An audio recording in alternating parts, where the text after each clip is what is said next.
UFO. What the fuck? UFO. Jesus fucking Christ.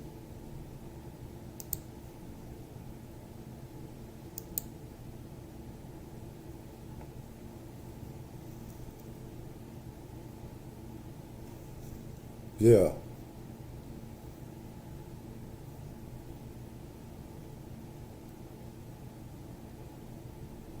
Let's see. Okay.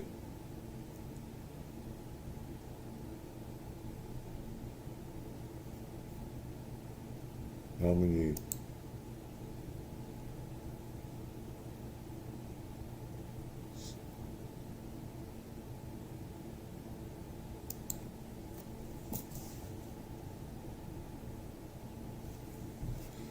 I don't know. I think I'll leave that. Yeah.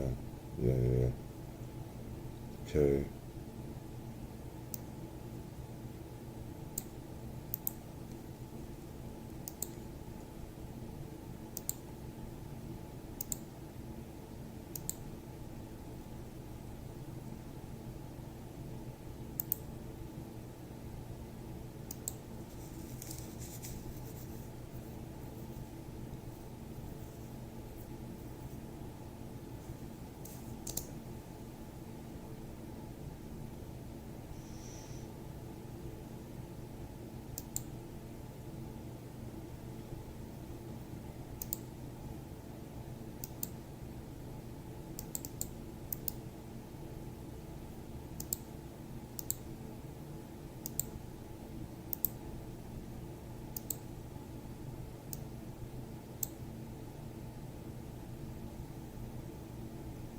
Okay.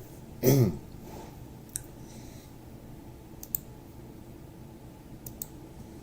boom.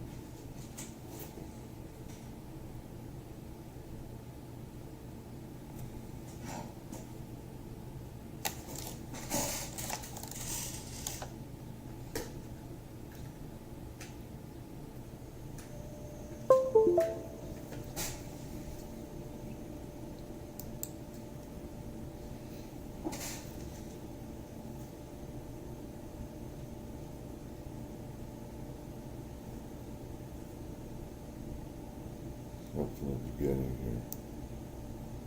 Yes, I spoke with Professor Avi Loeb about UAPs. He has a message for Elon Musk, and he has a piece of advice. Well, from the beginning. I ain't like it yet. Hi there, I'm Natasha Zubes. I spoke with Professor Avi Loeb about UAPs. He has a message for Elon Musk, and he has a piece of advice for everyone. He says if you ever meet an alien, never shake its hand. Here's our conversation. Professor Avi Loeb, it's so good to see you. Thank you for joining us. It's my great pleasure to join you, Natasha. Let's talk about your research.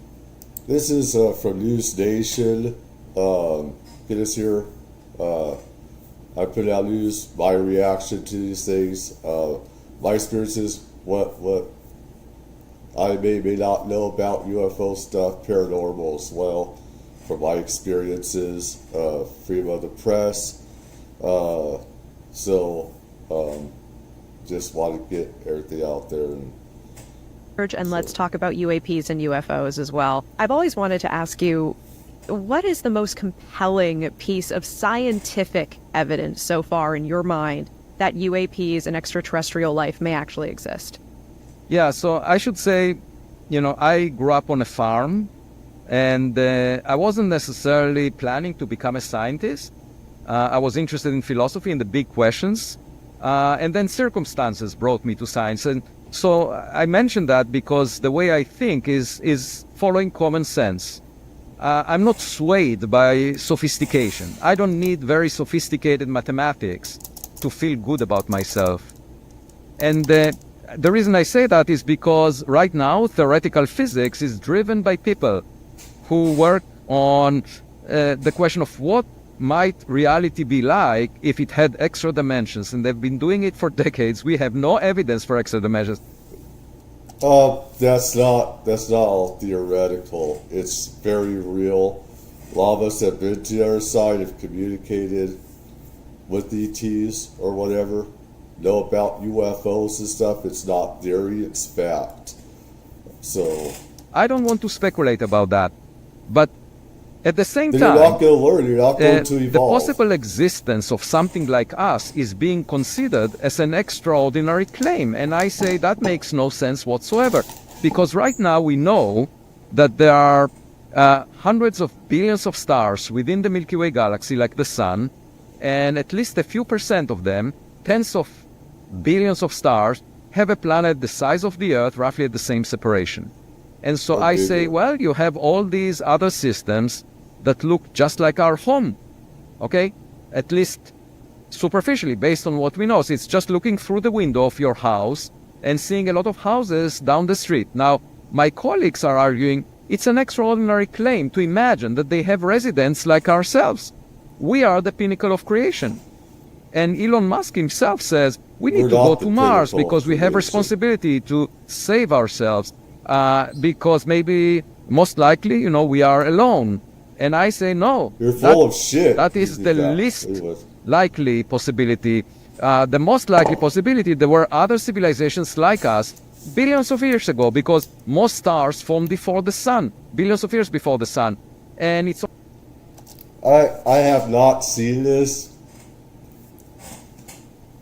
So, if it's going to make me too angry or whatever, I'm not going to listen to BS of so-called scientists that shouldn't have a job, shouldn't have a say, because they don't know what's real with reality. They don't know about ETs. They don't know about reverse technology or anything like that.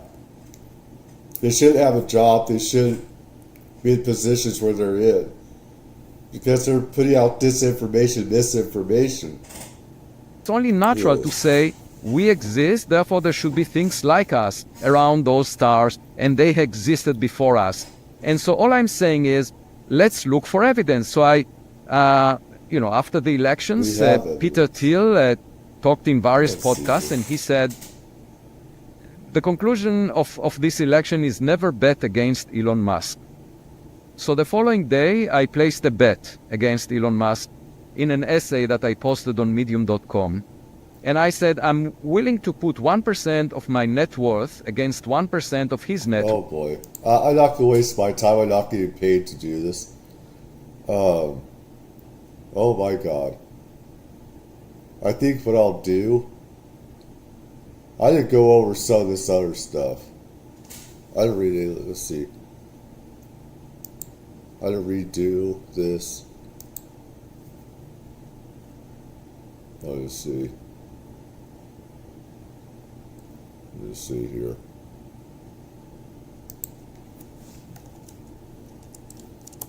I'm not gonna listen to that crap. Let's see.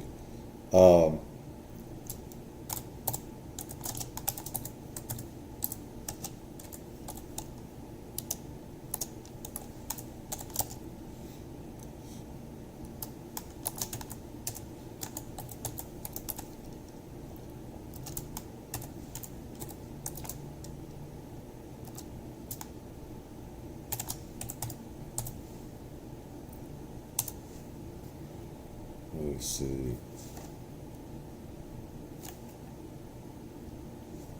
Okay, update.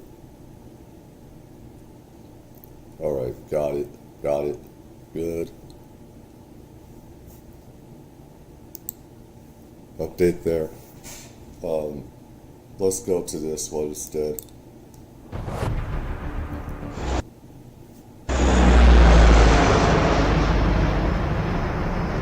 Again, in case of copyright, I do this as freedom of the press for everybody to know about this stuff. Shout out to Mac Mave Studios. This is my first time looking at it, so we're deep diving into this stuff and everything. I want just everyone to talk about this stuff and just learn more about this stuff. This stuff happens around the world. I know people that have been at Ramstein, NATO Air Base in Germany, and other bases and stuff like that. So I've been around the military all my life from other people, my father and other people being in it, cousins, stuff like that, and uncle and everything. So I know quite a bit about the military and stuff. So.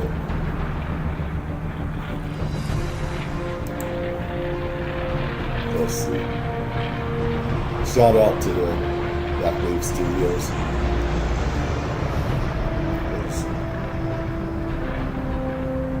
Okay.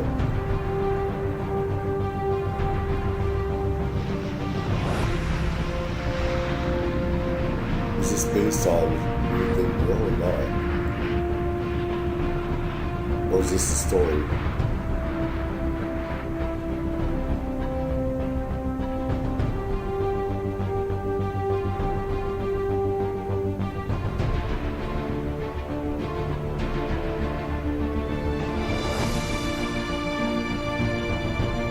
Germany, yeah, I see Germany. Violent is Germany.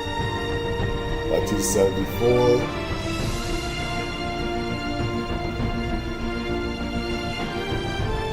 First of all, I want to see what others have to say here. 1930 was time Ramstein. There are types of teams, air crashes, and this might have been one of them. Crashes, although our guys would return. They are mentioned a type of aircraft crash under F-111. Let's see, F-4 Phantom, however, convincing Air Force showed 1976. Never happened. Please don't stop. Okay, let's. I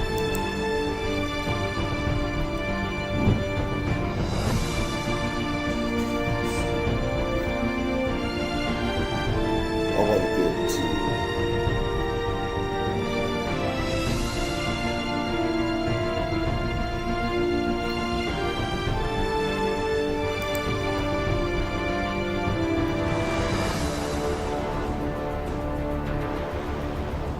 In 1974, the Ramstein Air Base in Germany was the largest U.S. Air Force base outside the USA.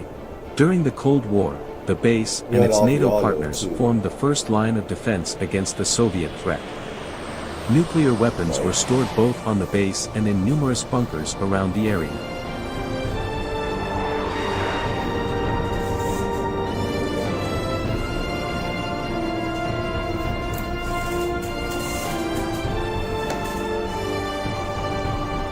On May 23, an extraordinary event occurred. The security of the base was threatened by something not of this world. I don't want everyone to hear me munching on this, so I'm saving people from listening to the chopping and stuff. It's 10 o'clock, 10:30 p.m.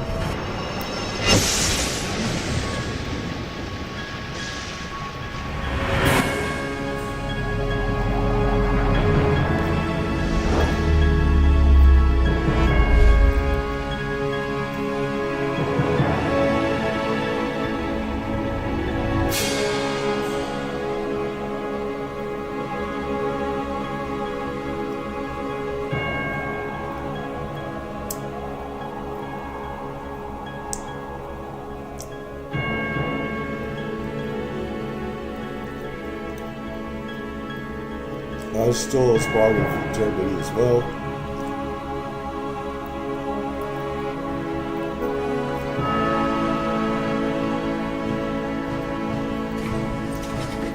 Is detailed, the signs, everything is exactly what they read. At approximately 10:30 p.m., the Air Defense Operations Command, ADOC, in Kensbach Landstuhl, responsible for the entire European airspace, detected an incoming object from the north.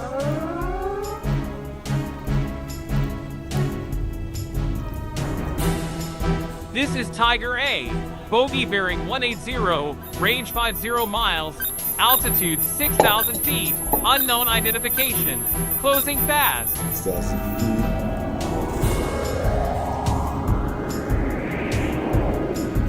How is this picked up on radar? That doesn't. Was it This is monitored Ramstein to Tower. know? Bogey confirmed. Initiating air defense procedures.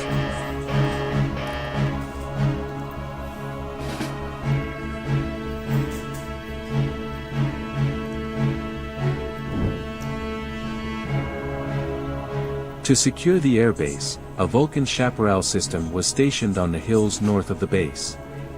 This setup included the M163 Vulcan air defense system and the M72 chaparral. The M163 Vulcan, equipped with a 20mm cannon, could fire up to 3,000 God, I rounds wish I per had minute. one of those.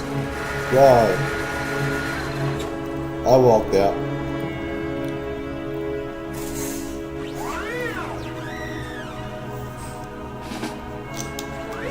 The M72 Chaparral was a short-range air defense missile system, armed with 4 modified Sidewinder missiles. Okay.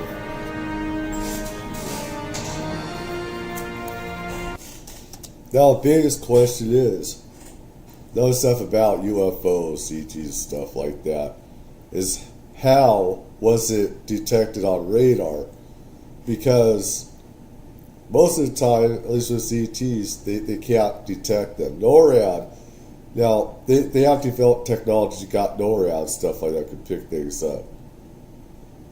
So, I mean, if this was real,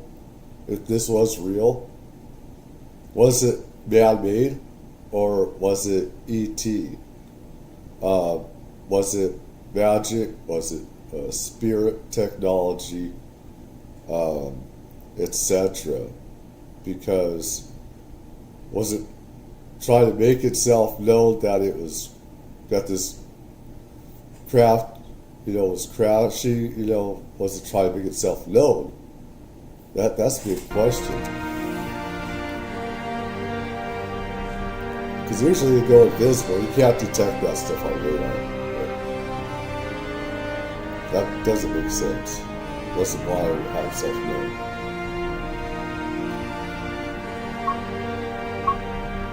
This guy's good. The detail to the equipment back there. Wow.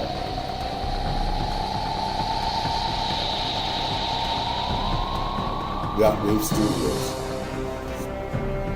10:45 p.m.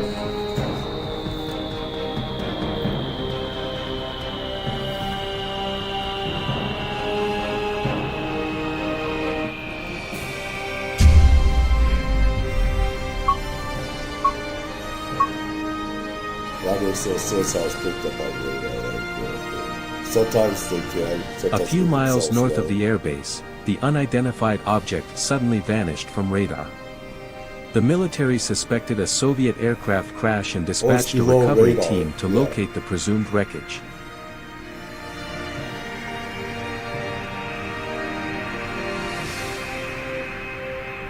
Yeah, it's below radar elevation. That's probably bad.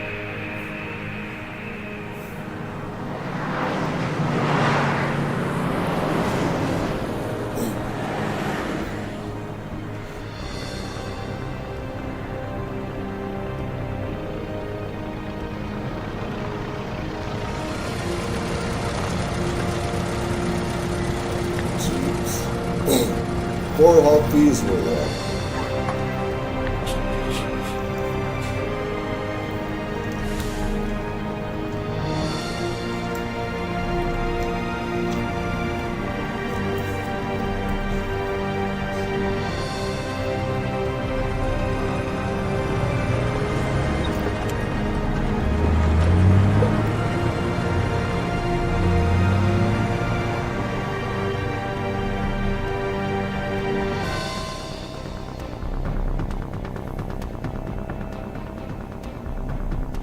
relatives.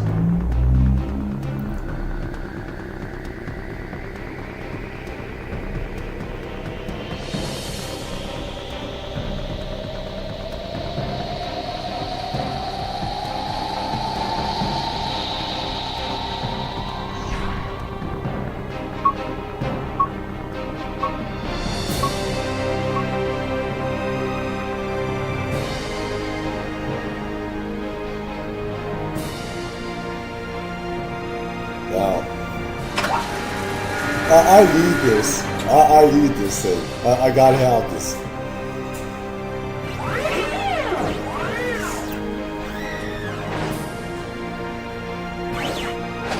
One of those guys too, but multiple launch rockets instead of just one.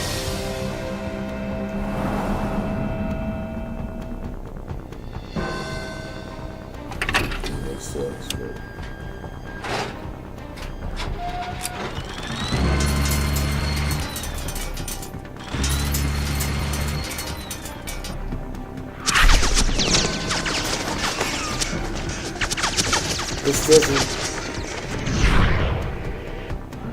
This doesn't exactly make sense because the people that I know that were stationed at these bases, you're not going to shoot them down because let me tell you, the Russians were carrying nukes. Okay? They'd come over with their fighter jets and they would be armed with nuclear weapons sometimes. You didn't know when they were or not, and this is why we just shoot everything down. So this raises like red flags with that, because you shoot at an aircraft and it has a nuke on it, which the Russians would do. So they would get shot down. They would just harass us, harass our troops and everything. That's the way that they would do it. It blows one of those nukes on it. That'll blow up the whole part of the country on that. So, I mean, this raises red flags. We're not going to just shoot at it. That doesn't just happen. You don't just do that and everything. And you have to have permission from command and everything. I mean, there's command channels. And first, also, they're going to track it. They're going to have our aircraft, our jets scramble to go after and intercept these jets. We're not going to just fire out. So this, I call some BS on a lot of this, but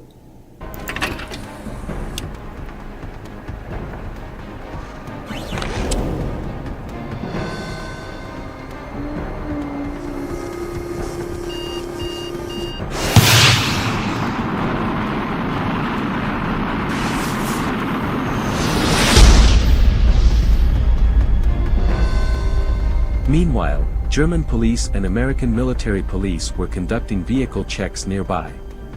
It was not uncommon for German and American officers to collaborate in the area around the airbase, ensuring effective oversight and protection of both nations' it's a buddy citizens. system.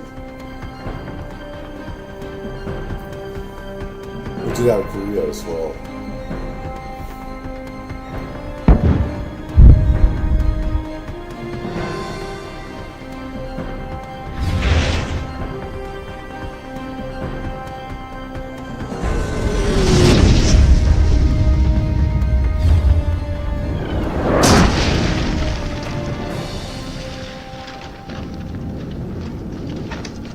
Suspecting a plane crash, German police alerted rescue teams, and together they headed to the crash site.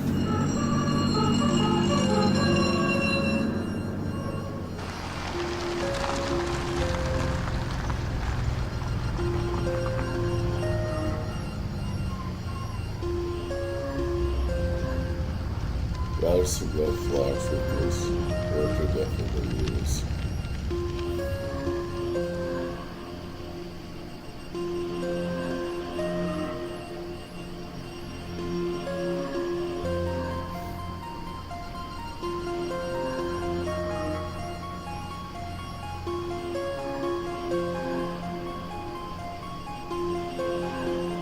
Shortly after their arrival, the recovery team also arrived.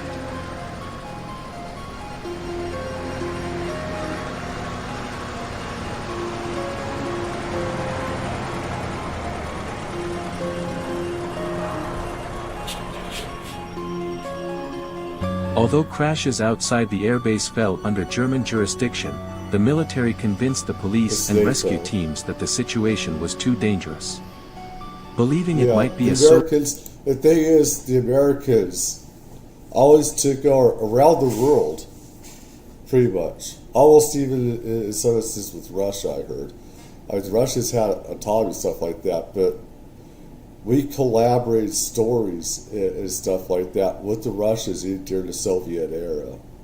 People would be surprised. But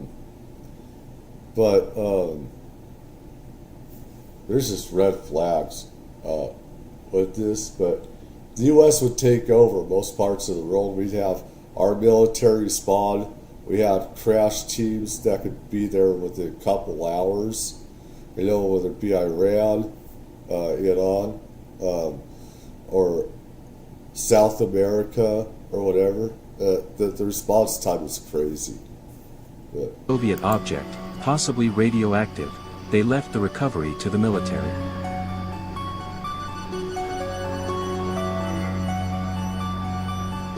yeah, we got those.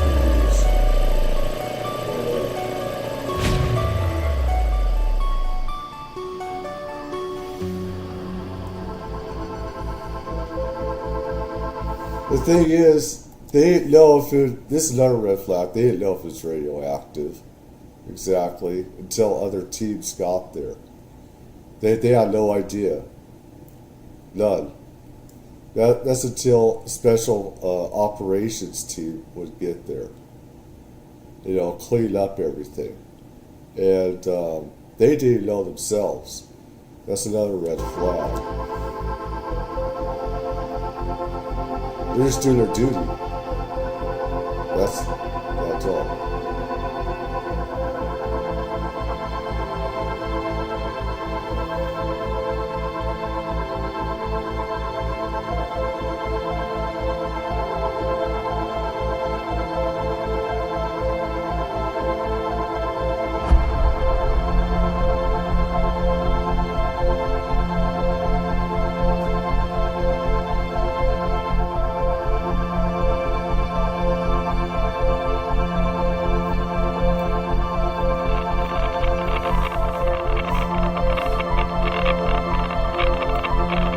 That's how they would know.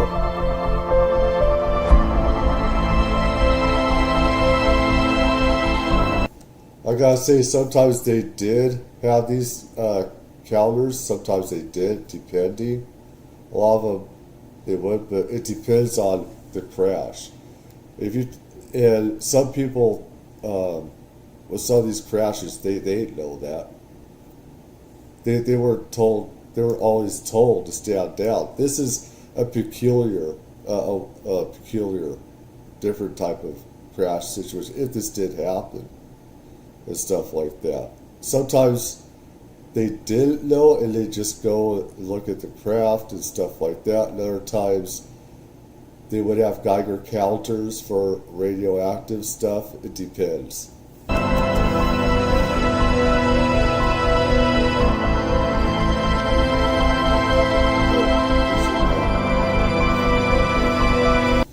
Usually this would be a special operations team that would take over. They'd have these things. The normal military, though.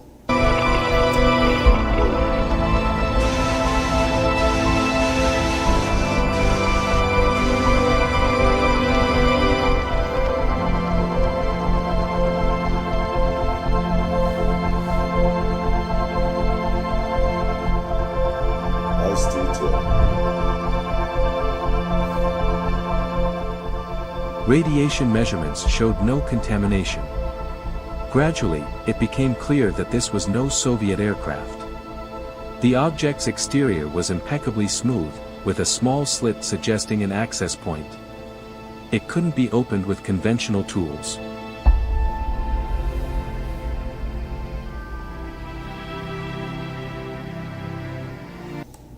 This is the thing, is that sometimes some of these craft can exude radiation after some don't. The radiation part has to do when it's powered up more.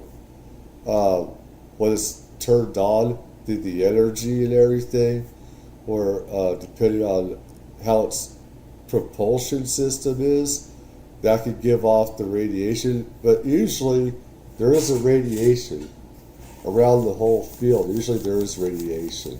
Usually there is leftover radiation. So that is a bit weird.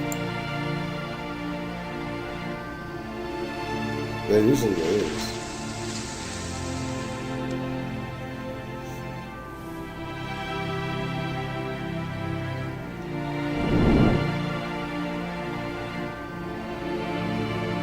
An explosive ordnance disposal team from the Miso Army Depot, the largest ammunition storage outside the USA, located 6 miles west, was called to blow it open. That's also true, yeah.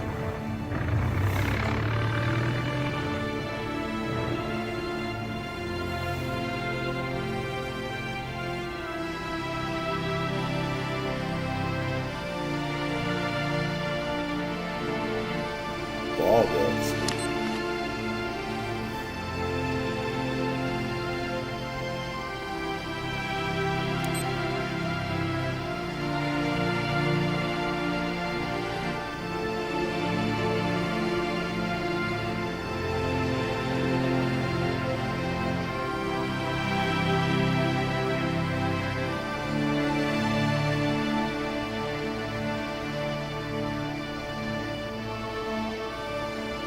Three, two, one. Fire in the hole!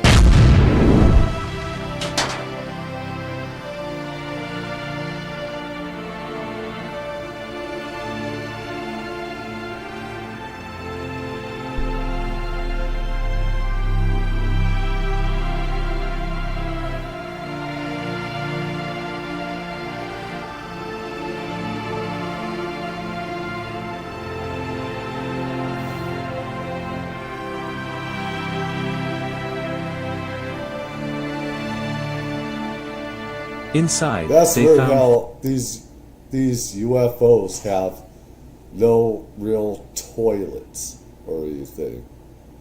That is crazy. And there's different reasons for that, as anatomy is different. Maybe not have anatomy or whatever. 4 dead bodies, gray beings, about 3.5 feet tall, with large, almond-shaped eyes. These gray aliens matched common descriptions. In the early morning hours, 2 agents from the Air Force Office of Special Operations arrived at the crash site to oversee the ongoing recovery.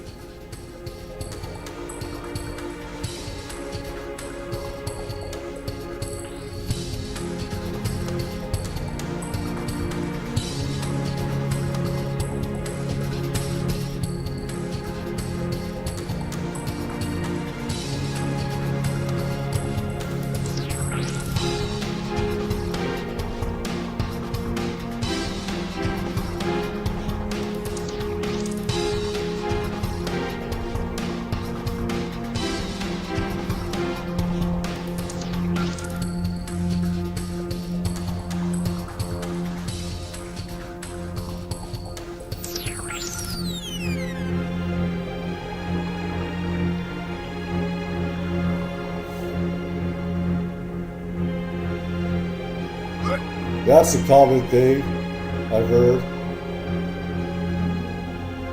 Or, you know, the smell, the odors, or just looking at them, it does something to your psyche. And I've heard, you know, from people that have been around crashes, alien crashes, where the trauma of that just makes them throw up.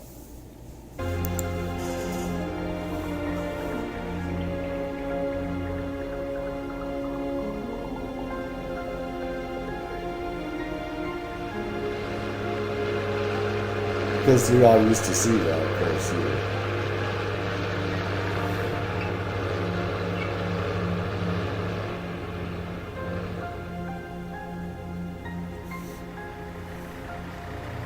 Yeah, that's the type of trucks we have. Flatbed.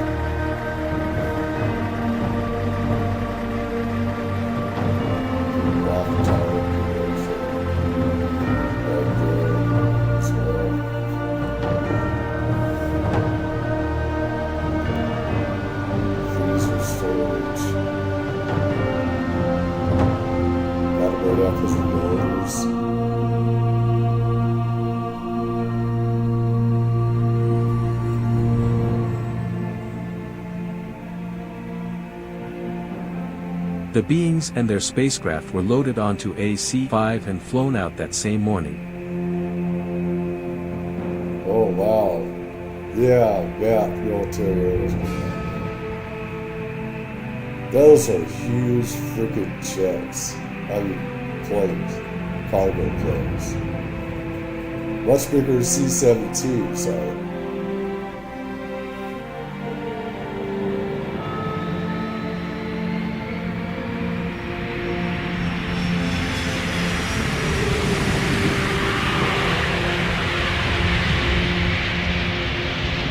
This is during Vietnam War, near the end of Vietnam War.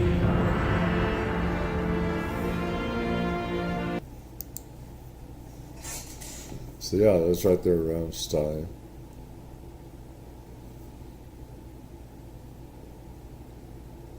Yeah. And I had some friends that were stationed around the border and stuff, and Ramstein, stuff like that. So, and they'd have, Russians come over from East Germany or over here and buzz them a lot. And you didn't know, I mean, they could be carrying nuclear weapons. That's one reason you wouldn't shoot them down. And that's one reason, it is too dangerous. It's like, you do that, they're carrying a nuke. It's going to blow up this whole freaking area, including parts of this, which the Russians probably didn't care too much, but anyways. Let me see here. The information density of your channel is drinking from a fire hose of mind-blowing facts. The golden age of Army R&D has a lot of really interesting research we can parallel today and talk about later, but during this time, the Foreign Technology Division was trying to use recovered technology to use human brain waves to guide ICBM missiles. And whoa! It is not only possible, it is essential. And then there's also stories about the 1983 Strategic Defense Initiative instituted by Ronald Reagan, which was to act against Soviet This is ICBMs. Star Wars. Yeah, this likely had a backdoor to fund UAP programs and act offensively against UAP. This technology is obviously not ubiquitous. There's different types of tech. I wish that I would have started doing a lot of stuff over 20 years ago, 25 plus years ago. Well, there's before the internet. And I did things anonymously with things on UFOs because that's what I was told. I wish I would have listened, let's see. Start doing that. Actually, there's a lot of stuff I did about 30 years ago, but boy. And there's these kids that are doing this stuff, and I already know about this stuff. I knew about it a long time ago. I'd have a lot more people, but I heard about Nazi UFOs. We had UFOs from the 1800s, stuff like that. Ancient UFOs, all kinds of stuff. So ancient civilizations, Atlantis, pyramids, Egypt, some pyramids, could have built ET, stuff like that, ET technology. In other countries as well, other pyramids in other countries. Technology, there's different craft design. One could reasonably assume then there's different types of NHI. Some man, some not man. That design actually was featured in the first ever episode of The X-Files, which was allegedly based on true stories from John D'Souza. It's the same design. Wow. Different parts of the brain have different activities. Well, you know that, don't you? This is from Jesse Michaels. Shout out to him. I'm here freedom of the press. Just give my own 10 cents on this stuff and everything.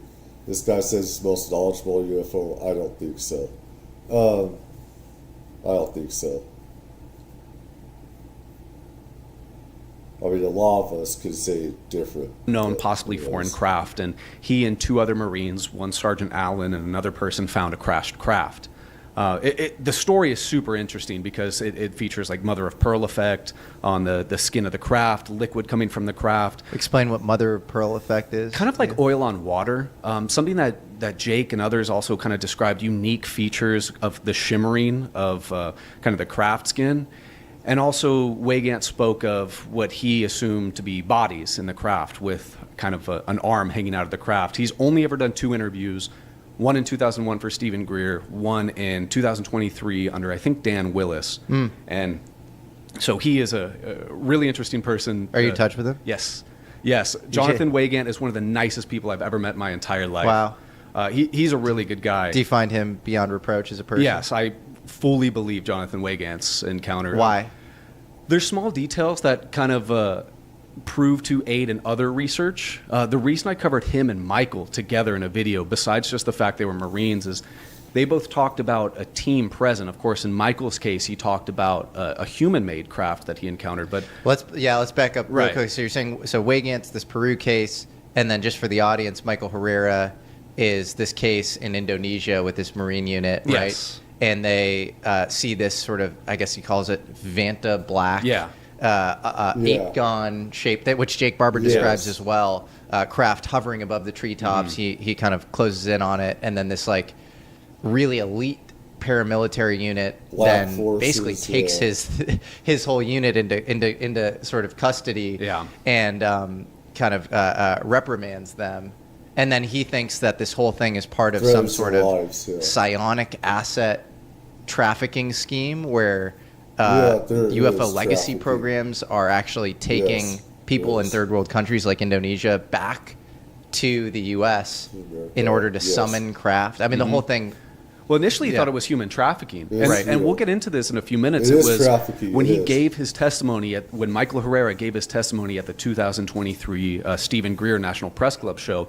That's when Jake Barber was sitting in the audience and said, I know about this, and contacted Michael. We back channeled it. That was us. We back channeled that. That was information. you. That was me. Oh my God. But in Michael and Jonathan's encounters, so Jonathan said he saw an extraterrestrial craft or a non-human intelligence craft. Michael has stated, unlike the Air Report, which lies about this, that he saw a human-made craft. However, there are some similar elements in both aspects. The crash recovery team in Jonathan's story, some of them wore DOE-lettered rain jackets, and there were other seemingly military operators in black fatigues. They spoke with American dialect but featured no insignia. This was the same thing that Michael described. Michael described a little further by stating that these men back in 2000... Yeah, that's anonymity thing. You can't track them to where they are. That happens, I'd say, most of the time. There've only been, most of the stuff that I've heard is where they don't have an insignia. They don't, because they don't want to be tracked. They want to keep things secret. So why are you going to wear badges and insignias? You're not. 2009 had really advanced M4 rifles with beautiful rangefinders and they had bioscanners. Yeah, kind of like what he described to be like a modern cell phone to kind of scan their identification and so forth. And so there were some very similar elements, and that's kind of why I covered those two people together now. And that's pretty wild, right? In 2000 and what was it? 2009. Yeah. Yeah, that's like, pretty shortly after the iPhone was released. So do you have any sense of what these elite paramilitary groups, like who they're working on behalf of? Is it UFO legacy programs? Is it the Department of Energy? I know that's been speculated at times. Or I think they're two different teams, to be quite honest. Because Jonathan described a team of guys in camouflage with weapons, the black fatigue, DOE rain jackets, and also men in hazmat suits. So this must have been a specially designed crash retrieval team to contain biologics, spillage, possibly hazardous materials. If you analyze other cases in history, the 1974 Koyame alleged crash and some of the majestic documents, there have been occasions where toxic elements have seeped from crash retrievals and so forth. But I think this is likely a DOE NEST team, nuclear emergency search teams. This is kind of a almost semi-private institutions. I mean, back in the day, these NEST teams, which were kind of elite operators sent to... They all want a piece of the pie. These different contractors and units, part of the government. And they would kill each other for it. It's crazy. It's like cartels. You're talking about the cartels. I see a lot with this stuff going on, where they're willing to kill each other for all this information and technology. And when you piece it all together, it makes sense. It sounds crazy, but it's true. Deal with anything that involved nuclear technology or nuclear secrets. This was comprised of various specialized operators and also received help from contractors like EG&G. We know EG&G from the Wilson Davis memo, from the story of Bob Lazar, Edgar Fouché, so forth, seeped in UFO lore. Yes. It seems like Michael, the team he was dealing with, is the same team that Jake Barber is familiar with, and this is like a deep, black, former JSOC, Joint Special Operations Command, Tier 1 operators, a former Delta, the SEAL Team 6, Intelligence Support Activity, 24th STS, and these guys are bad eggs who are okay with hurting people. Then this is likely strictly private teams. And who does it roll up to? Because this is, I was trying to talk to Jake about this, and it's like there's an ongoing FBI investigation, so he can't say much. And then I did get him to say, well, you could probably guess, if you had two guesses on the aerospace prime contractor front, Can you say anything about the companies that you worked for in the context of these UFO crash retrievals? Look, man, if you took two guesses, you'd get both of them right on the first try. There you go.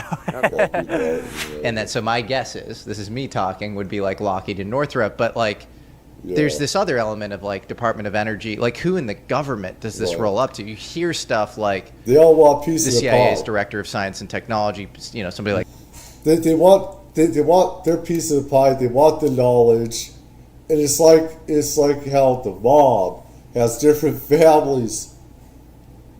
It sounds crazy, but it's very true. If they're willing to kill each other, which they are.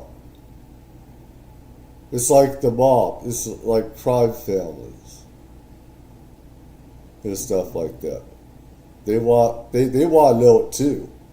They don't want these other contractors to have control over this magic, this spirit stuff and Majestic, MJ stuff, Ultra, Ultra, and everything else. Majestic Technologies there, the magic tech, It's not technology, so it's magic. It supersedes technology. It's above technology. Glenn Gaffney would be involved, and back in the day, the CIA's Office of Scientific Intelligence was probably involved in this sort of stuff. But who's in charge from the government perspective now? Gosh, that's a great question, and I think it's probably a very small portion of people. I think, like you talked about, elements of DOE and intelligence, CIA, and I think even more so than CIA modern day, the National Security Agency, NSA. Yep. We know that the CIA deals with human intelligence, and we know the NSA deals with SIGINT, or signals intelligence. As far as why I also say the NSA, so in my projects I use as much publicly available research as humanly possible. I don't really like to say, well, a source told me this, a source told me this, even though there's quite a bit of people I talk to that will never make it on a video or never reveal their identity public. But this individual was in U.S. Army Office of Public Affairs. He served in the mid-2010s, and he said, I'm not really afraid of the CIA, but what I'm terrified of is the NSA. So I think if I had to wager, it'd be elements of the NSA pulling a lot of strings. Well, the sort of public-facing review group, the All Domain Anomalies, Anomalous Research Organization or Office, or I always screw it up. Organization, one of them. Whatever. The main sort of outfit studying UFOs from a public, perspective. The new director was a former director of the National Security Administration, the NSA, John Kozlowski. And so you see all the corruption.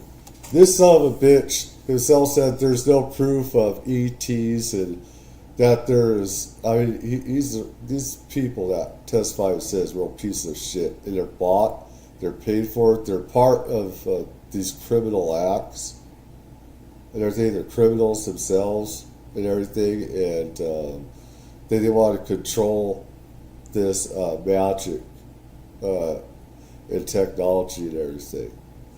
It does beg this question, how much of this is I often think that the overrated elements of UFOs are just focused on like metamaterials. Yeah. You know, that's like the tip of the iceberg. Yeah. And then actually it's this way deeper sort of thing around like human like stuff. signal, like the fact that we're like probably getting downloads Telepathy, and stuff. And actually there's a book called Above Black by a guy named Dan Sherman.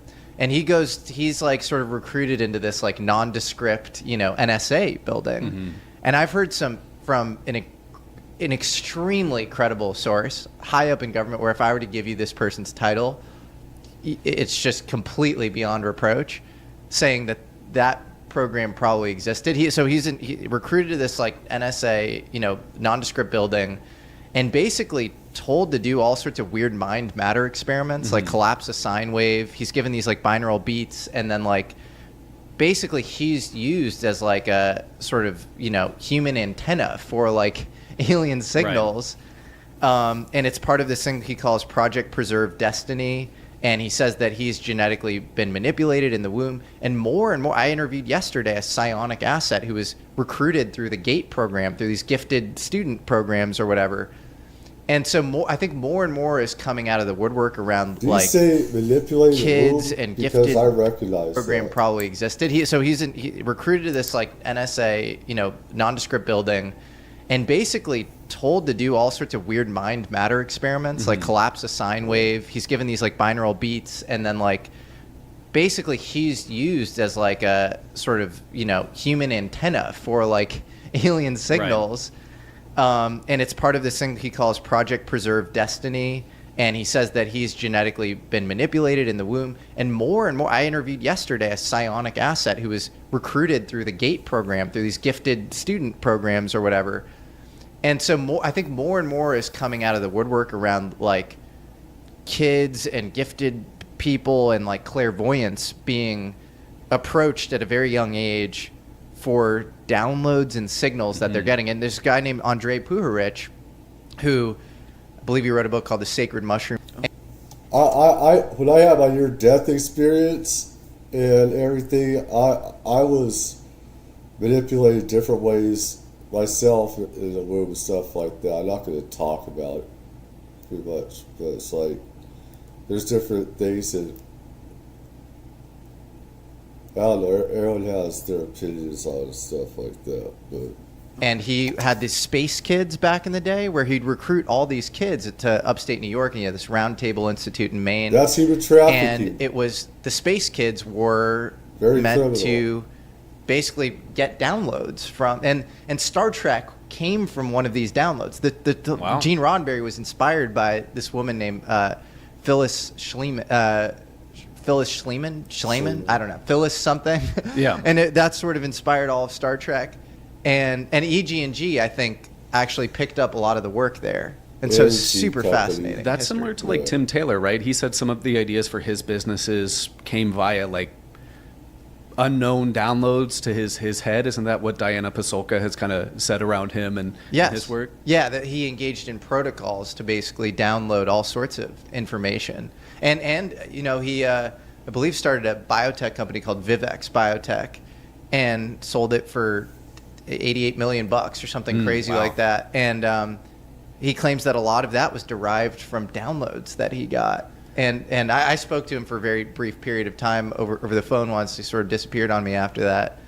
And, you know, his whole thing was like, you know, don't use your phone and tap in and like, you know, and it all felt like, on the one hand, cliche, but maybe actually really fundamental, important advice as far as, you know, being able to gain access to, you know, better stuff or whatever from... I don't know. The whole thing's really trippy. Well, it's been an interesting year so far, right? With all kind of the mention of psionics. I mean, I'm sure I speak for a lot of people when I speak for myself here. I don't really like to use the word nuts and bolts. I think it's super cliche and overplayed. But kind of my focus is in legacy program research, crash retrieval, reverse engineering, stuff like that. So the whole psionics territory with Jake and stuff is still uncomfortable territory for me, but there's still so many lines of research and stuff I do that harken back to this.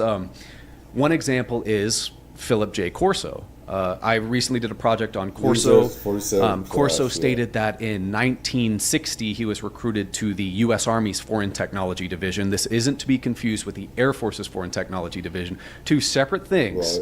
under Lieutenant General Arthur Trudeau. Now, the Foreign Technology Division, there's no records of it.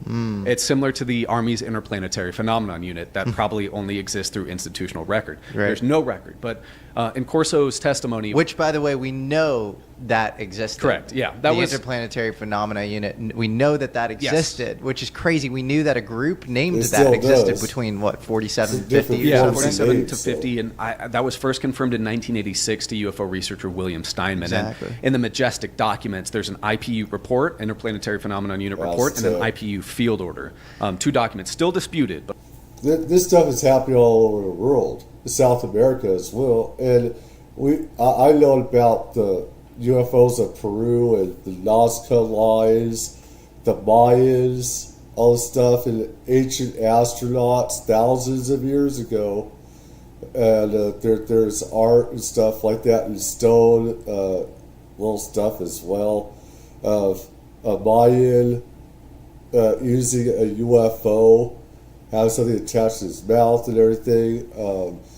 This stuff is real. This stuff is real. So those are disputed, but the Steinman thing, I believe Steinman contacted somebody in the federal government to gain more access, and they basically said the records had been deleted. Yeah, and that it only existed in institutional memory. That's right, but it existed.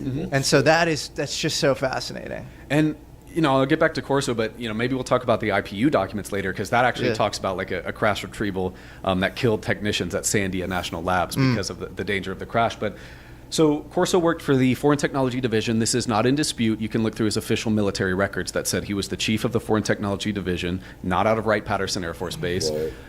But the crux of his testimony is that under Arthur Trudeau in 1958 to 1962, we saw the golden age of Army R&D.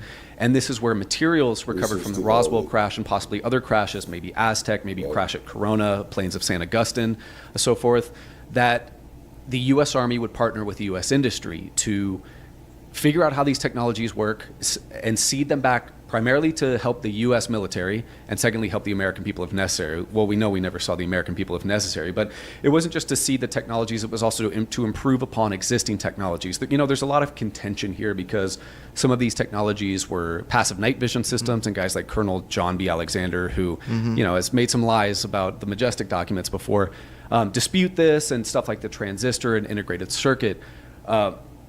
But I like to focus on other stuff because the golden age of Army R&D has a lot of really interesting research we can parallel today and talk about later. But Corso also states during this time that the Foreign Technology Division was trying to use recovered technology to use human brain waves to guide ICBM missiles and ballistic missiles. Really? Yeah.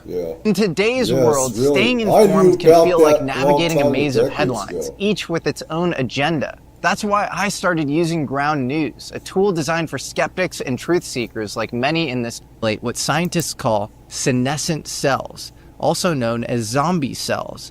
These cells just sit there, hogging resources and dragging down your energy, recovery, and even mental clarity. Think of it like pruning a plant. You've got to remove the dead leaves to get the rest to thrive. Since I started taking Qualia Senolytic, I felt a huge boost in energy and productivity. I'm sharper, more focused, and genuinely feel like I've rolled the clock back. And here's the kicker. You only need to take it 2 days a month. This science-backed formula is non-GMO, vegan, and designed to work synergistically to help your body shed those zombie cells. And with a 100-day money-back guarantee, there's zero risk in trying it out for yourself. So resist aging at the cellular level and try Qualia Senolytic. Go to qualialife.com/Jesse for up to 50% off, and use code Jesse at checkout for an additional 15% off. For your convenience, Qualia Senolytic is also available at select GNC locations near you. That's QUALIA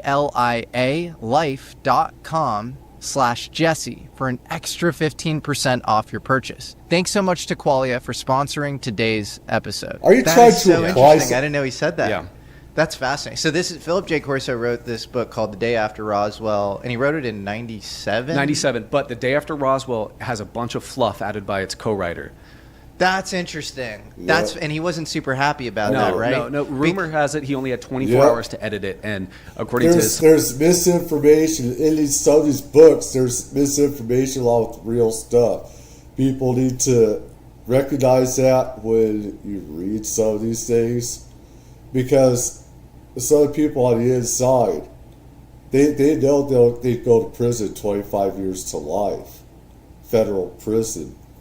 So you gotta, with some stuff, you have to treat it with a grain of salt of what is real and what isn't, because it'd be illegal to have everything as fact in some of those.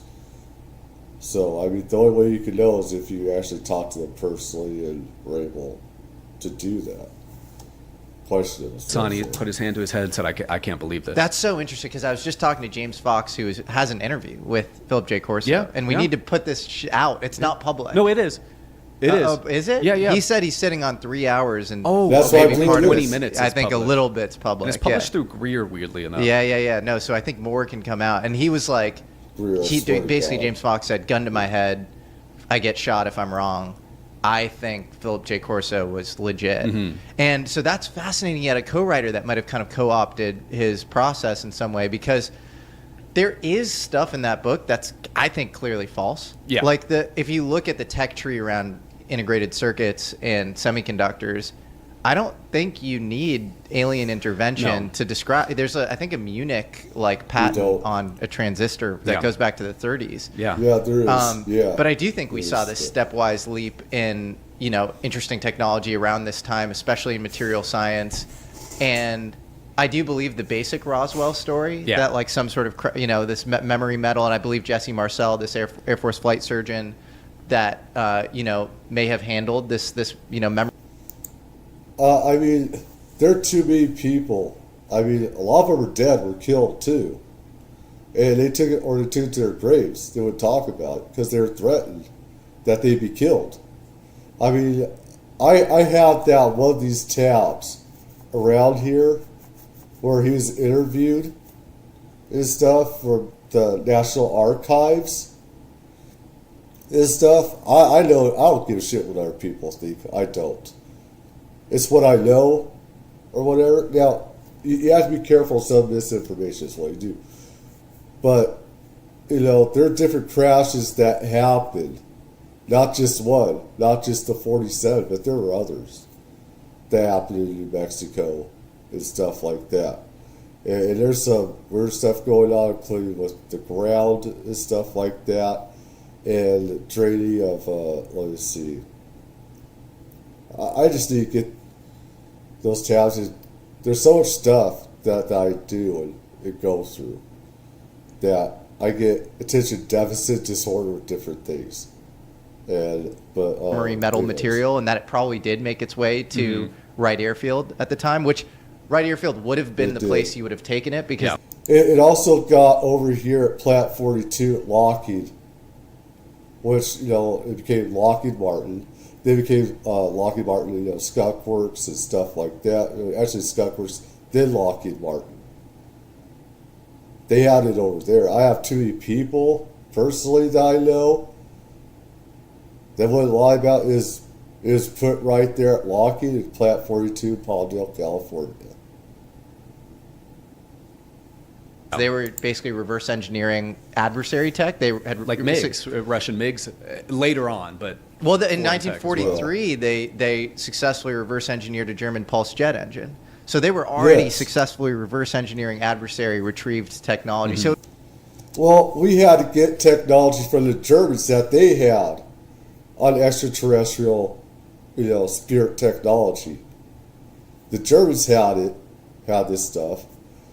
They created an atomic bomb, but they want to put that in other special projects, like wonder weapons, UFO stuff and everything, and it's crazy what they could have done. It turned into a dirty nuke, though, where they just blew up. They didn't do certain things right. The way that they budgeted different projects and everything, wonder projects. So it makes total sense that you'd take something there. And then basically to complete the loop on Philip J. Corso, he says that material is taken to Roscoe Hillenkoetter. Roscoe Hillenkoetter is the first director of the CIA, makes the call that Corso should be in charge of doling this out to basically civil side use cases, for commercial purposes. So like Bell Labs would be like the main place. Bell Labs, Sperry Rand, which went defunct, and its divisions went to Northrop, Lockheed Martin, Raytheon, and others.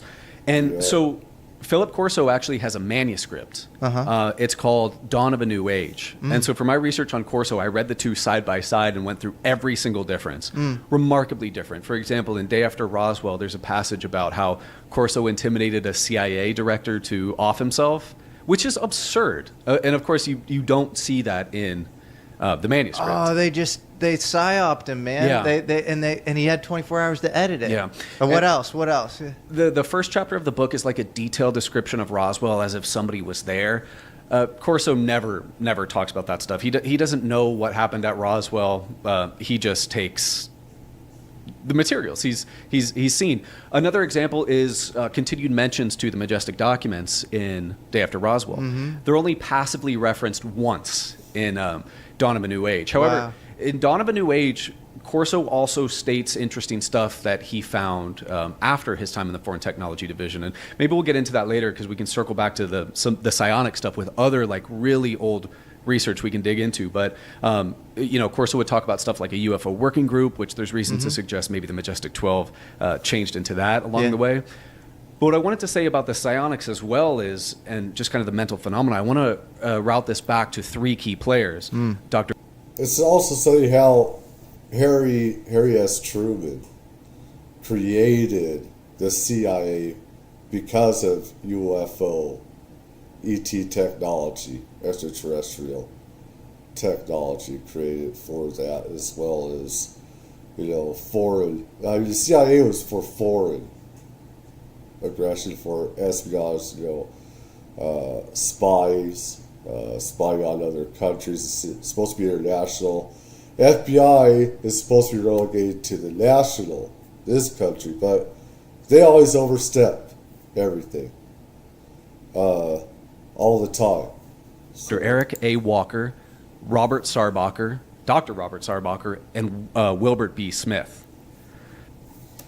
Well, just to add in, Hoover was pissed. He did not like the CIA having all stuff with UFO, tech, magic, and stuff like that. Hoover was a psychopath, a really big psychopath. As are many people as law enforcement and how they want to control everything, everybody. But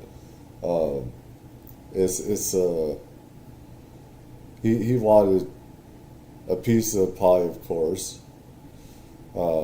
He wanted to be the CIA. He didn't want there to be one, of course. He wanted the FBI to be in charge of it. So this story takes place around 1950. He was too corrupt. Wilbert B. Smith was a Canadian radio engineer who had a huge interest in flying saucers after reading The Flying Saucer Conspiracy by author Frank Scully. Dr. Robert Sarbacher was the scientific advisor to the Research and Development Board spearheaded by Vannevar Bush. Around 1950, Wilbert Smith met with Robert Sarbacher to talk about flying saucers because the Canadian government wanted to use sort of kind of Earth's magnetic field for propulsion, and he thought after reading The Flying Saucer Conspiracy there may be some sort of connection. And during this meeting, Robert Sarbacher said stuff like, well, in the 1950, there were meetings about flying saucers. The U.S. government studies them. It's spearheaded by a group of Vannevar Bush. I can't tell you what they're from or what they're made of, but we know they're not made by humans. And so Wilbert Smith relayed that in a 1950 Department of Transportation Canada memo. That was then reduced from top secret to, I think, restricted access or confidential in 1960-something, and then completely unclassified later. But so Wilbert B. Smith took that and met with Sarbacher and these guys again to really get involved with UFOs. And Sarbacher basically said, I can connect you to the proper American authorities to engage with more UFO research if you can A, become cleared, and B, give something back. And so Wilbert B. Smith, he would later on go to spearhead Project Magnet, which was Canada's first UFO investigation group, followed up by Project Second Story.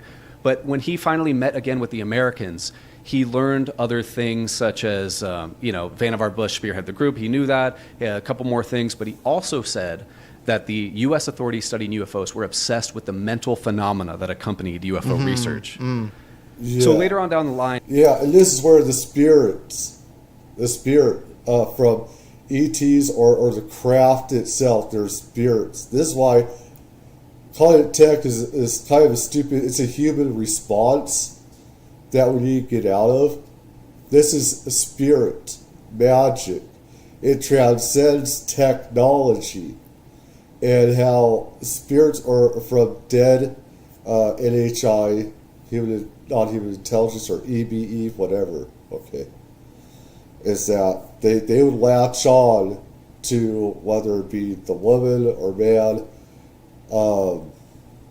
and sometimes I even heard these souls latching on to kids, children, as well, and stuff, and they would awaken, they go and attach themselves and give them knowledge and abilities and stuff like that, and it became a part of them, their souls and everything else. So, and there was also a gentleman, Dr. Eric A. Walker. This guy is with the super esteemed. He was Penn State University's president, one of the smartest people of the entire 20th century. He was named in a conversation to William Steinman, UFO researcher, that one of the attendees of these meetings in the 1950s about UFO crash retrievals was Dr. Eric A. Walker. Dr. Eric A. Walker would stay silent for a long time. He was first contacted in, I think, 1984 by William Steinman. He returned William Steinman's letter really cryptically with a typed thing saying, like, go, leave me alone. But eventually he would kind of meet with Steinman and another researcher named Henry Azadehel. During these meetings, he would say some interesting stuff, like he was present at the 1965 Kecksburg UFO crash. And yes, that he did attend these meetings, but when William Steinman asked him about, or maybe it was Henry Azadehel, asked him about Majestic 12. And that goes back to the Nazi Bell one, that this was supposedly a U.S. re-engineered by, Werner von Braun and everything, his team and stuff like that. They brought here and to create stuff like this. That this is a derivative from Nazi technology, from ETs, that from a crash that happened there in the 20s and stuff like that, or even before. We got stuff from the 1800s or before. We got a lot of stuff that people don't know about, have no idea, and everything. Egypt, we got stuff, all kinds of. He said he knew about Majestic 12, he'd known about them for 40 years. And he retorted with a question saying, what do you know about ESP, extrasensory perception? Unless you know about it. I think he said the sixth sense specifically. Yeah. You would never be let in. Yes. So, well, it was almost, not only you'd never be let in, like you can't even comprehend the reality of it. It was, and I think it was a Don Quixote reference, chasing after windmills. Chasing after windmills. Which that's always stuck with me. It's like disclosure isn't this file that you can just give to somebody. No. It's like I can't even tell you because you're literally like unable to cognize what I might be able to share. Yeah. It's just so fascinating. It's beyond trial. And then just to add corroboration to the first thing you were mentioning with the Sarbacher Wilbur Smith connection. Not only did he run, research and development, under Vannevar Bush, he was head of Washington National Labs. Yeah. He was this atomic energy expert. Well, another thing is that destroys the stupid religions that we have. It counters them, where they're to believe that's demon type of stuff, demonic in nature and everything. That you're getting into demon, bullshit and everything. So there's different reasons to keep it secret and everything. At the highest level in the U.S. And he was kind of scrubbed. This is Robert Sarbacher. He was kind of scrubbed from the internet as well. And he was known for having like an IQ of 200 plus or something. Just brilliant guy. And so he's just this fascinating character who is also very close with Thomas Townsend Brown, who's this anti-gravity inventor at the time. You know better than anybody. Well, in 1956, when Thomas Townsend Brown does his experiment in Paris proving the Byfield-Brown effect and that this works in a vacuum, and I think showing some sort of interesting coupling between electromagnetism and gravity, he comes back to the U.S. and he's picked up in a black Cadillac by Robert Sarbacher, who he's very, very close to. And so there's a lot of connection there. And so you had a third. So you Eric Walker, Robert Sarbacher, both corroboration for this sort of ESP psionic thing. What else? And then another thing, I'm sure many viewers will know Leonard Stringfield, who's one of the greatest crash retrieval researchers, probably the greatest of all time. In the 70s and 80s, when nobody was doing this, he was researching crash retrievals. He was mainly focusing on witness testimony. In his files, so in crash retrieval status reports, it's so bullshit and BS how people like me and other people already knew about this stuff and everything, and they never gave us any criticism. We were all crazy and everything, and then these stupid military people that didn't know anything, they're always, people believed them and stuff, and then they got these whistleblowers, and it pisses me off because we already knew about this. We have our own experiences, and these idiots, just think that we're crazy, and I don't give them anything, Reports 1 through 7, as well as when he passed on and Michael Schratt went to his archives in Cincinnati and read through the rest of his reports. He found numerous mentions of witnesses who had observed recovered UFOs and kind of cutaway diagrams accompanying the UFOs, and how in certain retrieval cases there would seem to be like a headband or a headband transceiver worn by the operators of the craft that somehow would pilot said craft. Yeah, I heard that, That's the same thing Corso said, right? In interviews with him, he said that the operators of specifically the Roswell craft were part of the guidance system. So it doesn't seem too far-fetched when Jake talks about an asset, a psionic person being able to use their mind to commandeer the flight controls of a craft. When we look at... Well, you hear it, not just Jake Barber, but you hear it from other people that have been around this magic, spirit stuff. And they have, some are, this is where human trafficking comes in. And this is what happens, there's a lot of criminal stuff happening with this. I have to call it out what it is. This stuff is criminal.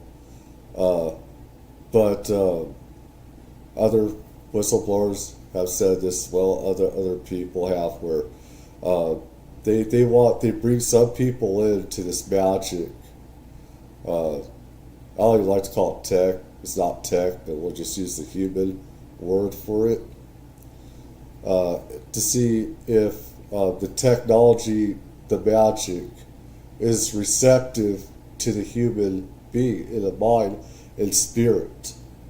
If they're not, they're just taken away from that area of off-world, technology, magic, and stuff. They pool these people, they crop people out and put them in different other areas, and the people that are responsive to it, spiritually and stuff like that have a connection to this magic and stuff like that, they're taken elsewhere to work on this stuff and everything. So you got people being weeded out and people taken in. There's a process to how this all works. Collecting data, one of the areas that we look to collect data is through a psionic asset, which is an individual who's trained in remote viewing, psychic abilities, telekinesis, that type of thing. Again, with telekinesis, though, they misuse that word, because telekinesis involves us, the mind, lifting up with our mind or our hands, telekinesis, but I think psychic would be just the better term, but anyways. I'm still unfamiliar with the physics of really how to wrap my head around this fully, but it's not out of the question to me. It's based in a lot of research spanning back to... You can't base it on physics, it breaks it all. I mean, that's a stupid human thing. You have to stop being human. You have to stop thinking human. You have to be out of that. And if you're like me, and some of these other people, we have already done this. We've already done this stuff. We're outside the box and everything. We can access different things. I'm not even remotely as good as the other people, but it just takes practice and everything. But 1960s. Yeah. No, I think it's the future of physics, and I think it's just so like when you have an anomaly in physics, if you can't turn it into math and you can't instrumentalize it into technology, I think it goes into this category called an anomaly, and you just don't know what to do with it. And then the anomaly usually or often will get vindicated in a new theory.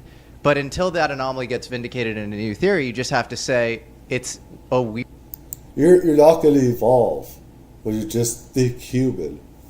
You have to think above human norms. You have to get out of that box because you're keeping yourself in a cave. You're with Neanderthals and back in the Stone Age. He's a lot smarter than that. I know he is. But when you relegate yourself, you're putting yourself back, tens of thousands of years. You're keeping your potential in a hole, in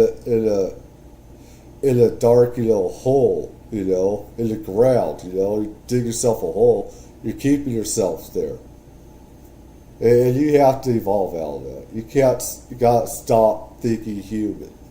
Weird anomaly, and we don't know what to do with it. And so parapsychology, I think, is, parapsychology being the psionic sort of mind matter thing, is proven experimentally. Right. You can't turn it into math. We're in the Stone Age on it, and it's hard to maybe inside, government circles have turned. See, I know, baby. I know you're smart now. And so I think because of that's totally stigmatized. But if you look at other examples in the past, like black body radiation, in the 1860s, or the orbit of Mercury, which was not described well in a Newtonian paradigm. You needed Einstein to describe it. Until you get the new theory, you just don't get vindication for the anomaly. And so that's my take on it. Now, it's not like physics outside of that branch has been productive at all in the last 70 years. Like it's actually been extremely unproductive. Well, who knows what sort of progress has been made that's been kind of kept under wraps. We have SRI and SAIC with the Stargate program. And you and I have personal experience with Randy, who, as a Green Beret, was at the Naval Surface. I could go to a university or college and put up with their BS from these stupid idiot professors.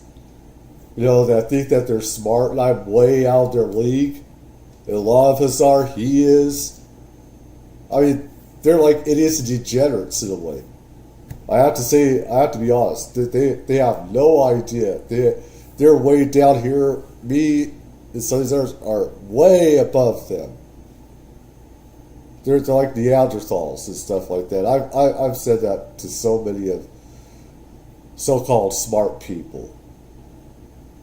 I say it straight to their fucking face. Surface Warfare Center crane went underground via contractor SAIC and was shown technology that purportedly responded to human consciousness.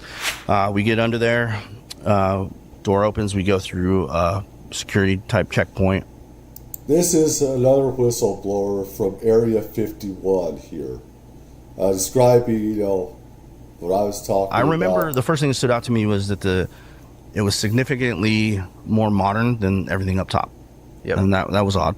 Now, anybody who's saying that the Navy hasn't studied this stuff is not fully knowledgeable on the subject. Going back to 2011 and 2012, the Navy, the ONR specifically, Office of Naval Research, was publishing studies on a sixth sense within humans. So the Navy, SAIC, SRI, Stargate, all of these guys are pretty interested. We have U.S. Army INSCOM General Albert Stubblebine, who wanted to basically cognitively enhance a soldier. So the movie The Men Who Stare at Goats is made after Stubblebine. After Stubblebine, Lynn Buchanan, and all the whole Stargate program, which ran from 1972 to 95, and stupid Trump. The SOB wants us to not have psychic abilities. He wants artificial intelligence to rule over us, take our jobs, replace humans with artificial intelligence, and erase the real Stargate. Systematically, kind of employed these psychic spies, which would gather intel, which was hugely consequential for the United States. I just interviewed, actually, Joseph McMoneagle, who figured out this, novel Russian submarine, I think in 78 or 79. And that was extremely critical for, the U.S. during the Cold War. And he was thanked at like the highest level. I think Robert Baker actually was like sort of very against his intel to begin with. And then he realized that it was sort of vindicated after McMonagle sort of figured this out. And he won the Legion of Merit due to, the very productive activity he engaged in. So I do think the Office of Naval Intelligence is the oldest intelligence organization in the U.S. It goes back to the 1890s, way pre-National Security Act and CIA and the NSA later, like pre all of that. So, well, if you take into account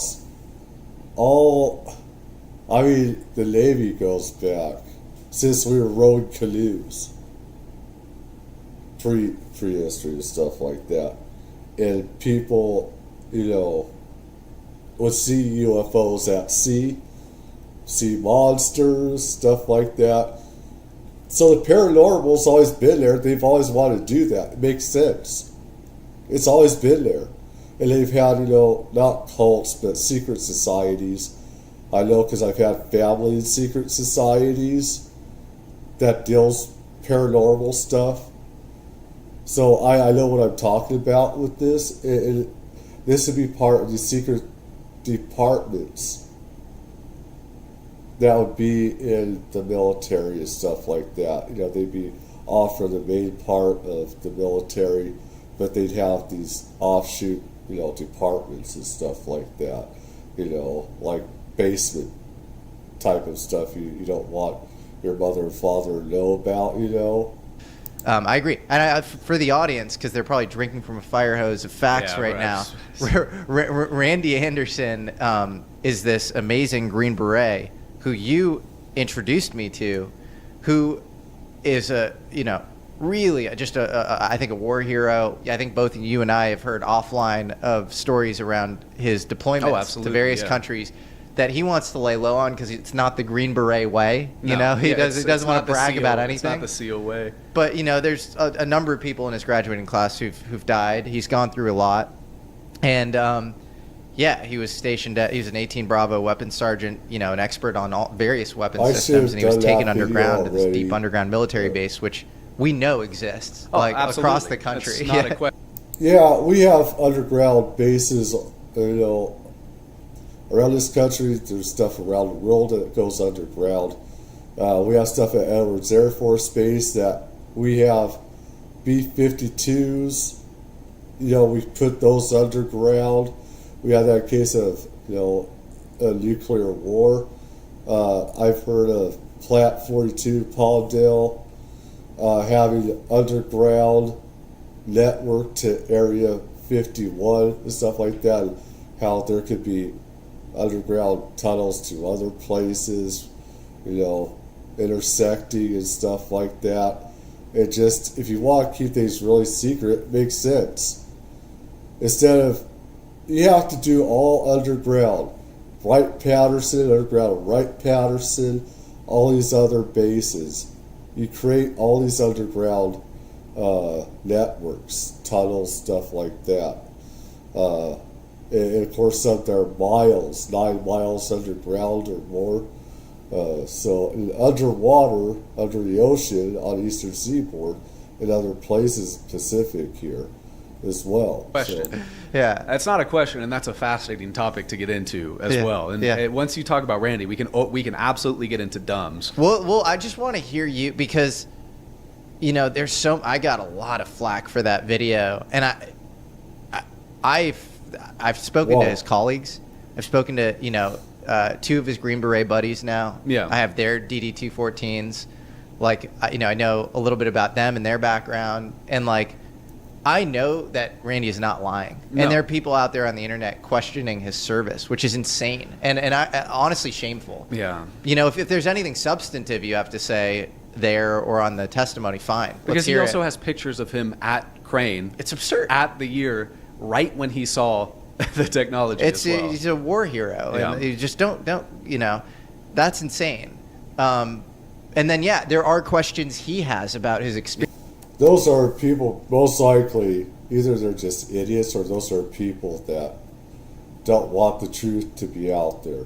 That question. That there's always some people that will try to discredit these people, and that's part of, parts of the CIA, whether they are not, is a different thing, but you have people in intelligence, the FBI, there are people that will try to create disinformation.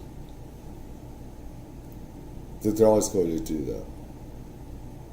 You try to keep truth from coming out. Experience. The Off-World Technologies division, like he doesn't know what that was. That human technology was that non-human intelligence tech.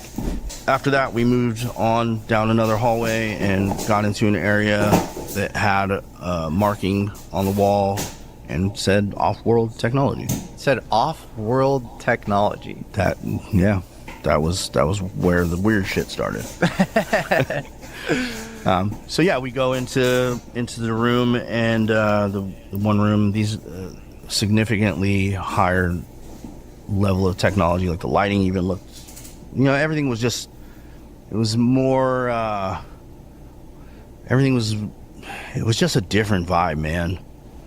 I don't know how else to describe it. Like I said, the lighting was different. The walls had I would assume some type of Faraday material. Like everything was just a higher level of detail. Yeah. The first object was a metallic basketball-sized sphere, and it was above a podium, and it looked like it was just levitating above the podium. Levitating above the podium. What makes you think that was non-human? He's not the only one that I've heard this from. I've heard from others. I don't know if one was Lazar. But there are other people, where it's been inside this the size of a basketball, but it's all like silver, and it's very slick, and everything, metallic type. And they use that to power the craft. You do it by psychically doing it and everything, and telepathy and other stuff. I've heard this from other people, not just him. So, to me, like I said, they'd have certain amount of people brought into, certain classifications, tier 1 operators, stuff like that. And special operations group brought in, they'd weed out the people that have potential psychic abilities sometimes, see if they could interact with these balls with different parts of this magic technology stuff, and see who had it, and those who didn't were just weeded out.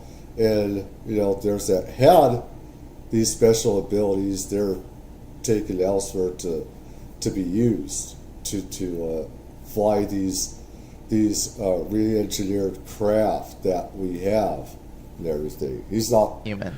Well, I've heard. I don't think it's a valid criticism as well to say that because there was some sort of sign that labeled Off-World Technologies Division that's completely nonsensical. A story. I've seen that criticism leveraged around, and how do you like? That's quite a baseless claim to make that a division would not be named. Sure, it may seem a bit strange, but we're talking about UFO legacy programs and deep underground military bases that span the continental United States.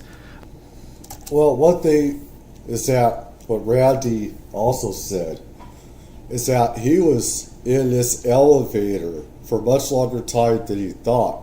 So how many miles did he go underground? Because we have special elevators that seems to almost break space-time. Technology that could go miles, and everything. But, I mean, what else are you going to call it?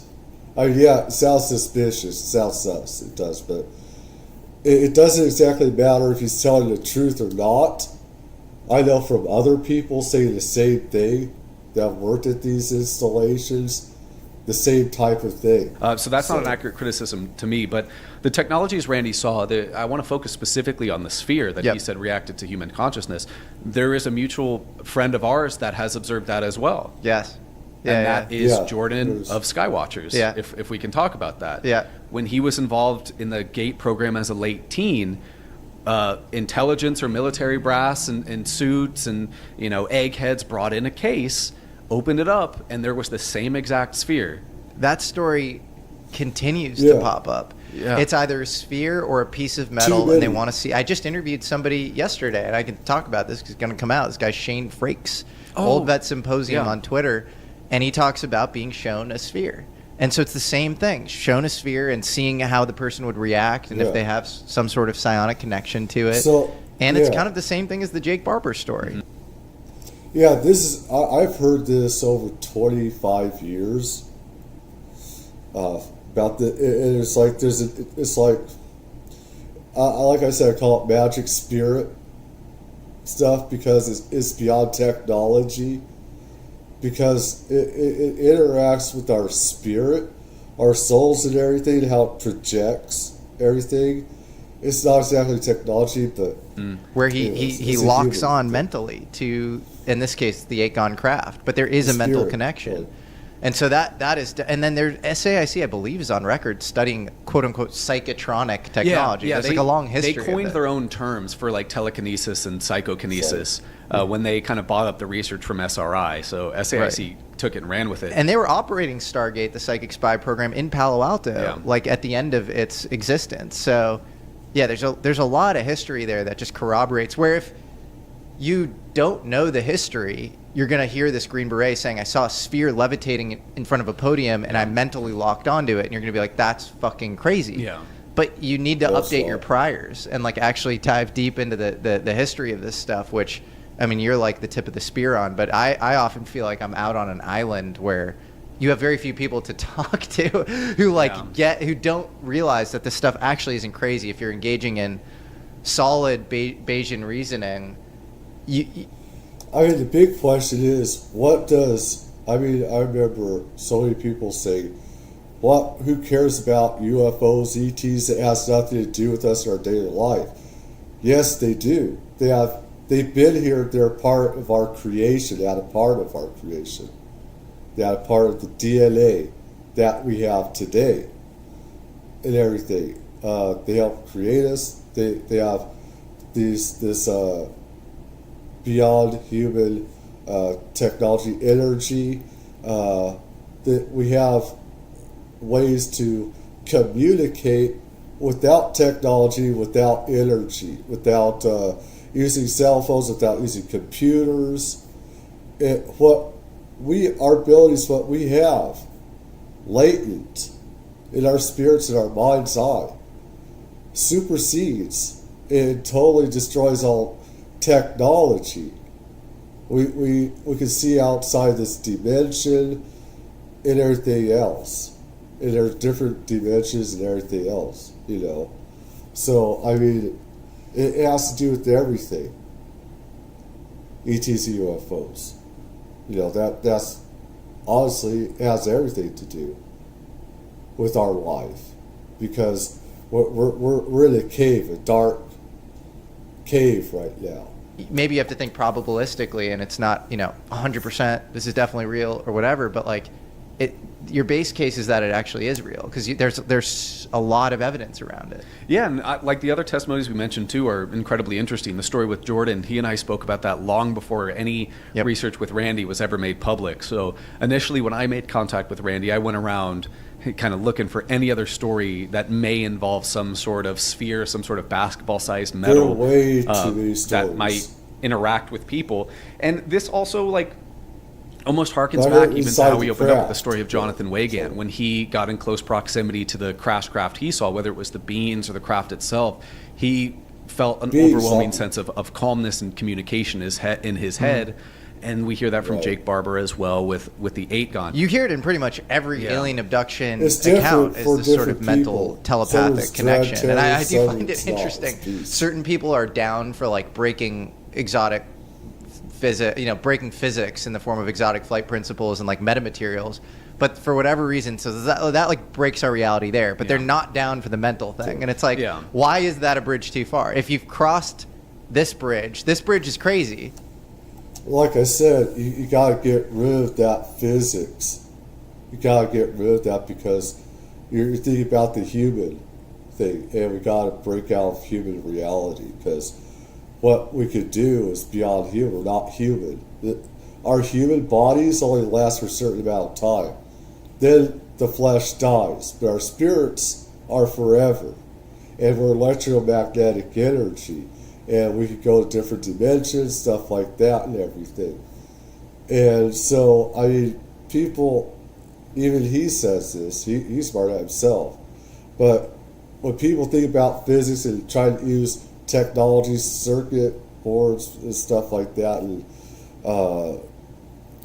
chips, stuff like that, is that we're supposed to go out of technology and go beyond that. So you have to open up, all possibilities at that point. And again, think probabilistically. So maybe that second bridge is slightly lower probability than the first bridge. But I think people don't realize just how limited their thinking is around a lot of this stuff. Yeah, it's like what we talked about. Like my research mainly focuses on legacy programs, but I can't discount the research done at Stargate, the psionic stuff. I can't leave that out of the equation. I still need to study it always when it arises. Of course, yeah. And, and sometimes those bleed over into the realms I study as well. Because, we were talking about Stubblebine, who was interested in psychic spies. Then on the other hand, Stubblebine also has really interesting research into like UFO crash retrieval and legacy reverse engineering programs. Yep. So on one hand, he's kind of engaging with the more psychic aspect of the phenomenon. On the other hand, he's dealing with the really tangible program level stuff. I mean, Stubblebine created the U.S. Army INSCOM Intelligence and Security Command's Special Operations Unit, the Intelligence Support Activity. And I think 2002, right around the time the CIA OGA was created, the Intelligence Support Activity, which is a really, really like clandestine, secretive combat group, kind of like the CIA soldiers almost, was brought over to JSOC, the Joint Special Operations Command. And if we adhere to some excellent reporting by Chris Sharp and others, the CIA OGA and its creation in 2002 and JSOC are utilized to perform crash retrievals and so forth. Yeah, there's a JSOC continues to come up, as like they sort of go in, and what's the connection between Delta Force and JSOC? Is there Delta Force is a unit in JSOC. I think it's the 24th STS out of the Air Force, SEAL Team 6 out of the Navy, Delta out of Army, and ISA out of Army as well. There might be another unit or two. I don't want to butcher that, but those are some of the primary units. And my buddy Matt Pine. Each have their own groups, and they want to control this magic, and everything else. And they're willing to also kill each other along with, different defense contractors. It's been talked about with some of these whistleblowers and stuff like that. And it's crazy. It's like different cartels like control over this stuff. Made the connection that Lou Elizondo is actually part of this group called Gray Fox. Yeah. Which is, deep military intelligence, but specifically it's like going into extremely sensitive sites, for JSOC. Yeah. And so, he might know a thing or two about UFOs from that, not just the OSAP ATIP, whatever that experience was around 2007, 2012. So absolutely. And another interesting thing about Stubblebine, while we're talking about him, in the memoir Dawn of a New Age by Philip J. Corso stated he learned that in 1986 there was a group created called the UFO Working Group, which was created to study and kind of manipulate UFOs, reverse engineering, and so forth. And this was funded by the leader of U.S. Army INSCOM, which is, of course, Albert Stubblebine. And to top things off, to make it even more interesting, so that's 1986. In 1984, Stubblebine left the U.S. Army. He then went on to serve as like a chairman or a board member of BDM, which was a defense contractor bought up by TRW, which was then bought up by Northrop Grumman. But in 1985, Albert Stubblebine and BDM at their corporate headquarters in McLean, Virginia, created what they called the Advanced Theoretical Working Group, which was a large which was a large event classified with DOE controls to study UFO reverse engineering and crash retrieval. And we have the famous notes by Oak Shannon, which resulted from that. Okie Shannon, who was a Los Alamos project manager, very high up. You had, I believe, like Ferris Williams, Kenneth Shoulders, John B. Alexander, John B. Alexander, Hal Puthoff, guys like that. Was Eric Davis part of this, or I don't know, later? but I wouldn't be surprised. He's always popping up in the same circle. Well, it was clearly this sort of working group to figure out like the physics around UFOs, and I think, according to Okie Shannon, there were some even spookier people who would never speak, and they just sit in the room and they'd sort of gather intelligence on this stuff. And then when Greer started his kind of whistleblowing efforts, where he started to attract, this is Stephen Greer, Dr. Stephen Greer, started to attract all these people coming out of the government and speaking to him, and he starts to promote this sort of CE5, like, getting into contact with the UFOs, attracting them, whatever. Stubblebine and John Alexander show up around him, and I believe Stubblebine offers him a big sum of money to like join legacy efforts, or like join the program or something, or what's the story there? So I think because of Greer's own ego, and like I have my feelings about Greer, both pros and cons, he likes to frame this as Stubblebine offered me $2 billion to shut up and talk about UFOs. But I think according to documents and emails on the DPI archive, that $2 billion, which still is an egregious sum of money, was to purchase Stephen Greer's institution, CSETI, and integrate it into Stubblebine's work. So it wasn't just to buy off Stephen Greer, it was to basically purchase his whole institution, and this was in 1992. That's crazy. So what do you think was so valuable about what Stephen Greer was doing in 1992 that would, I mean, maybe that was a fake offer, or like... Well, I don't know if that's real, but the real meat of the Greer saga and the Greer information starts to pick up around 97.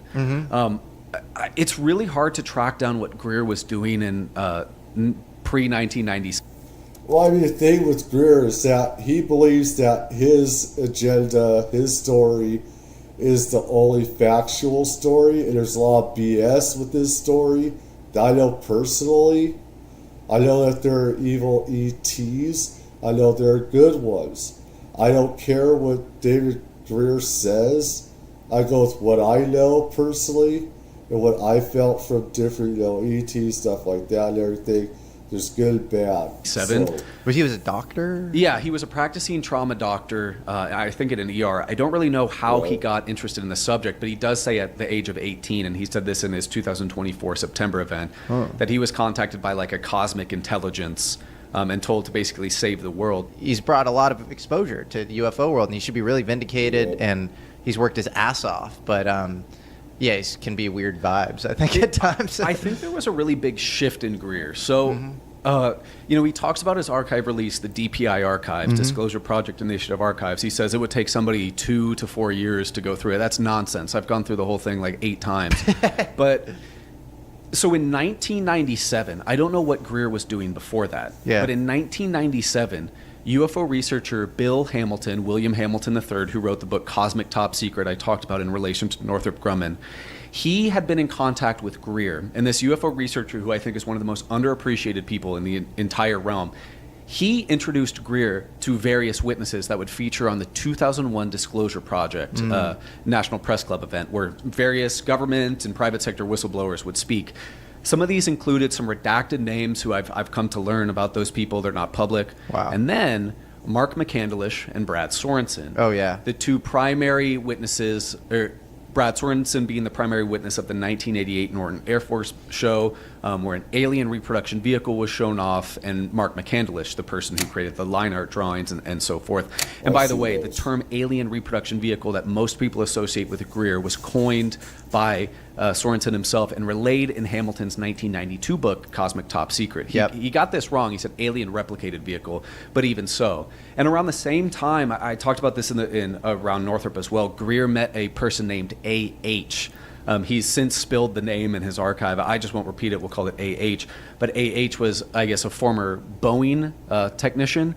And we can see from Hamilton and A.H. most of the grounds that Greer operates on today, including naming sites where programs operated, where it's Air Force Base, not really Wright-Patterson, China Lake, Dugway Proving Grounds, all of these sites. And you can see direct quotes from A.H. and Hamilton that have made their way into Greer's research. He still is used today. I mean, Greer's a big proprietor that Dugway Proving Grounds out in Utah saw a lot of UFO programs shipped over from Area 51. And he always quotes that 35 to 40% of programs at Area 51. my father knew stuff. He didn't talk about all of it, of course, but he would tell me and other people. He said, Area 51. That's not where most of it's at. He says some of it is, but he said you want to know where all the good stuff, the real secret stuff is. He said it's over different areas. It's another bases you can't see inside mountains, underground, and stuff like that. Or it'd be undersea or whatever. My dad believed in the stupid government to keep things secret. I wish he wouldn't have, because I would. But anyways, that's a lot of stuff was moved to Area 52 because why have it? Everyone's spying on Area 51 because it's all well known. Everybody knows about Area 51. So you're going to shift it elsewhere. And it's not just all stuff isn't just that Area 52, but you got stuff, national parks. That's stuff is happening as well. And other underground bases across the U.S. And you got Puerto Rico. You have Catalina Island. You have other underwater bases along the Pacific coast, the Atlantic coast, Florida, up, Maine on down. And you got so many different places across the ocean and everything. Yeah, I got the Alaskan Triangle, Japanese Triangle, Bermuda Triangle. There's a lot of triangles around the world. Weird stuff happened. We're moved to Dugway in Utah. Well, if you look at AH's testimony in 2000, the year 2000 recorded, he says the exact same thing. So Greer has really built upon, like most of us, like all of us, he stood on the shoulders of giants and important people before him. But there seemed to be a real shift when he gained that sort of popularity where Greer would really, really focus on the CE5 stuff, which can really rub people the wrong way. And I think that's really mostly due to kind of the monetary incentive around it. Like he's doing CE5 cruises. And what is CE5 sort of summoning? It's psionic stuff. Yeah, but I think a little more spiritual, like more focus on love and light. Yep. And Greer's also been busted for posting photos of like cactuses and stuff and saying they're entities. Yeah, it's this mixed bag, and it's somewhat unfortunate, but you have to express your sort of gratitude to him, but then it's also like sometimes you wish it came in better form. Yeah. I mean, this is the thing with everybody. There's going to be stuff there to say, bullshit with me, stuff, bullshit with other people and everything. It's like people need to experience stuff for themselves. But don't spend tens of thousands of dollars on these people. Because when they're doing that, you got to call them fake. There's a lot of truth that David Greer, I hope I get the right name. There's a lot of factual stuff he's putting out, but there's fake stuff he's putting out as well. Saying all ETs are kind and they don't mean us no harm. That's one faction, That's a group of different factions. There are other factions that are evil. Commit the worst crimes to us. Just like they're good, bad humans. And he wants his agenda to say, I'm the truth, I'm the way, I'm the light. Sounds familiar with religions.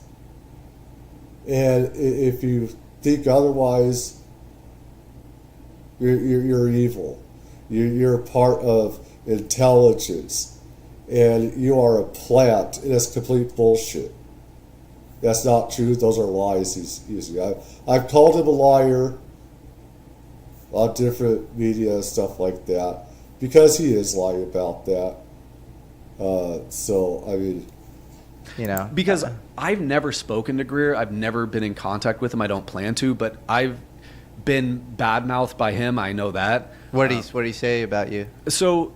when Greer released his DPI archive, and I went through that and looked at all the accompanying files, because with each witness ID that's redacted, a lot of the time there's emails. I would look through these and I would say, like, why does Greer get to talk to these people and nobody else does? So yeah, I would. That's it. How does he know all this stuff? 755 whistleblowers. It's like Lou Elizondo said. Where are they? Where are these whistleblowers? Let's get them out. Now, I'm not saying that he doesn't exactly, but it's very sus because there are some that don't want to come out, of course, for their lives are on the line, their families' lives. It could be on the line for being killed or whatever. So you have to be honest about that. You do. But a lot of stuff is very sus. And how does he get into these secret underground facilities? How does, David Greer, how's he still allowed to go in there when he's talking about all this top secret stuff? Because I know personally, people, as soon as they talk, they're never allowed back into secret facilities. And sometimes I just want to call bullshit on him, on David Greer, because they're not going to allow you back in. How is he allowed back into secret facilities to talk about it? You're not. You're never allowed back. You're kicked out. You're kicked. Could I be wrong? I could be. But I go for what I know of other people. Of all these other people. They're not allowed back in. Once you talk, once you squawk, you're not allowed back into these places. No way. Because you're just going to talk about all their secrets. You revoked your clearance. You revoked the clearance, top secret clearance. You're not allowed back in. You're not allowed to a secret club. And most people are too stupid to know that. I know it because I've been around people that have been in this stuff and everything myself. So I know personally that's what happens. You let to a secret facility, then you could just sell all this classified stuff, this knowledge, put it all out on the internet? Are you kidding me? You know how stupid that sounds? That's stupid and ridiculous. That's the dumbest, most asinine thing I've ever heard. Now, I was just over there at Area 52, Doug Way. I was just over here at Area 51. I just know you weren't.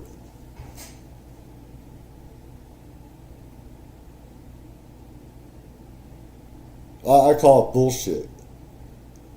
Now, I would say, is it possible? Hey, I could be wrong. I could be wrong. But I don't think I am. But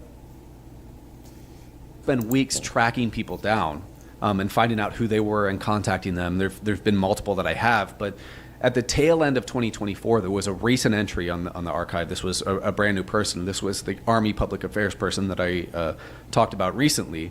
I contacted this person. We struck up a relationship. This guy's an amazing person. But right when we started talking, he was suspicious of my motives, of course, because I reach out and I just said, hi, I found your name this way, this way, this way. Because whenever I reach out to somebody from the archive, I say... this is everybody's got to be on their guard. I know none of these people would talk to me. This is why I'm doing this for new stuff. My experiences. Everyone can think what they want. Do you think that any of us are to get together and talk to each other when we don't agree with everything? You want to be talking to people. The only people you're going to do interviews and talk to is the people that agree with you on everything, or most in part. You're not going to do an interview with somebody you're going to argue with. I mean, I've talked about, Greer said he'd do an interview with Lou Elizondo. And the thing is, that would probably go off to a sparring match or a cussing match. And there's no reason to do that. I mean, Lou Elizondo, he's put himself above that. And it's like Greer. It's like, I am the only truth. I'm the only way. I'm the only light. Sounds very familiar. Lou Elizondo says, don't believe everything I tell you. Figure stuff out for yourself. Do your own investigations. That's what we're all supposed to do. Don't believe me. Don't believe them. Don't believe any of us. Piece the puzzle yourself. if you can get your own experiences. It's hard. It's easier said than done, I know. But we can only go by from our own experiences.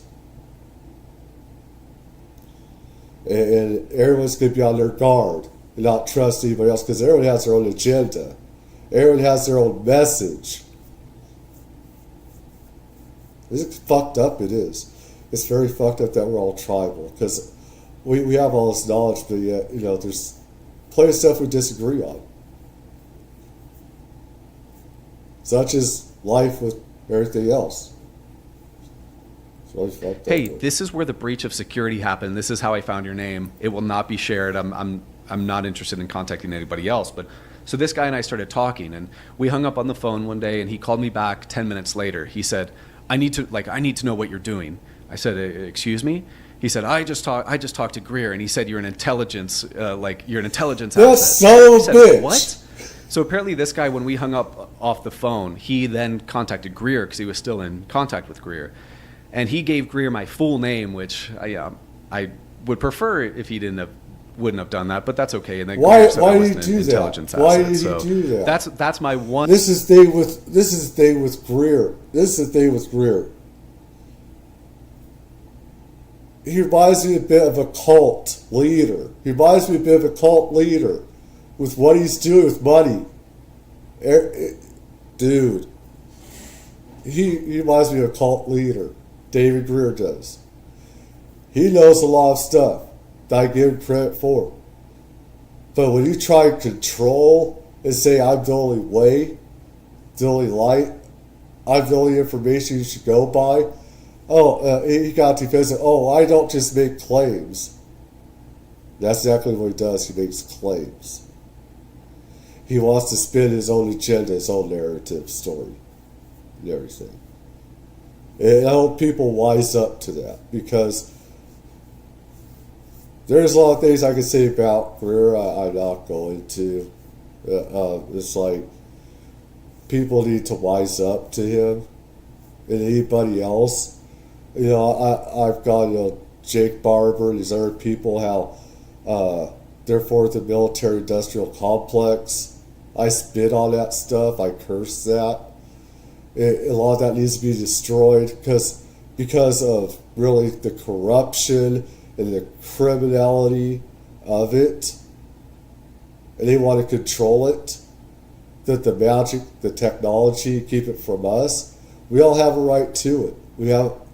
This is supposed to be for the people, not military. And they want to weaponize this stuff and make weapons and kill off each other with this magic spirit stuff and technology. They want to keep it from us, keep it secret. Because then they have to acknowledge, hey, we kept it secret and everything else. And then he said you were not an intelligence. He cleared it up. Or he said you were an intelligence. No, asset. Greer said I was an intelligence. What is he basing that on? Nothing. He's just fucking saying that you're an intelligence. Yeah. I've never talked to the guy. Yeah. And for the record, on record, you'll say you don't have a security clearance. No, I don't have a security clearance. No. I've never been in the military. I've never been in intelligence. Yeah. Graduated with a degree in Neither have I. I've engineering. been around it. Moved to. What do you do? Do you have like a day job, or is YouTube your full time? Yeah, like mechanical engineering, service engineering. It's very boring. I'd like to move to this more full time because for what can you say? Medical devices, formerly renewable energy like wind turbines and such. Okay.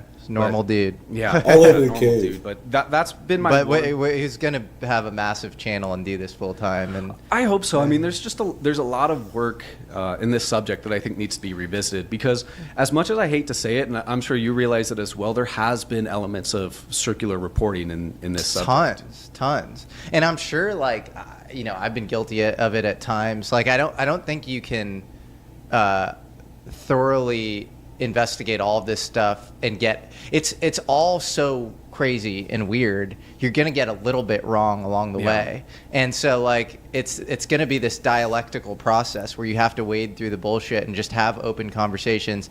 And I think as long as people think you're a good faith actor and you're earnestly showing your thought process to everybody and you're getting closer to an approximation of truth, that's all you can do. Yeah. And then just saying, like, admitting if you're wrong, and like if somebody comes at you with something substantive, just like accepting that and incorporating it into your worldview.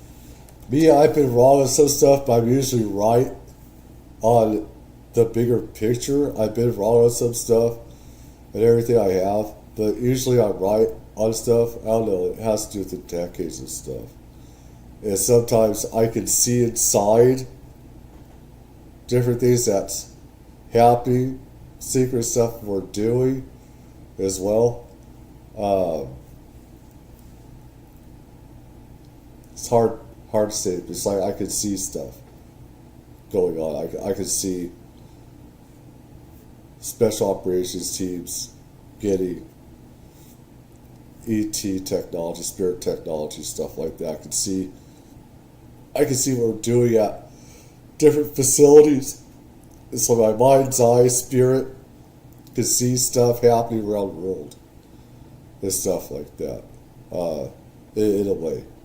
And I could be dead off. But I know that, that I'm right about some of it as well.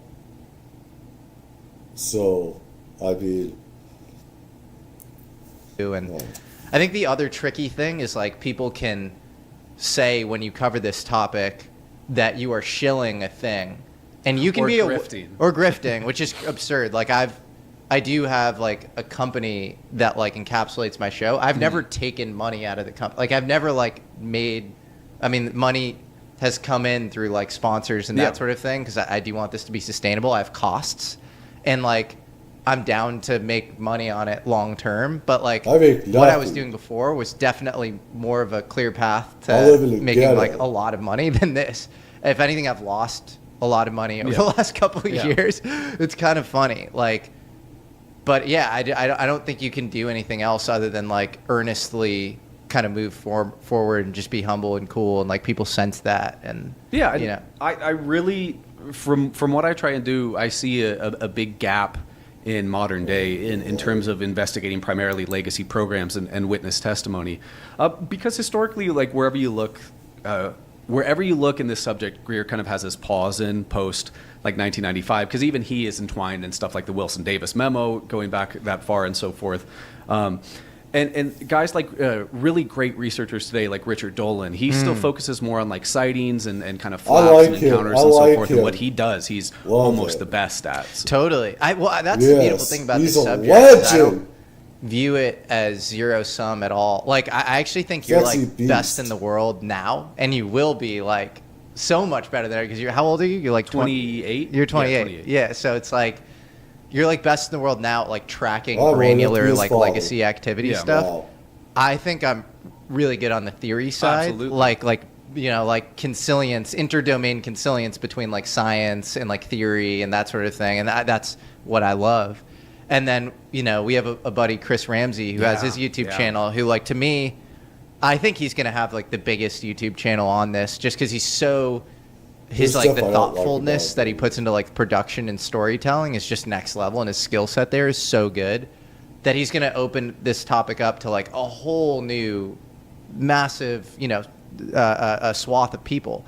And I think we're all like pretty like, I don't know, we all have egos, but we're pretty like team players, like and so I love that. I think that's really cool, and it's going to be like a new era of this stuff where we can just like work together and like find the truth. And it's complement really, each other. It's really refreshing because it's really refreshing to work together, because I'm sure as like everybody who's done some research in this subject knows, like any sort of disclosure is not really going to come willingly, especially when it comes to UFO legacy program operations. So kind of working together and tackling cases and stuff like that is really brilliant to do. And Chris is a great guy. You introduced me to him at the hearings, and the second he and I were talking about Bob Lazar, because he did the interview with Luigi from Project Gravatar. Yep. He spoke very highly of him, and Luigi's super cool. I've talked to him. He's awesome. So this is this new documentary about Bob Lazar. Bob Lazar is obviously, if you've made it this far in the interview, you definitely know who Bob Lazar is. Yeah, but he is, famous for having claimed to have, reverse engineered UFOs at Area 51 S4,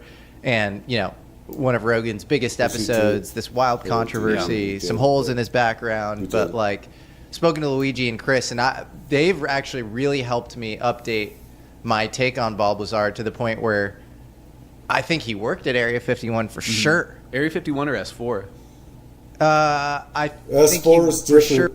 S4 is another facility away from Area 51 that's more secret. I remember my father and other people telling me, there's this place S4. And there's one side of mountain moves, and we have that, side mountains, everything where a mountain will move, at nighttime or whatever, move, and then, stuff will happen. And there's that part of S4 that's in the side of the mountain, right here, it goes underground. So it's on the side, S4 is different from, this is what a lot of people don't understand, is that S4 is off miles away from Area 51, and see what goes on there is even more secret. And like I said, they got different hangars for different aircraft. There's B-2, F-117, U-2, SR-71. It's not all UFOs. It's different stuff. And they have sites elsewhere for more secret stuff. Different hangars for different vehicles we use. That's what people need to learn. Whoever worked at Area 51 probably worked at S4. Okay. And then right. I'm not sure that what he was shown wasn't shown to him deliberately, and he wasn't given high-level frameworks as sort of passage material and recruitment for Legacy, which doesn't make covering his story invalid at all. Right. It makes it almost more interesting, but to me it has to be covered through this. There's certain stuff that each worker does on different parts of reverse engineering technology. He was given one different part, not the main part of the reverse engineering, just different parts, and they want to see what he could do with that. Like I said, there's different parts you're allowed to do. Just because you're one part of the secret, it's not technology, it's magic. But I try to put it in human understanding. Is that, and like I said, guards have machine guns. I often heard they're ready to use if you don't do your job appropriately as told and everything. So it's very strict. You have to see a psychologist, psychiatrist.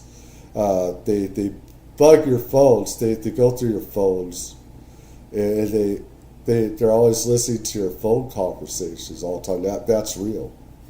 I know that from my father and other people that have worked there and everything have said it. So it's like meta lens. Yeah. If that makes any sense. Well, through the skepticism, but also there's probably some real stuff here. I mean, I've historically stayed away from Bob because I'm so biased towards wanting to believe him. Yeah. Growing up, I would always hear about his testimony. I was the first to buy Area 51 or UFOs and Flying Saucers from Jeremy Corbell and his book Dreamland. Yep. The more I study other things, the more interest I find specifically, not Bob Lazar, reverse engineering the sports model, propulsion systems, or reading about the files of bodies and so forth, but specifically around the facility S4, which I have good reason to believe that S4 south of or just southwest of Papoose mountain range, right by Papoose Lake, is a real place. And what's your good reason to believe that?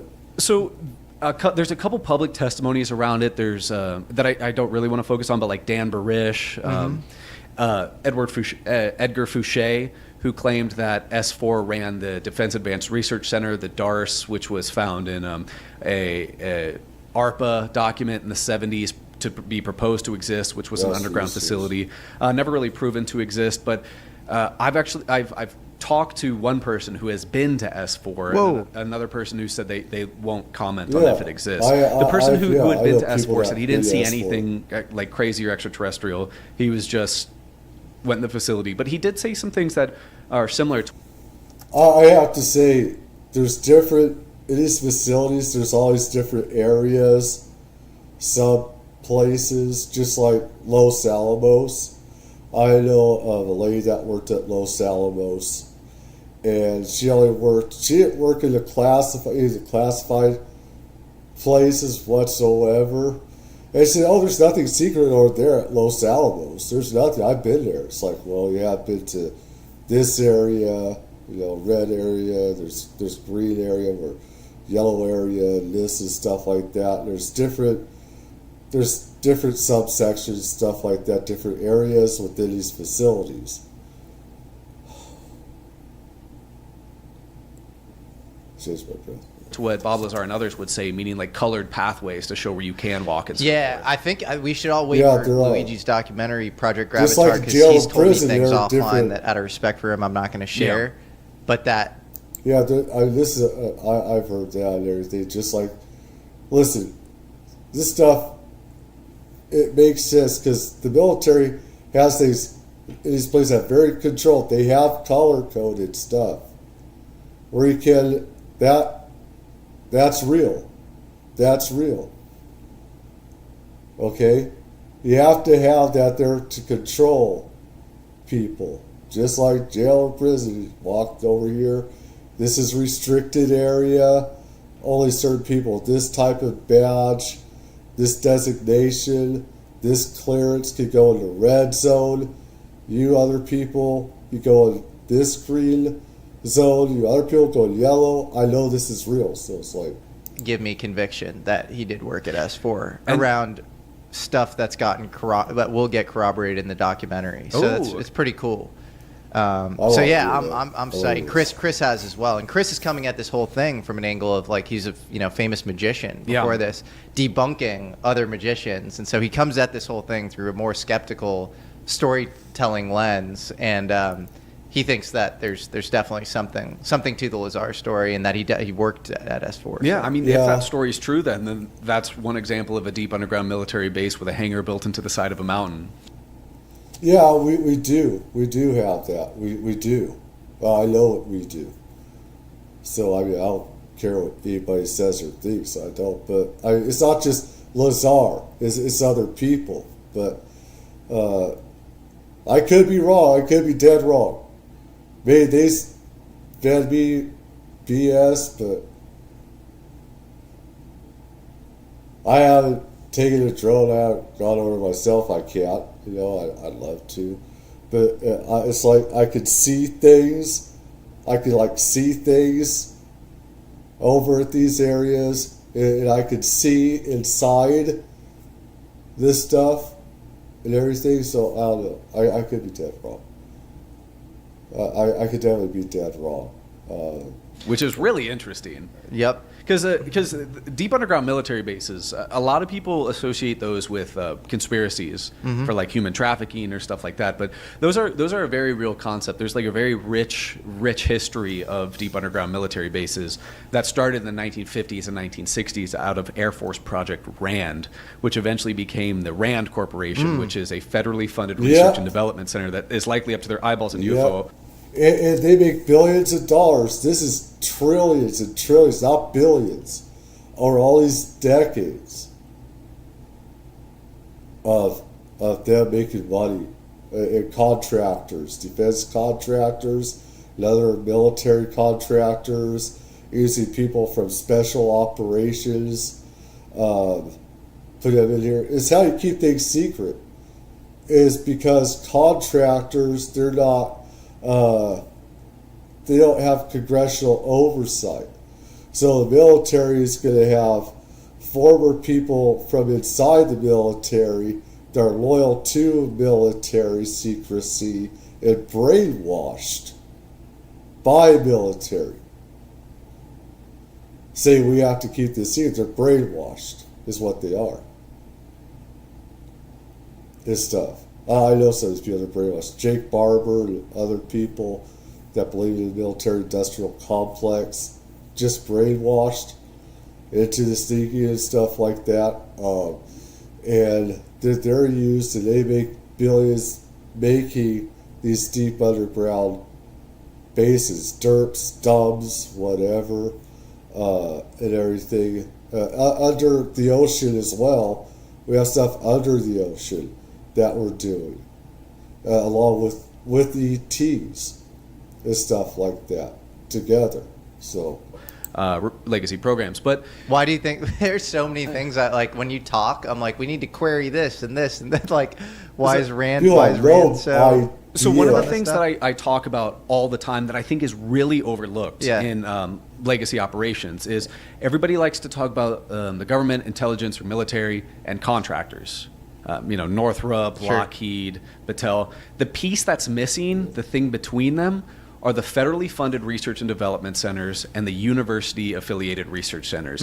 These are semi-private, not-for-profit institutions that are government-owned. Examples of FFRDCs would be places like the MITRE Corporation, the RAND Corporation, Sandia National Labs, Lawrence Livermore. There's one at Penn State where Eric Walker was. Well, that's a university-affiliated research center. And those are kind of another side of the same coin. And we can talk about what I think, based on some good intelligence, that what I think these do. University-affiliated research centers are like the MIT Soldier Nanotechnology Super Soldier Lab. program. Yeah, the University of Southern California, a Creative Research Institute. And that's another really interesting thing where I think Bob Lazar might have done something in and around the MIT. He could have. Well, like that. Whenever he comes up with Rogan always says, "Oh, I'll tell you something offline," where like it would make the MIT records being deleted make sense. Yeah. And then he can never say it online. Could be a UARC. That would be my guess. That there's probably some interesting research, that he was maybe involved in. That because that from way back in the day at MIT was, Carl Compton, who was president of MIT, who was rumored to be shown the craft at Wright Airfield with this sort of Anderson Trust, these CIA guys, and actually be very involved in legacy UFO efforts. And so it's fascinating. And now we have this Super Soldier program. And so with those FFRDCs and UARCs, what I think based on good intelligence is that the U.S. military and intelligence sources split between the Army, Navy, and Air Force will have a program, whether that be technology exploitation, materials research, reverse engineering, or flying of alien reproduction vehicles.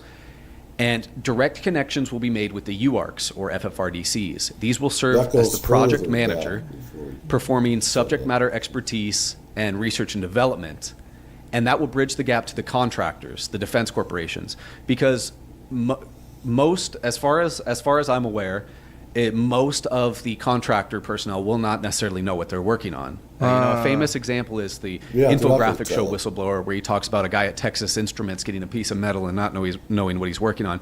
It's the middle management at these companies, at the contractors, that generally know what they're working on, like the security directors and so forth. But the FFRDCs and UARCs allows kind of one-step removal between the military and intelligence and the contractor. Well, but with MITRE Corporation and RAND, you would think of them as having kind of the top of the pyramid view on the technology. I believe the president of RAND Corporation for many years was a guy named Michael Rich, who's Ben Rich. Ben Rich was the president of Skunk Works. That says we have the power to travel the stars, to take ET home, and made all sorts of interesting comments. Like at the end of his career, he also called UFOs unfunded opportunities. Said that we have UFOs and they have UFOs, so like humans do and ETs do. Said there was an international corporate board controlling a lot of the UFOs, and that maybe we needed to take it back into the hands of the U.S. or something. He said there's nothing national security that would infringe on national security, that make it a national security threat by outing this stuff out. But we have psychopaths in government, these contractors that want to control this technology, spirit, magic, and everything else for religious or because energy, oil, coal, gas would all be bankrupt and everything. And the government doesn't want people to be able to use psychic and telepathy. They want to be able to go through our cell phones. They want to be able to go through our computers and control everything that we see and do. They want to spy on us and see everything that we do.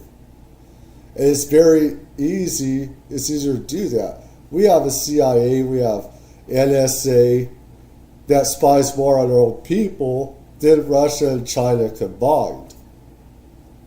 That's very dangerous. There's something very evil about that. His stuff. All sorts of interesting stuff. His son was the president of Rand Corporation for decades. So I find that somewhat interesting as well. And Thomas Townsend Brown is doing his anti-gravity experiments. The Rand Corporation shows up, sees the experiments. They have this meeting. Something changes after the meeting. Townsend Brown, his experiments just fail. Something sort of, nominally like they fail, even though clearly they hadn't failed. Right. And then to me, it's clear there's some covert IP transfer that occurs his anti-gravity technology gets transferred to Northrop Grumman via his investor, who's a guy named Floyd Odlum, who has a majority stake in Northrop. Yeah. And so there's something around the Rand Corporation there too. Absolutely, Rand, MITRE, Sandia. Sandia and Lawrence Livermore were accused by some people like Edgar Fouché of actually reverse engineering propulsion for craft that would lead to like triangular ARV. But you also have to look at the time when a lot of these were made, specifically MITRE and the Aerospace Corporation. They were founded in 1959 and 1960, the exact time of the golden age of Army R&D under Corso, who said that there were institutions also created to study extraterrestrial technology. And if you look at it, what's weird and what parallels to modern day with the UARCs and FFRDCs, if you look at U.S. Army research and development, this is going to sound so boring to so many people, but if you look at U.S. Army primers for research and development from the 1950s and 1960s, like read through all of their proposals, you'll see under Trudeau, when he was the chief of research and development for the Army, he proposed that the Army work for kind of technology transfer and technology study with URIs, University Research Institutes, and IRILs, I think it is, like independent research or something, independent research laboratories, similar, which are similar concepts to the UARCs and FFRDCs made in the 90s. So we see these insane parallels to modern day. And of course, MITRE was made out of Project SAGE, which was a Lincoln Labs giant project to like make giant radar systems to study ballistic missiles and so forth. Well, it's like if you were doing any secret science, if we live in the world where any science is classified, which, come on. Yeah, of course and now like it's all coming out. You have people like Mark Andreessen, Ben Horowitz go to the White House. They say we'll classify math and the AI just like we classified physics. And like Eric Weinstein, my former colleague, is constantly kind of opining on like this idea of the secret science branch. You have to be stupid to not think that some science isn't classified. If we live in the world where it is classified, that stuff is going on in the places where we uphold the most secrecy, which is these DOE labs. Yeah. And so like a lot of I don't think DOE it's like as well. conspiratorial. It's like obviously if you're doing high energy, really intense physics, you're probably and you have artificial intelligence replacing humans. And it replaces the reality that we all have the ability for telepathy and psychic abilities as well, including the ability to heal people psychically. I've done that a little bit, where I've done some healing with people, massages I've done, and using chi, ki, all stuff is in Eastern, philosophy, Eastern religion type stuff and everything. It's not in Western, it's not going to be in that, but it's real and everything, and how psychic abilities goes into this. And artificial intelligence, evil, bad for a lot of stuff. It can help some stuff, but we're going backwards. It's destruction of human thought, and how AI takes the human part out of it, and it's ChatGPT is politically, sociologically biased as well. You're not going to get the truth all the time from that. People think they're real idiots. I have to say, probably also understanding ontological truths that the rest of the public don't understand. That's often the case. Like you start to understand things about reality due to some of these experimental effects, where you're breaking the bounds of our reality in some sense.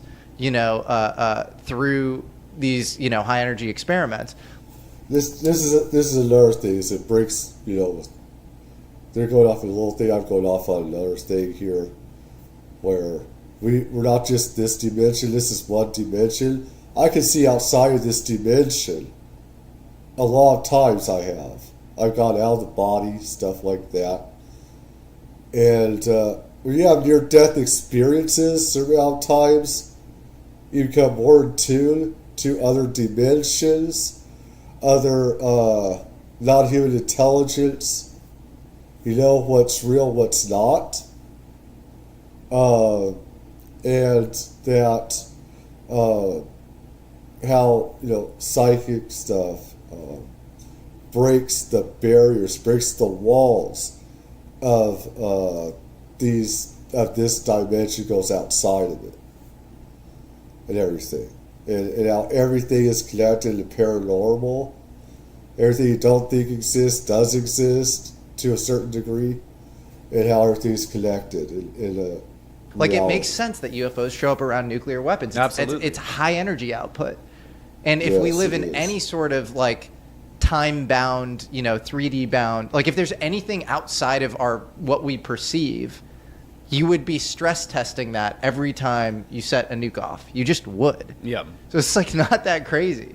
And I'm with you there, and I just think it's so interesting to try and investigate how players and the government and military package these concepts and these high energy experiments to classify them and keep them out of public view, especially when it involves kind of extraterrestrials or non-human intelligence. And for the aero disenjoyers out there, as recently as 2024, the new aero director John Kozlowski said that aero is working with both UARCs and FFRDCs. So that's something to glom onto. Yeah, he said that to when Susan goes sitting right behind him to Gillibrand at the 2024 Aero hearing. Whoa! And then, of course, when Sean Kirkpatrick left Aero, he ran off to Oak Ridge, which go look at the FFRDC's connections there. Oak Ridge. Totally. Yeah, because doing a lot of interesting material science there. It's not just a nuclear lab. Like they're doing a lot of frontier science at Oak Ridge. Many FFRDCs are owned by Battelle Memorial Labs or Triad National Security LLC, which one of those three is Battelle. Battelle's really interesting. I mean, if there's any group out there that is studying actual biologics, it's probably Battelle. They run some sort of biological materials lab out of Fort Detrick, and also a lot of really interesting classified work out at Dugway Proving Grounds. I know all fascinating. these Yeah, and that was always, I believe, was it the HC Cross? You know what I'm talking about? This memo that Project Stork from Project Battelle. Stork from Battelle, where I think it's all these are connected to human trafficking, as well as getting all these people that have psychic, telepathic, remote viewing abilities, and whether even tribal people and stuff like that across the world. And there's human trafficking, there's cartel stuff going on about who should have all this, the power with this magic technology stuff, and willing to almost kill the other side for it as well.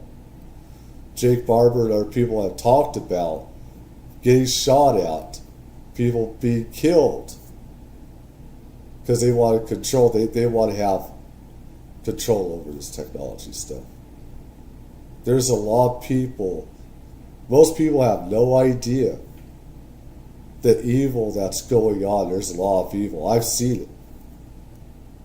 it's now clear in retrospect, and I think this is a lot due to Richard Dolan's great research, that like you had this cleaving off of the vital study of UFOs.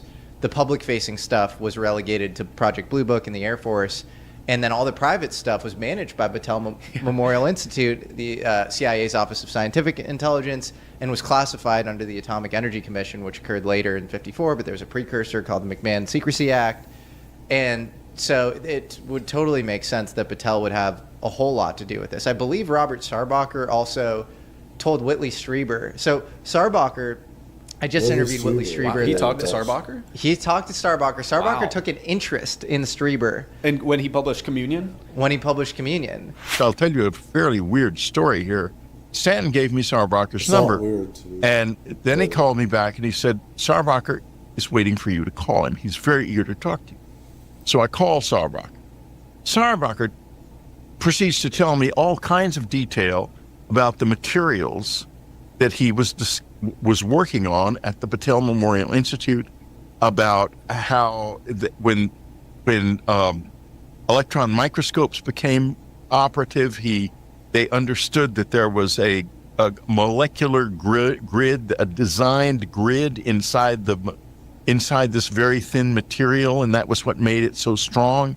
And I think that's probably been extrapolated out into our military technology in many different ways. Yeah, and so you're talking about an extremely advanced scientist taking an interest in a horror novelist's abduction account.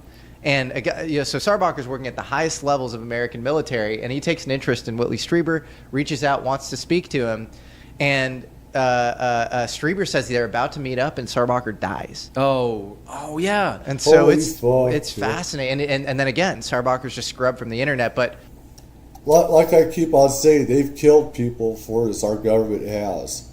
Other whistleblowers have said that. I've said it before any of these whistleblowers came out. Before any of these, decades ago, I said it. People were killed, and even some stupid family, so-called family, not my family anymore.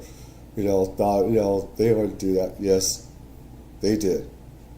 There's a law of murder that is involved in keeping this a secret, keeping it from us, and everything like that. Like I said, these are criminals running the government and everything.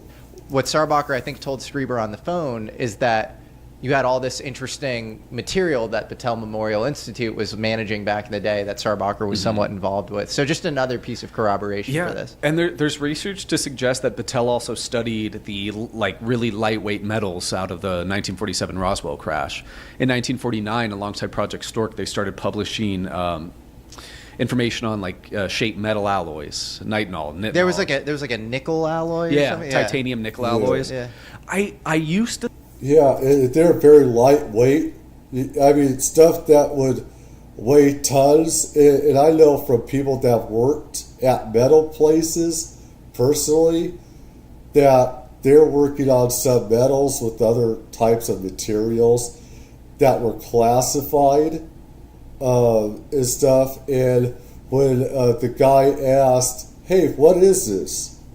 Very light. Says usually goes, "Don't ask about that, it's classified." So we got universities, colleges, think tanks, and everything else that's re-engineering this stuff. And we got from not just 47 crash, from Roswell, but other stuff from New Mexico and other places. There wasn't just one crash, there was 2 or 3 others. There's many more happened over time and stuff around New Mexico, you have Los Alamos, around that huge area as well. But you're talking about metals that usually weigh tons, and you'd be able to just lift it up with your hand, just like, and stuff. It made no sense, or hundreds of pounds, I should say, so we had to re-engineer. To think that Battelle was kind of phased out of operations. I'm not quite sure why I thought this, but recently I've taken a huge interest in Battelle being like one of the primary contractors out at Dugway Proving Grounds, which I think has a massive underground facility. I mean, I've talked to a witness who didn't go on the 2023 career NPC, but I've talked to him and I've interviewed him, and he, while working as a contractor for the C. Martin Company at Dugway at the West Desert Test Wing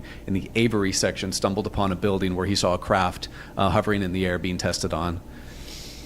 So fascinating. Yeah, and then Battelle has a bunch of old contracts for making like enclosed laboratories at Dugway and stuff, and that is really fascinating. And is there a Mormon connection with Dugway because it's in Utah? And I think of like the CIA as being fed into by a lot of Mormons. Mormons were surrounding sort of Howard Hughes. Well, Greer likes to say so, right? But I don't know. I haven't been able to make that connection. But I was able to make a Dugway Proving Ground connection to one of your recent videos with James Fox. Oh, tell me. So I was rewatching your James Fox interview, and he talks about the 1971 Holloman or the Holloman Air Force Base footage. that he talked to filmmaker Alan Sandler, who said he saw the footage and saw beings in the footage. Yeah, we showed that conversation between him and Sandler. Yeah. What did you see on the film? Was it color? Was it black and white? Was it black and white? It was black and white. So yeah, me as black and white print, but it was nothing other than what we said in the book. We see this thing, this round thing, and it wasn't that stable. Funny part, and it landed, and a door opened, and guys come out looking like they were outer space guys. So in 1971, Sandler and another filmmaker, Robert Emenager or something like that, I think his name was. Emenager, yeah. Yeah, they were approached by two U.S. military officials to make a documentary, and they could include the Holloman Air Force Base footage. Yep. One of these individuals was an Army or Air Force, I can't remember, a colonel named Weinbrenner. Mm-hmm. And Weinbrenner was actually part of the Foreign Technology Division out of Wright-Patt for a while. Whoa. So that occurred in the 80s or the late 70s. And so time goes on. Weinbrenner would be asked all the time about UFOs because Robert Emenager would go back and ask him, like, what did you think? And, there's a story of a conversation where he and Weinbrenner are speaking, and Weinbrenner saying, like, oh, UFOs don't exist, blah, blah, blah, while taking a book off his shelf and giving him a book about UFOs. But on his deathbed, there's a lot of research proposed by, like, Grant Cameron and Anthony Bragalia and so forth about Weinbrenner on his deathbed saying that they house dead extraterrestrials at a facility out in Utah, which of course is Dugway Proving Grounds. Really crazy. So I made that connection last night. It was fun to see the Sandler to Weinbrenner to Dugway. Sammy, are you in touch with any UFO? Well, one thing is, before we get to that answer, is that we have National Archives that archives everything, even the highest secret stuff. In the National Archives, there's stuff that we cannot access, and in the National Archives. So, and throughout history, you have also the Museum of Alexandria. That's burned with a lot of prehistory stuff. A lot of people, said, there's stuff about UFOs from that was taken out of there from the Museum of Alexandria and put into different archives around the world, the Vatican, U.S. archives, and other government places around the world, where they're about ancient UFO, ET stuff as well. So it would make sense that we'd also archive ETs in underground facilities such as 52, Area 52, 51, and Wright-Patterson, an underground part or different place on the base, whatever. It actually makes sense. UFO whistleblowers, not whistleblowers yet, people on the inside who have firsthand witnessed crafts. Absolutely, yeah. And anybody who has witnessed craft in a hangar, in a classified facility in the U.S., not just seeing a thing flying in the air. Yeah. That's wild, man. Yeah, but will they... Well, I know people that have seen UFO here at Plant 42 in Palmdale that said they did and stuff. So it's like, that's not a secret place at all. What goes on in some of the buildings can be, secret. Talk publicly, no. And will they discuss the full extent? Why won't they talk publicly? I do think it's important context for the audience. Like, we're going to get comments. Trust me, bro, or whatever. So what's your? No. I'm not saying that to like push like a narrative or say like run with this. Like I know people have seen this. Not a trust me, bro thing, but yeah, of course I've talked to people I take very seriously, like good friends that I've made who have said this, and these people are former military or intelligence. They're not contractors. I haven't heard a peep from a contractor. I think that's a whole nother story because there's government NDAs and contractor NDAs, and the penalties for violating those are severe. But these military people are bound by NDAs, some timed, which usually really long NDAs, like decades long, or lifelong agreements, and they do not want to be the person to violate. Any who've seen bodies? Prison. One of them has talked about a place in which bodies are stored. Where are they stored? We'll save that because that might lead to people being able to identify that person.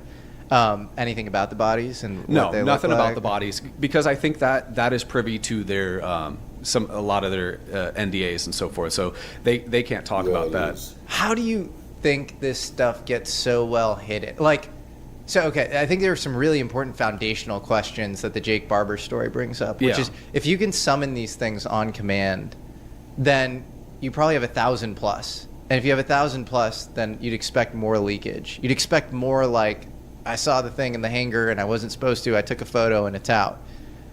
You hear rumors on the other side of this that we have 10 to 15, and they're like, you know, only select. When people say that, because they'd kill you with that picture. The thing is, this is the thing I call BS on.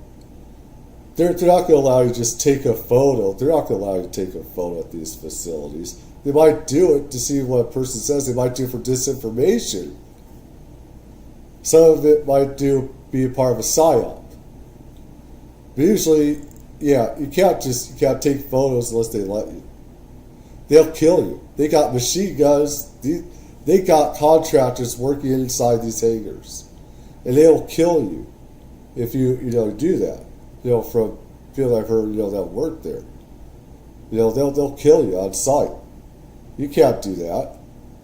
You have to confiscate it, kick your ass out, take away your clearance.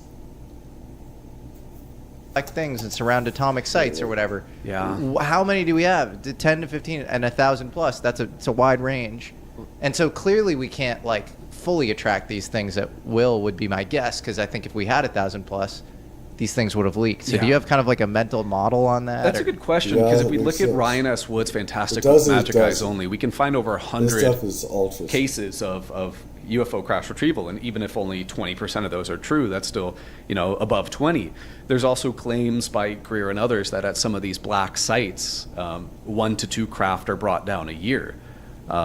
So I have no conceivable notion of how many craft have been brought down or why they're brought down. You got guys like Philip J. Corso who talk about the initial Roswell crash being due to kind of conflicting radio signatures messing with craft navigation. You have testimonies like the 1953 Kingman, Arizona crash where possibly nuclear testing from Operation Upshot Knothole messed with craft. And then you have Barber's testimony that psionic abilities can forcefully land craft or bring them down, or they have EM weapons to target the craft and bring them down. And then there's also stories about the 1983 Strategic Defense Initiative instituted by Ronald Reagan, which was to act against Soviet ideas. Star Wars. Yeah, this is the Star Wars program. I've talked to numerous people, and I talk about this all the time in my projects, that this likely had a backdoor to both fund UAP programs and act offensively against UAP. UFO. So there seems to be numerous methods for them to crash accidentally or be brought down forcefully. How often is that successful? I have no idea. And what sort of technology is being brought down? In Jake's case, we have the testimony of the egg and the 8-gon, and there's also the classic saucer and so forth. And this technology is obviously not ubiquitous. There's different types of technology. There's different craft design. One could reasonably assume then there's different types of NHI, some manned, some not manned. I often think back to the 2008. I'll say this slow because it's of course very complicated, but before you do, I need to take a leak real quick. And I need to take a few pills as well, real quick. So let's get a snack, a little snack break, get something, come back. I need to take a leak, take a couple pills too. 5, 6, 7 minutes. Right.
2008 contractor that rhymes with Lockheed Barton.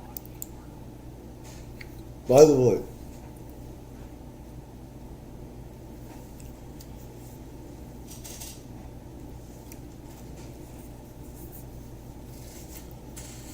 if you like anything I'm saying, like his stuff, that I cover anything, please leave a like, leave a comment.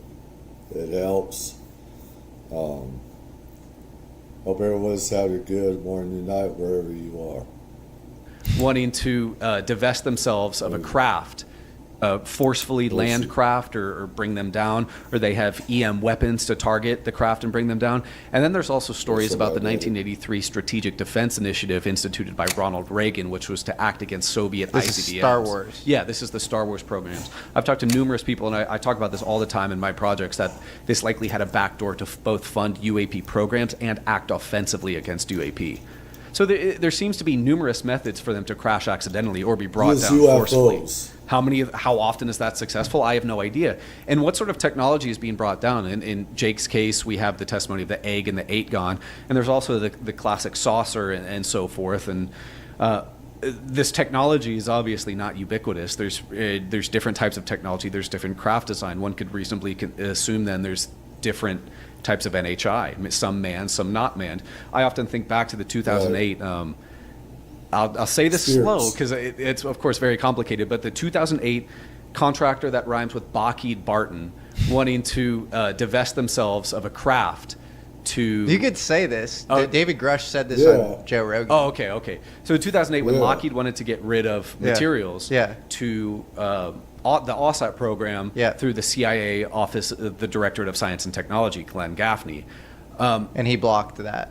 Correct. He blocked that, stopped that from happening. And, I have really good reason to believe that this was this was materials for the craft from the 1953 Kingman crash. Mm-hmm. And there's also other lines of research. I believe that too, by the way. Good. Yeah. And there's other lines of research to suggest that Lockheed, the only reason they were able to give this up is because they were completely comfortable in the fact that no other contractor, no other foreign government, or no U.S. government could make any heads or tails of this technology. And that stands at a huge juxtaposition from all the other stories of alien reproduction vehicles being created. Yeah, so where are you there? Because I think this is really important, is like how much have we actually reverse engineered, made progress, and made these things flyable?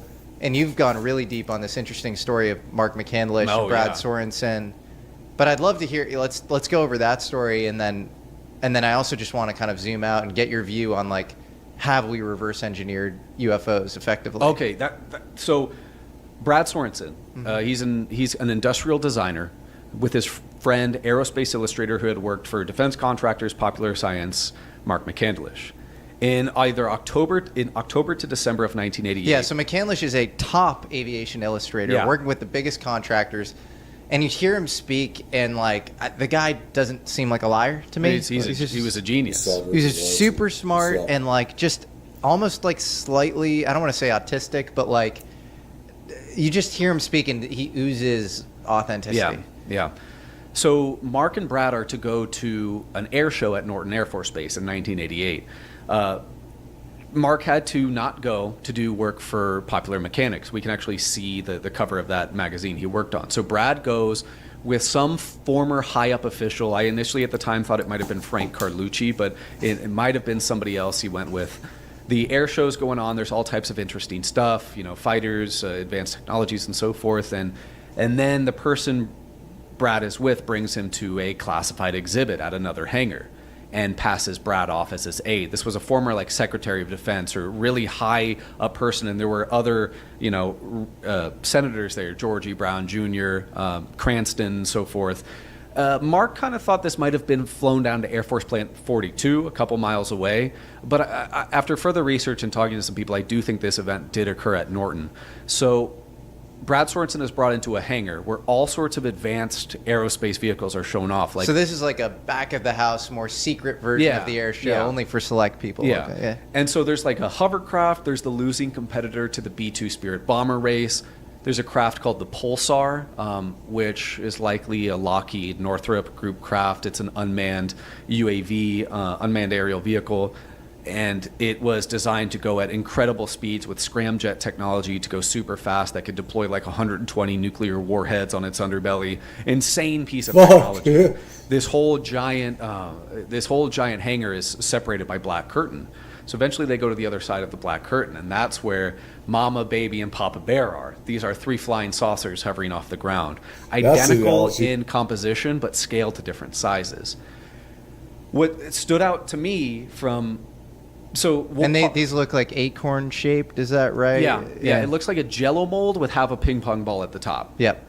And so sort of a typical saucer shape or you would see in the Kecksburg crash of 1965. Almost. Like a dome on top. And like a dome on top. And I want to pause here for a second because historically people have said that Mark McCandlish has relayed this story secondhand, which he has because he created line art of the craft, which we'll go into in a second. But this was not supposed to be published, what I found, and I was told it wasn't supposed to be published by a person, but I found an original interview from, I think, 1990 with Brad Sorensen and Bill Scott of Aviation Week and Space Technology.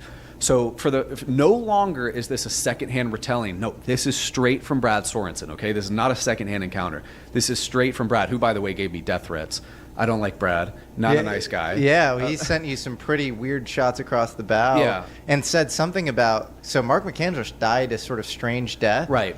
And he said something like, I couldn't protect him anymore or something. Yeah. And then I believe the filmmaker who made this documentary, I forget what the name of the documentary is on Mark McCandlish. Yeah. What's it called? 0 Point? Something about 0 Point? Yeah, the hunt for... It's not the hunt for 0 Point, but something about... like the story of Mark McCandlish. That's right. Something like that. Yeah, I've seen I think James Allen. Yeah. He died in a weird way. Super aggressive cancer in his autopsy report.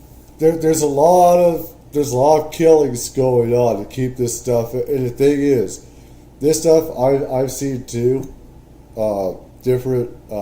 This stuff is also patented as well, so you know this stuff is real and everything. But I've seen this, since early 90s. I've seen it since the 80s. Some of this stuff.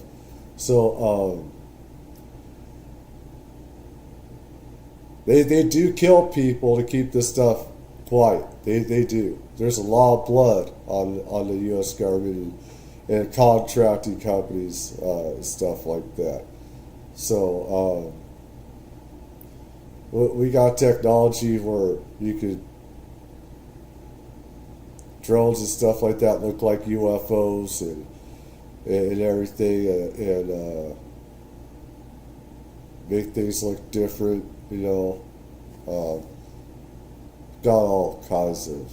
Report it showed evidence of heavy metal poisoning. Right. So I've actually talked to the editor of that interview since, and he said that they had received kind of threats, like Men in Black type encounters and so forth. So somebody did not want this out. Yeah. And so, Brad Sorensen actually has a a first-hand somebody's. The thing is that there are real Men in Black, but they're not.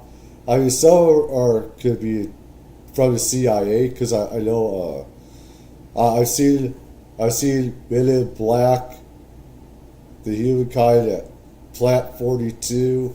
I've seen them, in their cars, dressed up in black suits, stuff like that.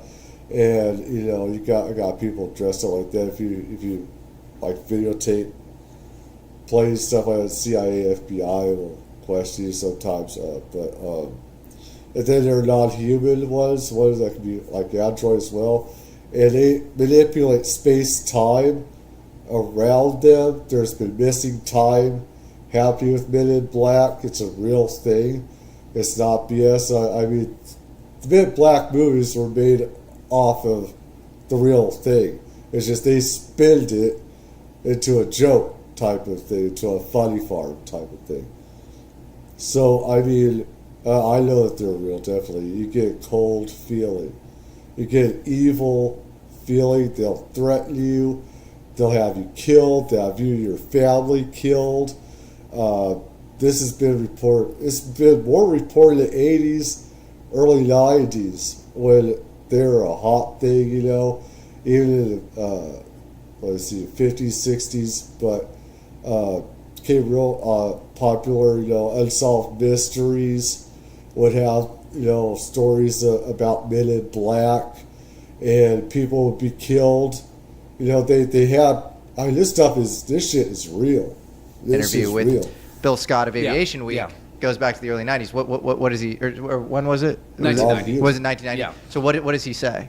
So he said he saw these 3 craft. There was a demonstration by like cats in suits with a kind of a VCR and a video showing the craft over a dry lake bed, hopping, shooting up into the air. And there were some panels pulled off of the craft, and essentially the bottom portion had what looked like a giant, like Tesla coil, almost like copper plates and a rotary arm to reach out. The top part looked like a removable crew cabin. This had F4 Phantom jump seat, super crap, like a handball control mechanism, which, by the way, that was the control mechanism for the Triangular Craft and Secret Machines by Tom DeLonge. But that's a whole other story. And the thing looked like, all 3 looked like crap. Soren? That ball is reported by a lot of different people, how you put the puzzle together and everything. And it's not just this one guy, but lots of different people talk about this ball, metallic sphere and everything, how you use psychic spirit to control these craft that can go through space-time and go faster than light speed or whatever, Johnson said that it looked like it was made by scientists, not engineers. There was no beauty in design. There was no streamlining of features. There was slag on it, chips. These things looked like they had beaten up. There were rivets on the outside. And so eventually during the pitch for this was to garner funding, because Reagan had put a lot of effort into this project with Star Wars and so forth. In the incoming administration, they wanted to see just as much advanced aerospace money put in. My father and other people I know that were in the military talked about Star Wars and how we had lasers up in space that could blow up any nuclear missile. We do. We have a lot. We do have a lot. We do have secret ships and stuff in space. We have a lot of. The technology was not given to us. It was forcibly taken. It was never meant to be had. The people who it was taken from, or the things that it was taken from, it was taken forcefully, and that this was our poor man's interpretation of how this technology worked. So interesting, because that's the rumor about Roswell. It was high-powered radar that we sort of, that interfered with the flight patterns of these UFOs, and then they come down, and we weren't meant to have this stuff. And then you hear rumors in and around legacy programs of like whatever beings are in control of the UFOs like want their stuff back and are extremely angry at the legacy UFO programs, and so that begets all sorts of weird ontological questions there. But I want to stick with the core details. So, what else gives you conviction that this is and that we do have flyable UFOs? Because I just think so many people are going to sort of be skeptical. Right. I completely understand. It's such a crazy topic, but this was the birthplace of what we'll call ARV, Alien Reproduction Vehicle. This was kind of the first ever big testimony of it. And Mark McCandlish, before he passed in 2020 due to a self-inflicted gunshot wound that, who knows, he investigated the Fluxliner, what it was called, ARV, multiple times. He talked to an individual named Kent Sellen, who said he saw this over Edwards Air Force Base in the 70s. He has an image taken by a pilot, Harvey something, I can't quite remember, over Provo, Utah, right by Dugway Proving Grounds in the 60s. And that looks identical down to the synthetic vision system on the outside, which was an array of cameras to kind of point to a location. And that's what's so interesting about this. It's as if we were given this sort of intact shell, and then we retroactively patchworked on like kind of low tech. Yeah, like the jump seats. The jump seats and the cameras, and then you kind of like make this thing work, but like it's this really low tech combined with the really high tech that we were given or something. But this isn't the only example. There's the controversial account of Edgar Fouché. A lot of people like to discount especially because they like to say that Fouché has been debunked due to a lot of controversy with the alien scientist that I still think it's really worth revisiting. I talked about it a little bit, but the alien scientist is this YouTuber named Jeremy Reeves. Yeah, and he had a relationship with Fouché. Okay. Oh, interesting. I've talked to the guy. He's a nice guy. Yeah, he's cool. But he's pretty critical of Fouché. So what's up with Edgar Fouché? And Fouché was a USAF Master Sergeant that actually has USAF is United States Air Force. Yeah, he has verifiable work at Area 51 in the 70s. Okay, And he said whilst at Area 51, he would work on like advanced satellite uplinks and so forth, but he would come to learn from various friends he knew, including some NSA officials, of the TR-3B, reverse engineered flying triangle. Yep. Weirdly enough, I've talked to a guy who former Army in the mid 2010s who said he saw a triangle craft jut off of an airway in Area 51. That's pretty interesting. Well, we can say this now because I said this in my piece with Randy Anderson. Randy Anderson, you know, who you introduced me to, this Green Beret, amazing guy who claimed to be taken, you know, to this Off-World Technologies Division at Naval Surface Warfare Crane. Also, occasionally does contractor work at Area 51, and he's told both of us now, and I've said this publicly, that he has seen triangle craft that he can only presume uses electrogravitic propulsion because it's not using, you know, normal flight principles, at least observably to him, take off at Area 51. Yeah. Well, this is even a separate guy, too. Okay, so you have another guy. Yeah. Okay. Yeah, he said that this took off during in the Chow Hall at A51, during classified takeoffs of aircraft. The windows are supposed to be lowered, nobody looks outside, but because he was with a colonel...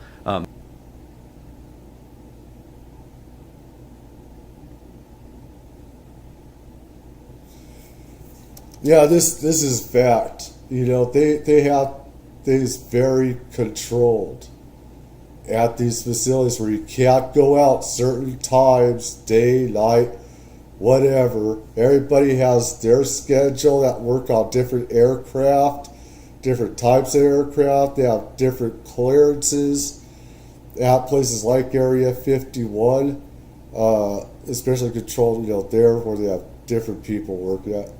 That stuff where Dugways, underground, stuff like that. Los Alamos, they have different classifications there. At some other places are different Air Force bases, you know, and it's very controlled. They have military, police, contractors there to make sure you're not doing something you're not supposed to do. If you do, then for what people have told me that have worked at these places is they're authorized to use lethal force that's to shoot and kill you. If you do something stupid, you're not supposed to look at certain places you're not supposed to look. They just kind of looked outside and a craft took up. It didn't disturb any of the dust around it, shot up silently. Deadly. Just vertically straight up. And there's so many stories about this. Even Paul Benowitz, who was totally mentally screwed up with and psyoped by Rick Doty, Air Force Office of Special Investigations, and Project Beta's great book by Greg Bishop documents all of this. You know, like even him, like the reason that he got onto the radar of all these kind of like counter intel people was because he saw this craft, you know, vertically taking off and landing at Kirtland Air Force Base that looked to be like it was employing exotic flight principles. Right. Yeah. And we know from William Steinman, this great researcher, UFO researcher, that this guy Eric Henry Wang, who ran special projects at Wright-Patterson, or Wright Airfield at the time, was taken to Kirtland Air Force Base to work probably on some of this exotic flight stuff. Yeah, and Wang was also talked about by primary Kingman witness Arthur Stancil Jr. Yep. So that's funny too. But this craft, the TR-3B, there were allegedly multiple versions, a prototype, an operational version ranging from 200 to 600 feet in diameter, crewing 4, serving as logistics and transportation for what could only be known as a secret space fleet. The propulsion device for the system was reverse engineered by Sandia and Livermore, 2 FFRDCs. The program was ran by the NSA, CIA, and NRO. And the contractors at work were Northrop Grumman, Lockheed Martin, Boeing, a couple others. But here's I hate to say this all makes so much sense. But it just fits so well with all the other stuff you learned. This is the most interesting part. Solar warning. That has to also do with Project Solar Warning, which a guy supposedly also got into CIA. This is when we had a good internet, and you could get into classified stuff and leak some. How much of Israel, I don't know, but I know that there's good about the Israel, that we have fleet, you know, in space or fleets or whatever, where we work with ET stuff like that. I was basically we have a fleet there, and we go off and we do things, other galaxies, whatever, other planets and stuff Right, to me, like about that. the whole TR3B also goes thing. back solar Fouché says the warming pilots for and this were other plucked from the stuff. Air Force Test Pilot School, which takes place at Edwards, which is the 412th Test Wing. There's a witness that contacted Greer in 2023 that I found his name, investigated him thoroughly in an Edwards piece that claimed he operated out of Edwards Air Force Base in Nellis and Area 51 on testing reverse engineered vehicles. I have shown you a little bit about this guy, right, including like the work he did at the Pentagon and Nellis and Edwards, and he was a director of an electronic or kind of an electronics warfare group at Edwards under the 412th Test Wing, which is exactly what Fouché said tested the TR-3 vehicles. That is a phenomenal case. So what does he say exactly? So he said he tested reverse engineered vehicles and at Area 51. At Area 51 and Edwards. Right. So he said in 1998 to 2002, this guy.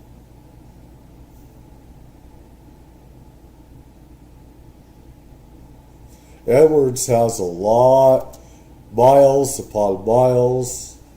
I mean, more than dozens and dozens and dozens and dozens, hundreds, thousands of square miles, thousands and thousands of square miles. And we can, and Edwards has, some people might be able to Google it. I don't know. They might have taken it off Google and other stuff. I don't know. But, I know people that have worked at Edwards. My dad and other people. My dad got me to special access areas as well. But we have huge underground areas at Edwards. And people say here at Plant 42, Palmdale, Skunk Works, that connects to Area 51. And then you got other areas where go underground, Area 52, and other areas, underground places. It connects, say Los Alamos or whatever. Everything's connected. It's like a hive network. It's like an ant thing, hive thing. And you can put, like I said, B-52s. They put B-52s over 100-foot wingspan and stuff like that. All these military vehicles. And we have that not just for in case of nuclear war, but we have it to keep it out of the range of satellites as well. Some satellites, sometimes you get that stuff. Like I said, the so-called enemy that we have can see everything. They see all serious stuff. There's no reason for all this bullshit. They say this about national security. Guy Ed it's not. Was briefed into programs while he was at Nellis under the 98th Range Wing, which became the Nevada Test and Training Range, which is pretty interesting in itself. But that then, in about 2006, he was sent to Edwards to actually work in said programs as a director of an electronics warfare group. And I vetted this guy quite well. I've tried to contact him in numerous ways. Would you ever put it out a story with him, or if he would talk to me, I would instantly. Okay. Instantly. So you just know you're not in contact with him? My number is blocked by him. I've tried to call him. I've tried to email him. You've told me about him. Yeah. I've tried to message him on social media. Funny enough, one time he accepted a Snapchat request. Whoa. And I messaged him, but he never got back. No. So this is what I think one of the most consequential, untapped testimonies there is. So many of these guys, like as soon as you initiate contact, they say a little thing, and they say a thing, and they get kind of excited, and then they get spooked. Well, Greer did the right thing with this witness. Ed. He was going to bring him in front of Senate Select Committee on Intelligence to testify. The guy got cold feet right beforehand. And I had this confirmed to me by elements of Senate and so forth. So this isn't just Greer saying that. But this guy was supposed to testify. By like a Senate aide or like... Yeah. Okay. Yeah. And this guy was supposed to speak but got cold feet. Why? Is that because he was threatened? I don't know. There's other... if you look through the Greer archive, there's other witnesses. It's actually really interesting to see witnesses who are going to talk to Greer and so forth, but then say they've been threatened with some really horrible crimes, like really gross so messed stuff. Up. Yeah, that if they continue to talk will happen. We do. Yeah, like I said, there have been probably hundreds of people that have been, I'd say hundreds, and I mean hundreds, and not exaggerating, hundreds of people that have been killed for these secrets of leaking them out, and how they'd have it in the papers that a crash, a suicide, that's usually how they'll put suicide, a crash, or whatever, or they were poisoned, and they're hospitalized, and then they died. And they put off natural causes. And the coroner, they threatened the coroners and the hospital officials, and this goes with alien abduction, as well as having stuff in your body, stuff with our dissolved earls. If the doctors have evidence of the stuff implants, then some doctors have been threatened with their lives, their livelihoods, stuff like that, with the evidence. So there's a lot of stuff, a lot of psychopaths, criminal. This whole thing of secrecy is criminal. It's nothing less than criminal of what's happening. So, I mean, like I said, there's stuff that I know David Greer is right about.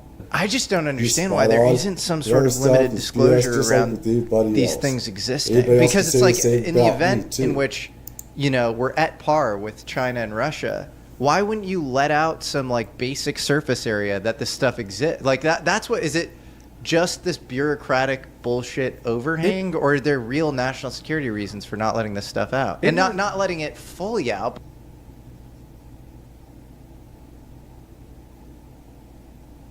No, it's not national security. Ben Rich even said that himself, and he's around all this stuff and other people.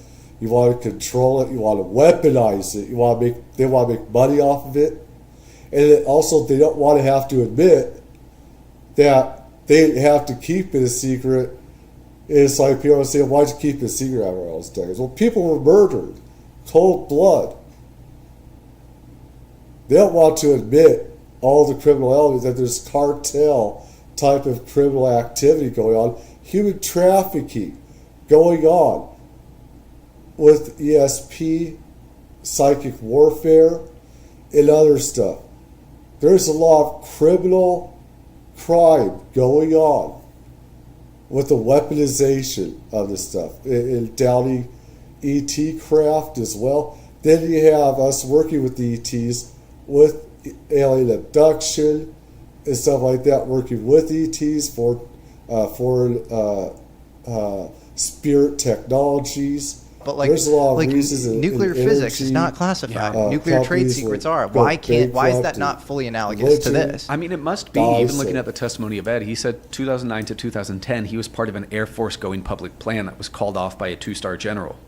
Why? There are all these. Well, it's like you had under the Bush White House, Bush 43. Yeah. They were going to do this sort of, possible. They were thinking about disclosure, and Hal Puthoff was part of this advisory group, and they were talking about it, and.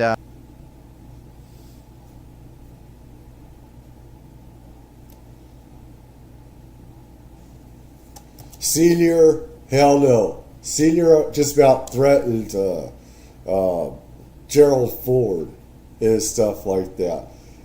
Senior was the director of intelligence, or CIA, stuff like that. Senior knew all about UFOs and all the dirty laundry secrets that we had about ETs. And it's like Daddy was not going to allow that. He was going to allow it with Gerald Ford for him to let anything out about UFOs and ETs. He shared stuff with Reagan. Reagan had his own UFO experience. Not a good UFO experience either.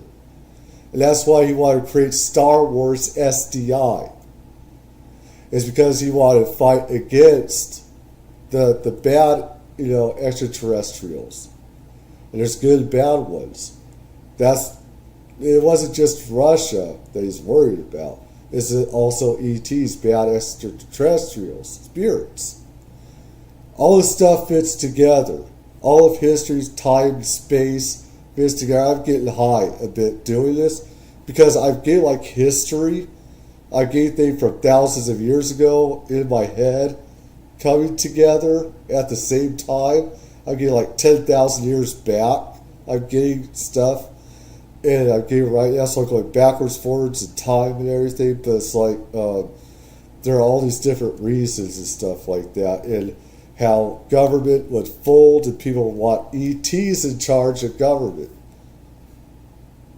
They don't, because humans are very corrupt, and also ETs don't want to govern humans. They don't. They have their own beings and sentience to worry about. We're just here as fodder. We're like just monkeys, we're like the circus and everything. And a lot of them just want to observe too. They don't want to be a government. And they'd rather just keep the hell out. Do what they're doing right now, whether it's good or bad. And a lot of people say, we don't want stupid humans in charge of this. We don't want religion. We don't want, we want that enlightenment. And you got ETs say, well, we can teach you enlightenment. And there's others that will do abductions. And you have all these different, it's crazy. And they don't want to, if they want to, they could have done it already. They would have done it already. They could have destroyed all the world governments. Anyways, Bush 43. So Hal Puthoff is on record saying that Bush 43 contemplated disclosure with Stephen Hadley, National Security Advisor, and Dick Cheney, who David Grush is on record saying, was one of the gatekeepers for the program, and they decided that it was too ontologically shocking to let this out, and that we couldn't publicly disclose. Oh God, hell no! He's part of UFOs. He was a gatekeeper.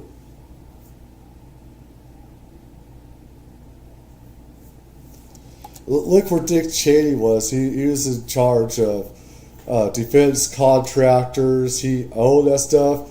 He's a part of the military-industrial complex. He's a part of the forever wars and everything. His daughter, as well as stuff. She's also in with bureaucracy and stuff as well. She's a part of it. Oh my God, the evils of Dick Cheney. Smart guy, but evil son of a bitch as well. Very smart, but there's an evil side to that guy. There's a lot of stuff, and he knew about ETs, UFOs. And I think that turned into a group where they were reading about, like they were reading the three-body problem and other things like that. Yeah. So super interesting. I mean, this could also boil down to... And the three-body problem, for people that don't know, is a Chinese science fiction novel. It's a great series. It's a great series, and it involves basically like aliens controlling almost all frontier science. Yeah. And sort of reality itself, and being able to stagnate, but also upstart physics, and reality being sort of information theoretic in nature, and the whole thing is so fascinating. And this could all deal with the subject of ARVs, but real quick, you mentioned Dick Cheney. A little interesting factoid is there is a supposed S4 whistleblower named Derek Hennessy who claimed he was a Navy SEAL. He wasn't a Navy SEAL. I had this confirmed, so already not off to a good start. But he claimed he worked at S4, and sometime in the mid-'90s that Dick Cheney came into S4. But the funny connection there is that, I can't remember the exact year, but Dick Cheney was actually going around to air bases around the U.S. to close up what he didn't think was operating efficiently. So that's so we know that he was going around.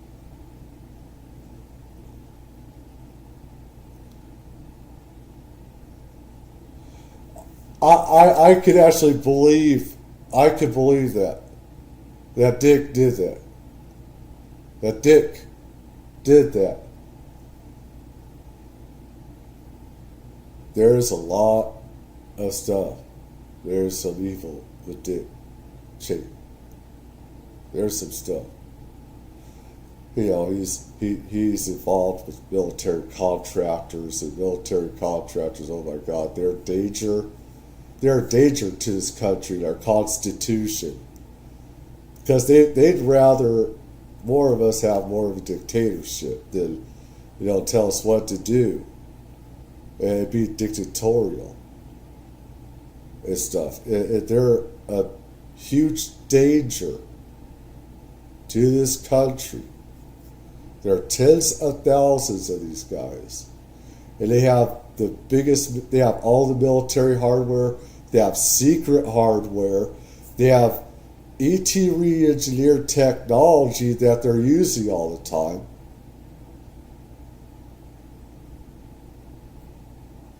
If people really knew what danger contractors are, they'd be scared shitless. Around the Air Force Base. That's fascinating. But we don't. But Derek Hennessy lied about being a SEAL, so we don't know. So we don't know what's up there. Story. Yeah. And so I mean, the Dick Cheney thing. I don't know what to think about it, but if there was a government behind our government, Dick Cheney would be the tip of the spear of that thing.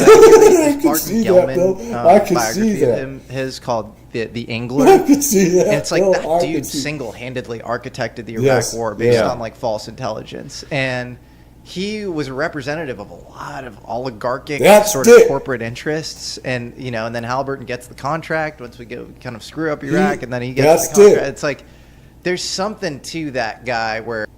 Yep.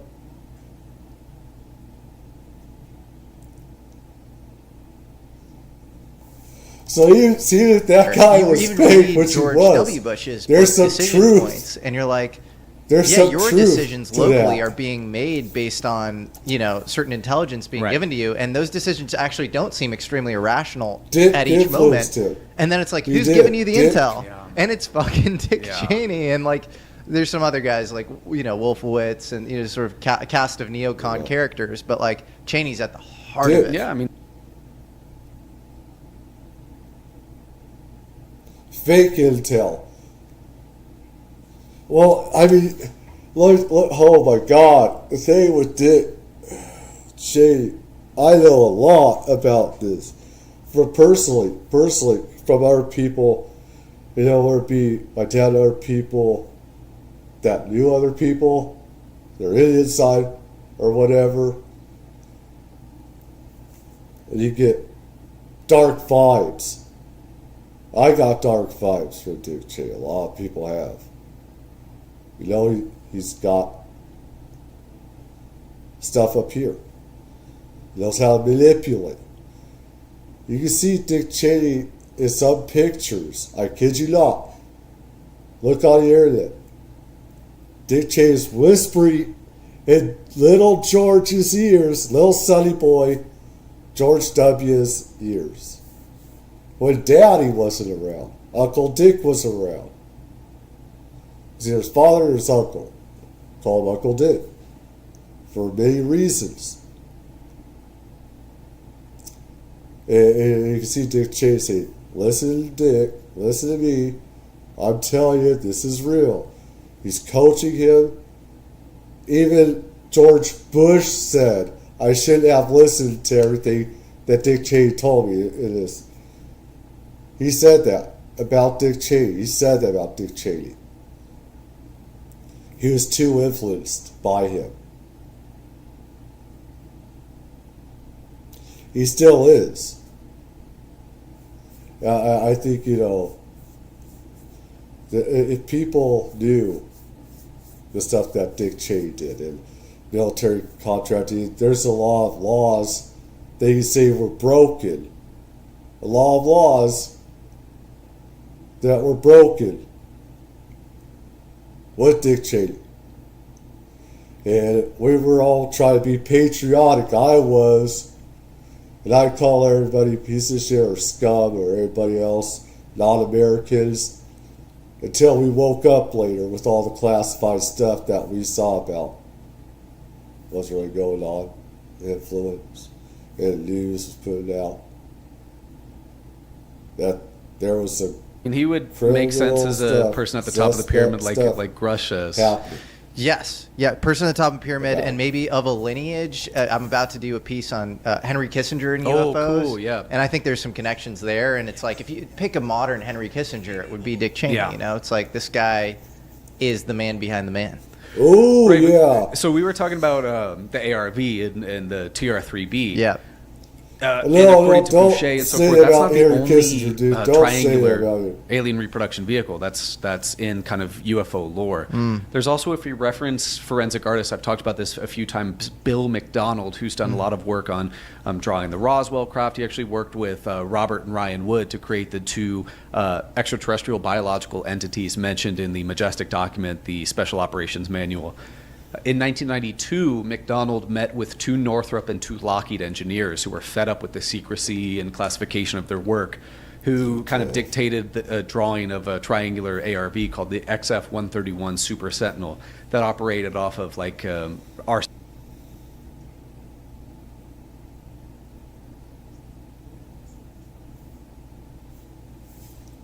For anybody that's out there, please leave a comment, leave a like. I don't just do this for myself, but I like to do this. I do this live. Actually, you get others to talk about it as well. So that's the biggest reason. Besides putting the truth of the stuff existing.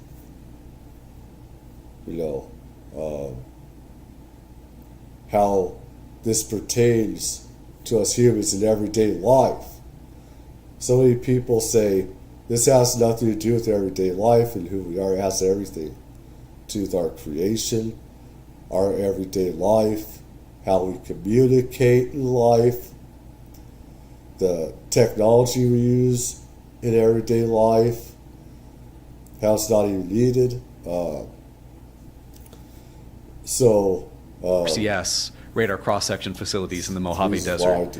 And I've talked to McDonald about this, and he maintains the secrecy of these engineers to this day. Because I said, hey, can I talk to these people? But that design actually was featured in the first ever episode of the X-Files because I can't... Chris Carr. Yeah, Chris. Yeah.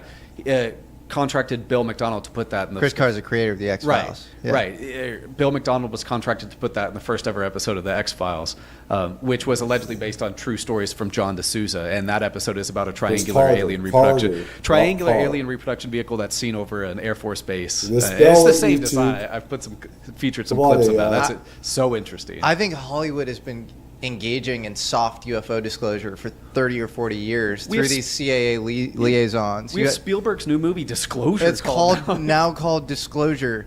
And I was talking to Chris Ramsey again, great YouTube channel, go follow Area 52, and he was like, what if a UFO is shown as part of that movie? Would that not be the best way to disclose? And like, I'm on his side. Like maybe that happens. And then historically too, you've had, Close Encounters of the Third Kind, which involves Jacques Vallée and J. Allen Hynek. Jacques Vallée is played as a character by Francois Truffaut. You see crates that say Lockheed and Northrop. Don't they say Skunkworks and TRW? TRW. If they say that, then you're like, okay, they're talking about next level knowledge. Then they really know. Because TRW was bought by Northrop in 2002. Right. And TRW was the contractor behind the Zodiac story, which was an alleged... So I think they do say Skunkworks, and because Close Encounters of the Third Kind was they do? Okay. I don't know. Interesting fact about TRW. Yeah. Jacques Vallée has talked about Dr. Eric A. Walker, we talked about earlier, being on the board of directors or a chairman of TRW as well. Oh, wow. Fascinating. Spielberg was dialed in with... You have to go deep to talk about Skunkworks and TRW in the film. Yeah. Well, let's look up, at some point, whether it's Lockheed and Northrop. It's Skunkworks. You're sure? Okay. Yeah, Skunkworks and that's TRW. next level. Then, he knows a lot of knowledge. Also, on Townsend Brown, who I'm sure discovered some interesting effects in the world of gravity. I'm sure of that. I feel very high conviction in that. And I just interviewed Carl Nell, who's the deputy CTO of Northrop Grumman, where I'm saying again that this gravity technology got probably implemented in the B-2 stealth bomber. And he's the deputy CTO of Northrop Grumman, and he goes, go watch Jesse's video on Thomas Townsend Brown when I ask him, is there anything sort of useful or applicable in the UFO story? Jesse's done a number of podcasts looking into Taylor Townsend Brown and some other very interesting like heretical technologies. So I'd invite people, an unsolicited plug, to check out some of Jesse's podcasts. So there's more corroboration beyond that on the TT Brown stuff. But where was I going with? What were you just saying? The TRW, Close Encounters of the Third Kind. Before that. Okay. So Steven Spielberg executive produced Back to the Future. Yeah. And the subplot of the whole Thomas Townsend Brown story is that gravity affects time. Mm-hmm. In general relativity, gravity and time are tightly coupled and they're related. And he talks about time travel constantly with his family. Like that's something that's really, and if you think about it, if we were to ever engage, they're together.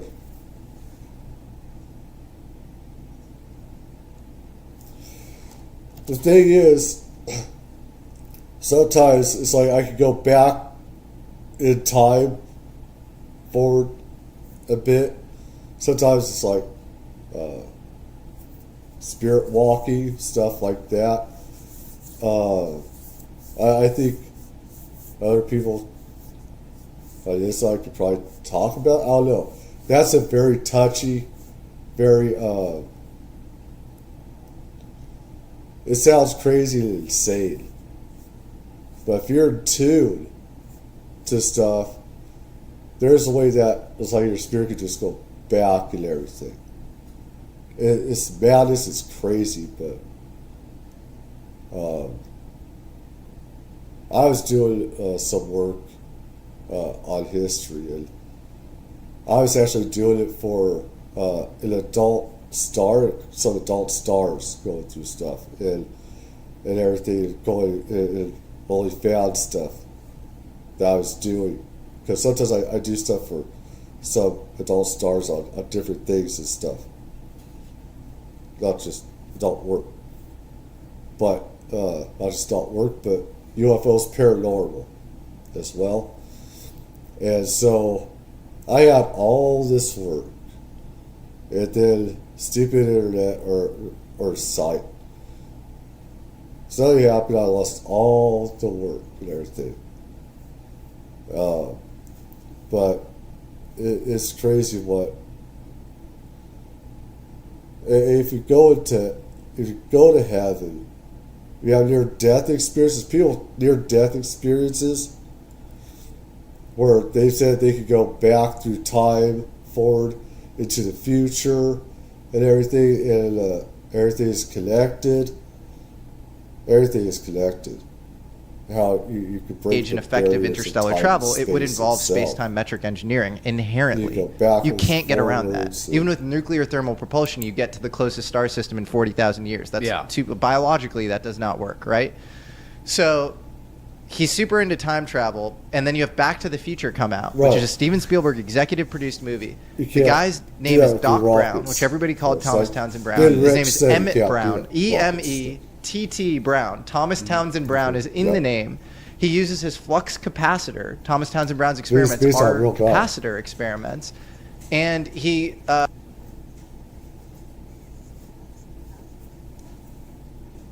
And that looks like a UFO. But if you look at that, that looks like the technology that I've seen, inside UFO stuff like that. That looks, you see the triangle, you see that, which, holy shit. Right? Got these sources, 3 sources, and sometimes it's the center. Sometimes you have a center instead of the 3 sources. It depends. Our capacitor experiments. And he goes back in time in 1985, which is the year Thomas Townsend Brown dies, to 1957, which is when I think his experiment was first experimentally proven, around that time at the Bonson Labs. It's the time that physics sort of went astray in the wrong direction, when I think the anti-gravity stuff went black. And so it's just, I don't know, there's so much there that I think begets this like greater. And then E.T. even is extremely interesting. E.T. and the kid they have some sort of weird psionic connection, and you remember they're in the hospital together, and E.T.'s like heart rate is matching the kid's heart rate, and you have all this stuff around the psionic connection that's now coming out. You also have psionic,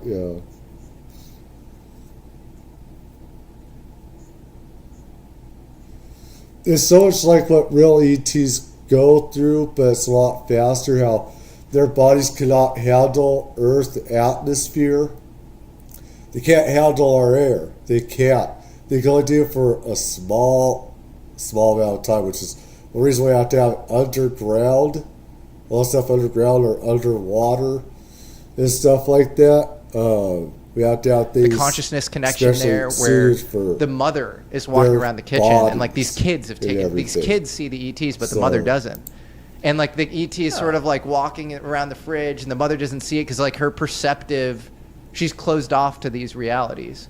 So like I think Steven Spielberg definitely has been fed some really interesting UFO stuff over the years. And was it Spielberg or Cameron that created the film The Abyss?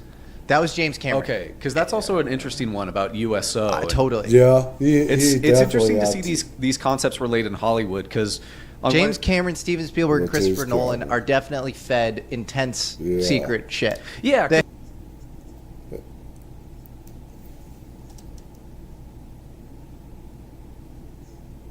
I'd say definitely also James Cameron. He knows a lot of classified stuff as well. And he's got, the billion plus, he does stuff underwater. He has submarines. And so he's huge Titanic. He was a huge Titanic fanatic. And he does a lot of underwater submersible stuff, but he believes that stuff too as well. And you have Russia, being seen underwater attacking, people underwater from like 8 foot or 12-foot beings, something like that. Because on one hand, you have films like Independence Day, which is just a bombastic action film, glorified. But then on the other hand, you have very thoughtful projects like Close Encounters of the Third Kind, and to an extent, E.T. and as we know now. But even like not, even like where does the concept of Men in Black Men in Black sounds quacky. Yeah. But like if you go talk to Richard Dolan, he's a super deep UFO researcher. Men in Black are they are this thing. They're in these suits, and they show up after UFO abduction.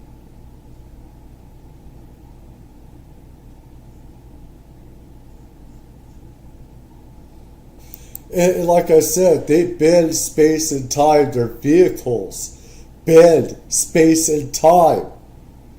If one of these guys came upon me, I'd just kill them because they're not even real. It's crazy because it's like they're not even human. They're not. They're like something else, like even like android and stuff like that. I mean, they threaten your life. They threaten your family's life and everything else. Evil sons of bitches. And they're not even from the CIA. They're not. They're an entity unto themselves. They're not. They're their own entity. Their own. They're not even human. They could be like android or whatever, part human, but they bend space and time around. There's missing time associated with them whatsoever. People have ended up killed from these visits from Men in Black, where other people that have known people that are about to divulge secrets, right? They said that they were visited by Men in Black, and they tell friends about it, and they've ended up dead experiences or killed UFO sightings, these Men and they in often Black. take people's They didn't have to footage be or dead swear them to fast. secrecy. Dead. And he thinks, bunkers, Dolan thinks, like they're it almost is. like the counter intel group of the aliens themselves. They Oh, right. erase your Yeah, memory, and so it's turned into this Yeah. like kind of jokey, funny movie with Will Smith. But like even that, like where is that derived to begin with? Right. And That's the thing is, the thing is, it's a good comedy movie a bit, but if people knew the real Men in Black, it'd give them nightmares. They scared shitless of them. I mean, it's scary stuff what they can do, and how they can move bend time and space around in the vehicles can and stuff, and how it's just so it's so fascinating, That's interesting go slow motion. because I've heard that idea floated around before, that the crazy like stuff. colloquial That's Men in real. Black are almost like a non-human entity. Because I'd like to hear more about that, because I almost stand on Those the other guys do side. not I want straight me up to think be the Men in Black, in a sense, are NSA spooks. So I would say the same thing, but like you meet with certain people like Whitley Strieber.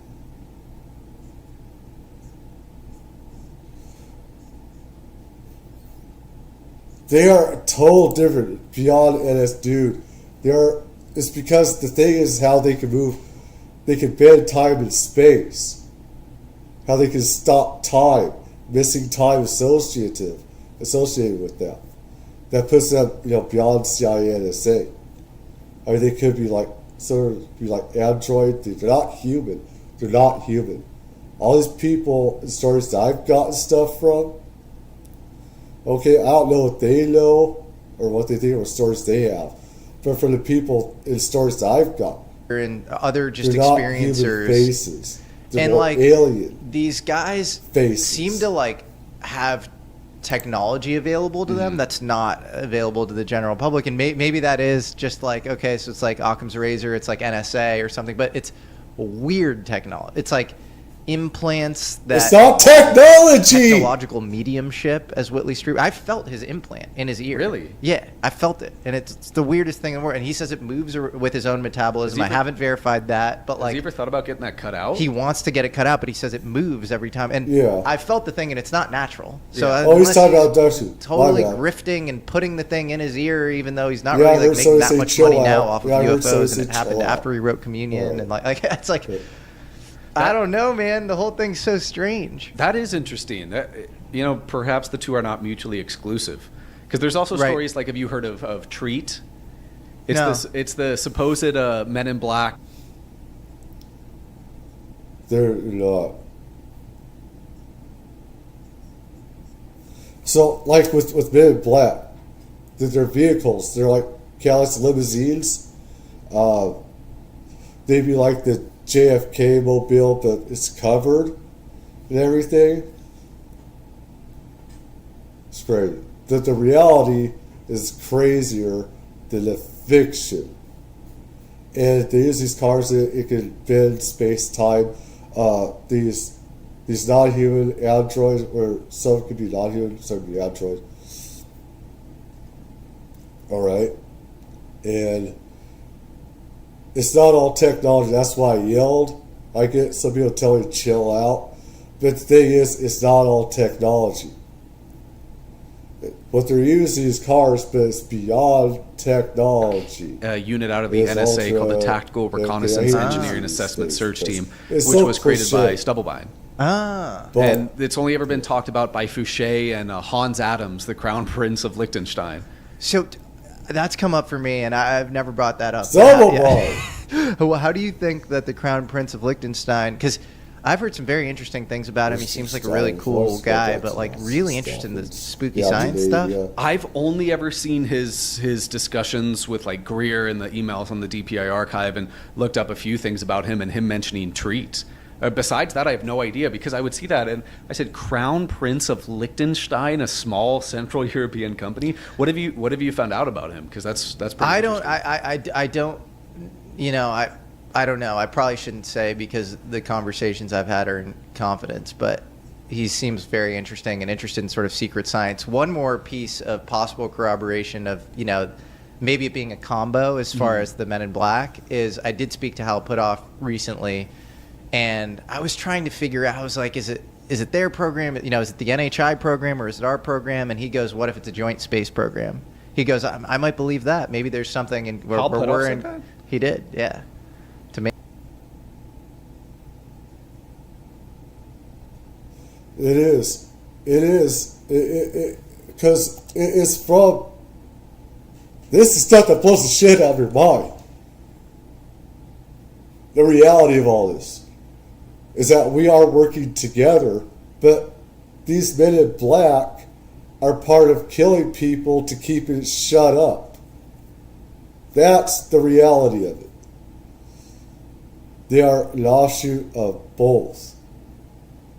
Jeez. Yeah. That's so in Hal Putoff is, what I it think, is. as deep as it gets when it comes to It's sort of both. outside the Overton It's window science, collaboration. which is now being vindicated. I mean, he was just on a podcast in December which was co-sponsored by National like Science ecosystem. Foundation. Yeah. And like you had like Ecofutures. pretty high up DOE people on the podcast, and all these amazing people with pretty impressive credentials. The former head of Revolutionary Tech at Skunkworks are all on this podcast, and he's talking about extended electrodynamics and gravity manipulation. And I think it's clearly this sort of limited hangout where it's like, let's partially expose some things so that people can, learn a little bit more about some science that we've been sitting on. Especially, again, if China has caught up, you can't just, throw people off the trail constantly. You need some limited surface area around it. But yeah, Hal Puthoff did say, and it's always, I love Hal, but it's always this sort of like, tongue-in-cheek, like half speculating. So you never quite know. He never commits to something. He always goes, the whole zoo of possibilities. And I was like, A, B, C, and D, and then you have to decide. I sometimes I wonder about how they have to do it that way. Yeah. Because they can't tell you the full truth is classified. They could go to prison for life for telling, classified secrets, that they signed, legal documents for. And like I said, it's 25 years to life. Just one charge. You put add charges, which they do. That's 25, lifetime, it's add charge. Now me, if I did sign any papers, which I didn't, I would say stuff anyway. It just hope people find whatever I say, which is what I hope people do later on after I'm dead as well. They will say, yeah, he was right about this stuff. It adds up. And what these people are saying adds up. All of ours, we're always putting this puzzle together. And everything. It all fits. It all comes together. It's multiverse, multi-dimensional thing that we live in. It's to put the puzzle together, put the pieces together, and everything. Because what's really out there with different dimensions, I can see outside this one a lot sometimes, is that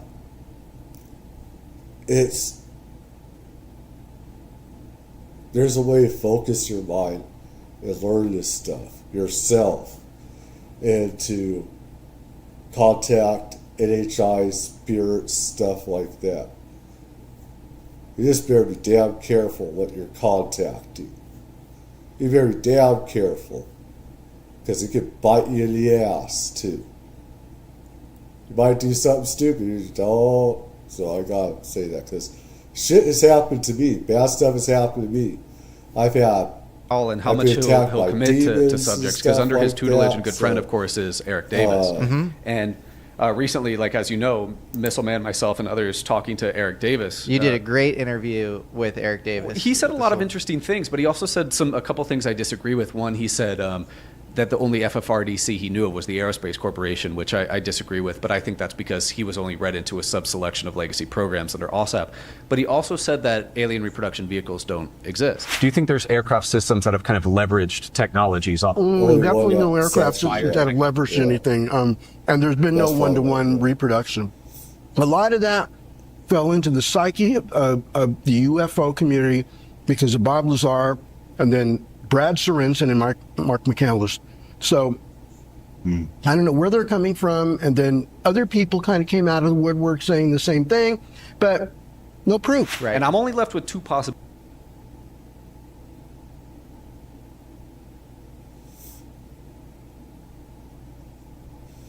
There is proof. There is proof, but Air's a fucking tribal. What the fuck? It doesn't help. It's not helping. I don't know. It's like even I. There's people I don't like, and this is why I'm not gonna. Nobody's gonna be able to do interviews with me and stuff like that. But I hate it. It's bad because it hurts. Real information getting out, and people are gonna have to do their own investigations. That's what people have got to do, is get their own experiences when they can. Don't believe anything, but God, Jesus.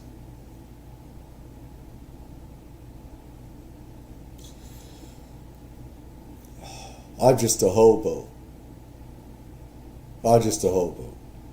A nobody. But I have experiences. I had all my life, even before I was born, I had experiences. Before I was born, I've had experiences paranormal.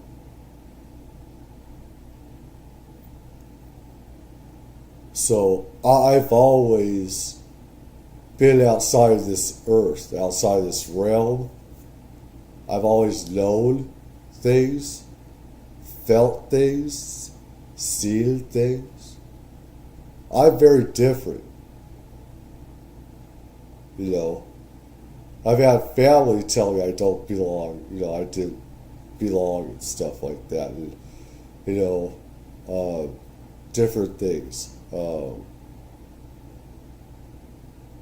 But, I mean, I don't know, it's the way that he said it that I didn't like. It's so tribal. It's like, you know, they're all wrong, you know, but it's like, only trust us. Jeez, man, if I say anything like that, people need to stop trusting me as well. I get egotistical. I do. Where I say I know everything, and I don't. I say that because I get defensive. I get stupid, right? Our egos get to our heads. We all do. So our egos get to our heads. But we say something like that, it's like, what the fuck? You don't. When you say that, you don't.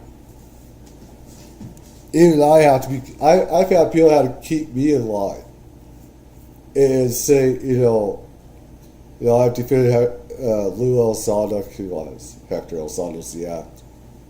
It is, and Jake Barber and other people called me out, and I said, you know what, you're right. I'm glad you called me out.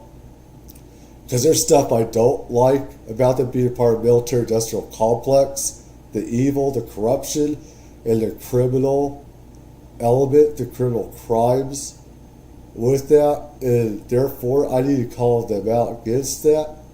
Any whistleblower, anybody. So there's going to be stuff people are need to call me out on as well.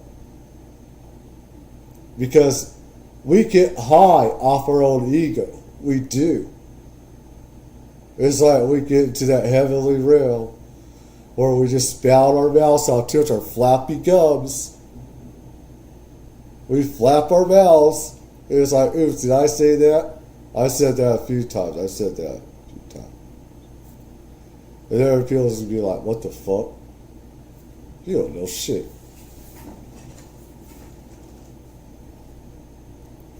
And I could be wrong about a lot of stuff. And there's going to be stuff I write about, dead right about.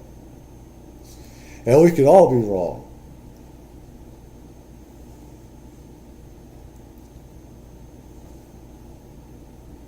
But it ain't helping.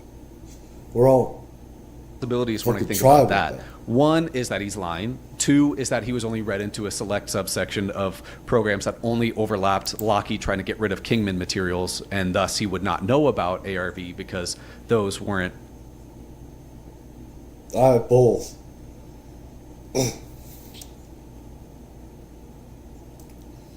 What he said was too much of not just ignorance, not just be one subsection. They got him tea. Did you guys see what he did? He got him tea. That's to relax him psychologically. There's psychological reasonings for that. You get a person to relax, you get a person to drink some pop soda. Yeah, for different reasons. Psychology as well.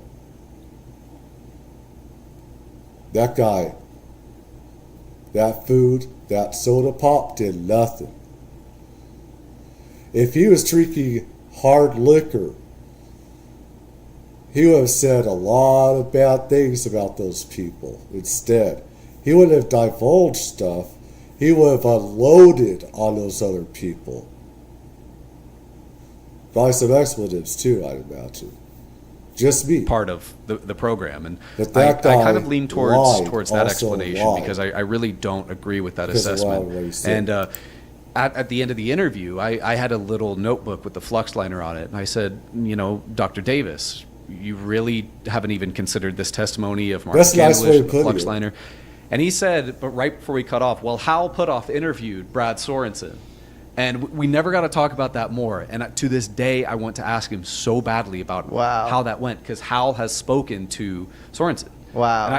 And I just need to know how that goes. I wish Hal could speak a little bit more candidly in an open setting, because he's also super cagey in the program with James Fox. And he's also kind of integral to the story of Zodiac, the alleged crash retrieval program first introduced in UFO magazine in 1998. What is Zodiac? God, that's a really interesting one. So in 1998, UFO magazine published a story by pseudonym Greg Halifax about Sedge Masters, a story about somebody who is brought into a UFO crash retrieval program called Zodiac.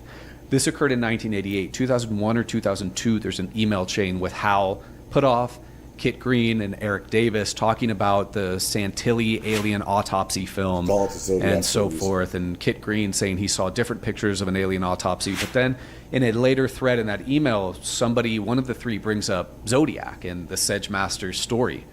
And most of this work needs to be credited to, of course, Richard Dolan, who actually tracked down the very likely author of the Zodiac story and puts a lot of faith that the Zodiac was indeed a crash retrieval program and it was operated by TRW. So that's just a fascinating story how even, it seems like everything kind of post-2000 or post-1995, Hal, Eric, and Kit. What is the core story of Zodiac?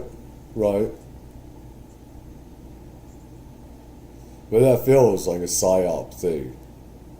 They can allow the real footage out. You had, clocks and stuff like that was around at that time. They did a real good job. That wasn't it. They're not going to have that out. They're not going to allow that out. They'll allow anything that's fake. They might allow some real dissemination of it. But they'd rather kill you than let all the real stuff out with the alien autopsy. Because the thing is, this isn't real. You know why? Because those nurses and everything got sick. They threw up. They could not handle the smells. They could not handle, also some had spirit from these ETs when they touched. They had visions. They had all kinds of paranormal stuff that happened to them. Not all of them, but some did. And the smell was putrid, beyond rotten eggs. Like what is? It's essentially the Majestic 12 by another name. Doesn't fit. Because the Majestic 12, for people who don't know, was introduced under... The Majestic 12 documents first appeared in 1984 in a film canister to to TV producer Jamie Chandray, and this included the Eisenhower briefing document and later the Special Operations Manual, and then a whole host of other documents. And this details the Majestic 12, a supposed UFO crash retrieval and reverse engineering group spearheaded by Vannevar Bush, including including Roscoe Hillenkoetter, Dr. Donald Menzel, I think his name is. Von Neumann, Jerome Hunsaker, who else? Denzel Ward, Vandenberg, Hoyt Vandenberg, Nathan Twining, a bunch.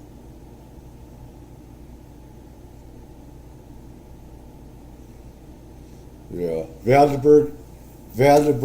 They named Vandenberg Air Force Base after this guy and some other generals and stuff like that. Some generals. A bunch of head honchos in military intelligence science. And so Majestic 12, Zodiac 12 signs. Some might suggest in the realm of UFO study that Zodiac is another name for Majestic 12, just like Majestic 12 has been called other names, like the Working Group, the PI-40 by that guy AH we talked about with Greer. So it's a super interesting story that I hope sees more coverage, because Richard Dolan has been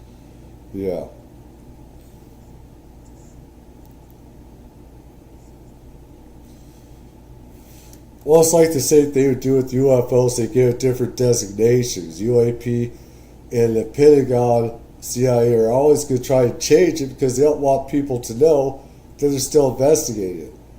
It was over a year ago, something like that. They said they were investigating it, but they changed the acronym and the designation of UAP to another one. They do this with everything. So that the public, they're trying to throw the public off for knowing what's going on. This is where all of us come in and say, bullshit, you are. And this stuff is still happening. The so-called drone thing never stopped. It's still happening. They're not reporting it. A true trailblazer in the Zodiac story, and it's just kind of like the secret retrieval team. To be quite plain, after talking with Ryan Wood, I think the Majestic 12 did exist in a capacity and probably still exists today, but I am hesitant to think about like a very ubiquitous crash retrieval team. I think that there's a very wide swath of retrieval teams and retrieval operations. Well, there are people who I think are pretty credible who talk about this, like these continuity of government programs. Yeah. I know that there is. I do know that. We have a lot of different, we have at least I'd say probably 8 different teams, retrieval teams. I'd say over 8 retrieval teams. And they go all around the world for crashed craft.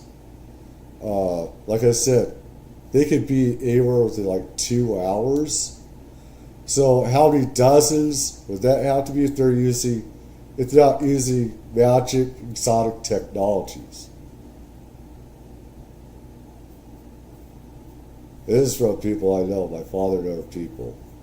Say we could be anywhere around the world within 2 hours or less, or the blink of an eye.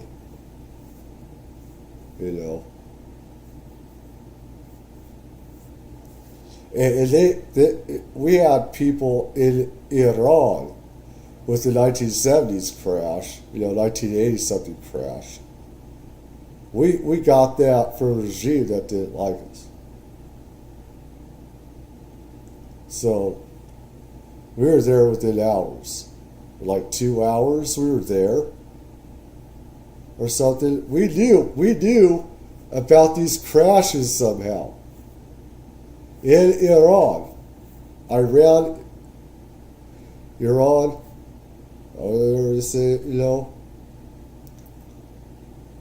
how are we able to have these assets there? In these places for all these UFO crashes, all these different countries. It's not so just the here. It's all 5412 around the committee, national security, committee, back in the 50s and 60s, that turned into the 303 committee, which turned into the committee of 40. Do you have anything to say about that as far as their kind of, interest in UFOs? Only thing I know is that Colonel John B. Alexander said that the Majestic 12 was specifically a continuity of government program. Right.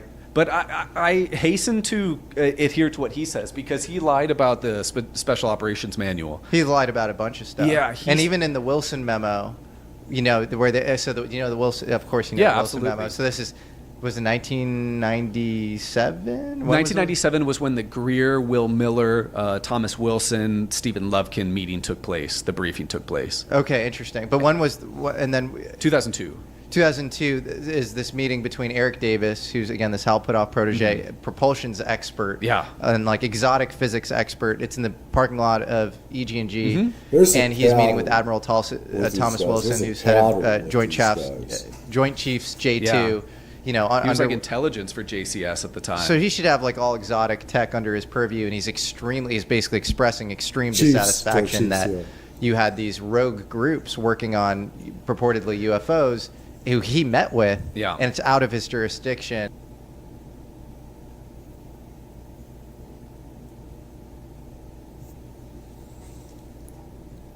Like I said, appeal to look into this Jake Barber stuff more because there's some truth with that, good amount of truth, and other whistleblowers, and there's going to be more coming out that they will testify to this, where we have contractors being really criminal terrorists, almost like cartels. You got human trafficking taking place us plugging people from tribal nations, Indian tribal nations here, and people around the world, weaponizing them for illegal stuff, weaponizing them to do bad things with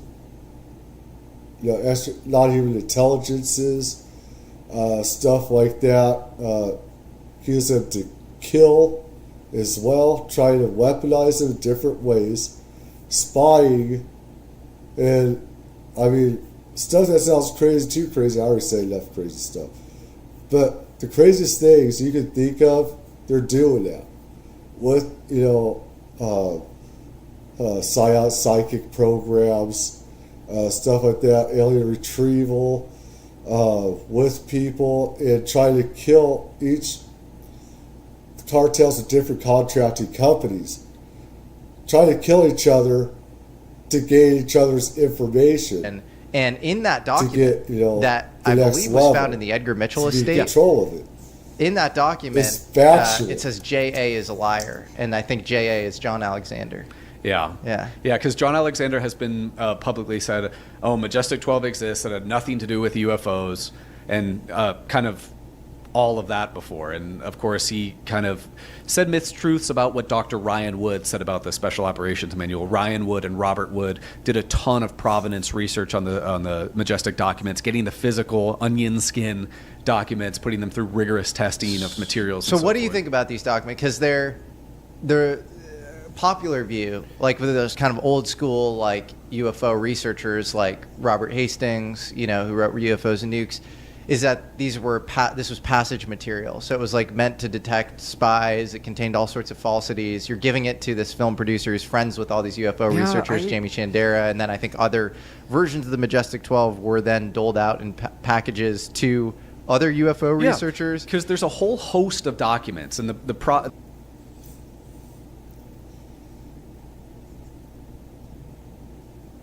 It was, yeah.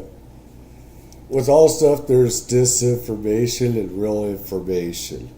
Otherwise, we wouldn't be seeing it. There's a whole lot of stuff that there's reality with it. There's disinformation, and like they said, the designations, the names change with these programs. The source cannot be all from the same person, and a bunch of varying quality documents.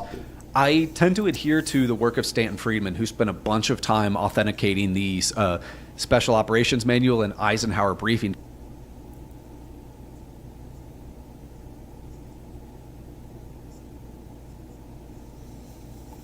There's stuff that I liked about him, a lot of stuff that I liked about him. There's stuff I didn't like about him.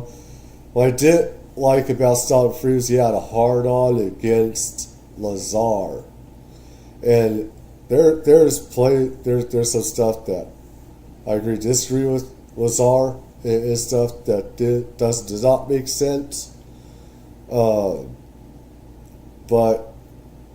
Stanton Friedman had a real hard on against Lazar. I like, why? If he's such a nobody, why do you hate him so much or something, Because I know a lot of what Lazar said was true. I know a lot of it, that's from other people that were working there, Area 51. So it's like I put those pieces together. I knew that stuff was real. And there's stuff, of course, that Lazar didn't know and stuff. Document with the Woods. I think those two probably have the strongest claims of real documents, as well as the two IPU. Interplanetary Phenomenon Unit reports. One of them is a 7-page report that sounds very similar to the Eisenhower Briefing document and talks about the Roswell crash retrieval and so forth. Later on down the line, you get a lot of other documents like the burned memo and the Project Aquarius document from Lee Graham. The burned memo or the Project Aquarius, one of them, I can't remember which, actually makes reference to Project Zodiac, by the way, and like Project Jehovah and MK Ultra. But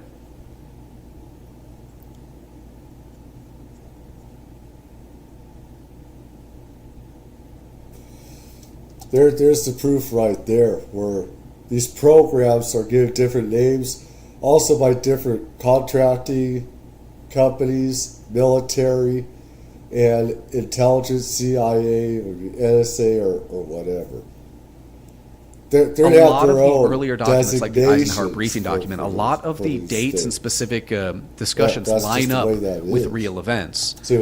For example, James Forrestal meeting with Truman, dates are mentioned when those two met and kind of discussed the future or the inception of Majestic 12 and so forth. If you look in the Library of Truman, library of Eisenhower when he supposedly briefed, these presidents and president incumbents had these Dulles' meetings. diary recently came out, and it showed a meeting with him and Eisenhower or something, and that was like a real meeting. And his diary came out after the Majestic 12 documents obviously had come out, and they corroborated the information in the Majestic 12 documents. So it's probably similar to the Lazar stuff, where it's like some of the stuff is just true. Well, and then maybe true and under a different name, and maybe they were looking for spies, and there was some passage material involved. But yeah, it is interesting. And then there were... It is. And there's stuff that doesn't make sense, Yeah, and Eisenhower's granddaughter, she said that we had an alliance, a treaty with a group of Greys, for alien abductions to happen in exchange for technologies.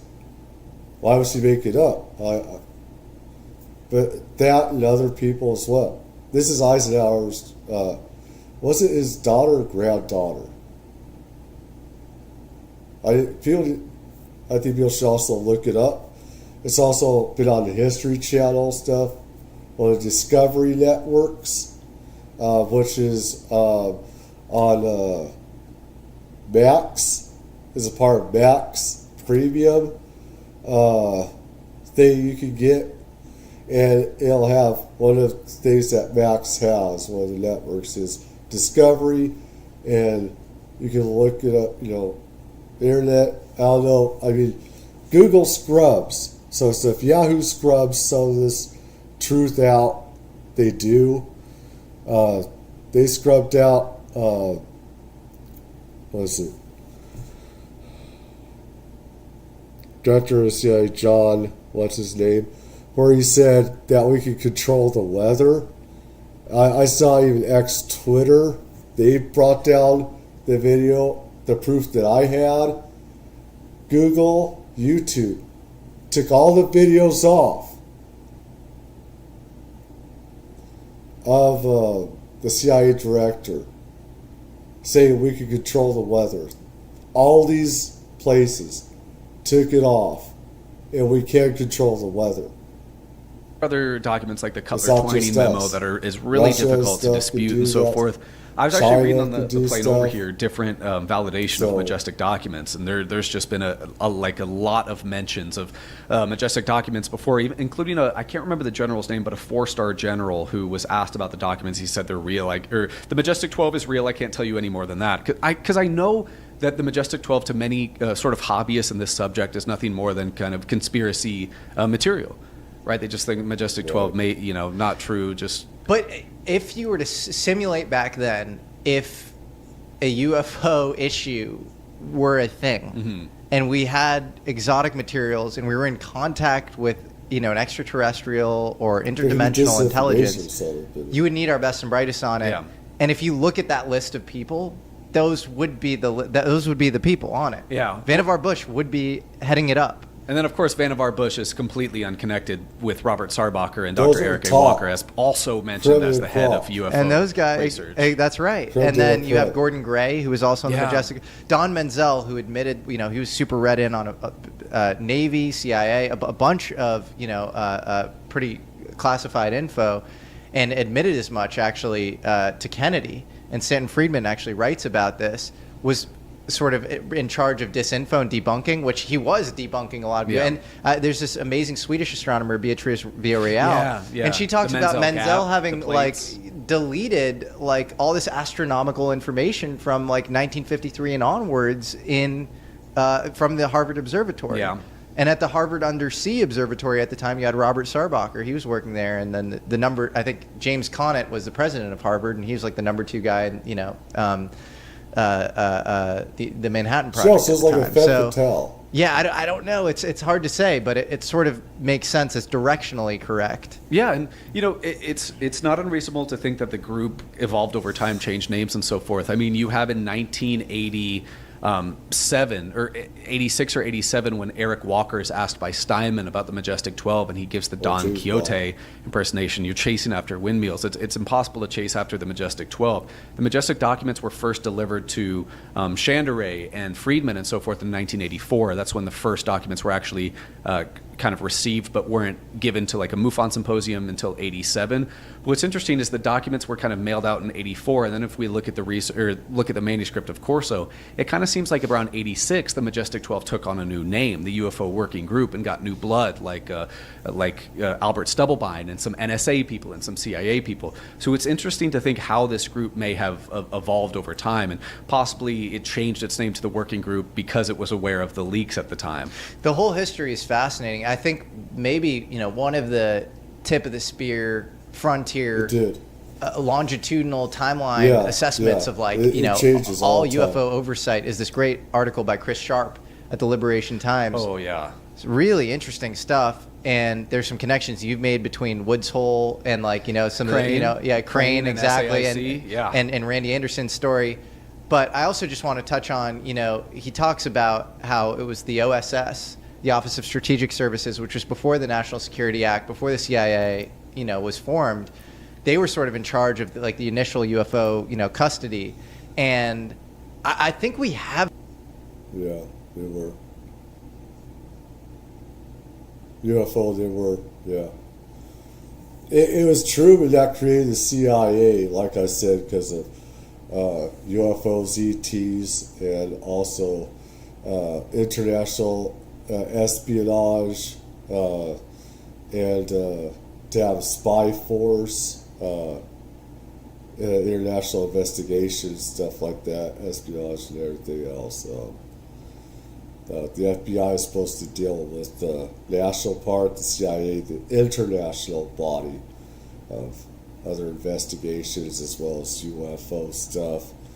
This was just right after the UFO crash thing, so Roswell and everything. So I have a decent map of actually what occurred. So David Grush says that there's this magenta crash in Lombardy in Italy in 1933. Exactly. I've now made the connection through some people. This woman, Pippa Malmgren, who's amazing. She's really interested in the UFO thing, but she was actually special assistant to George W. Bush.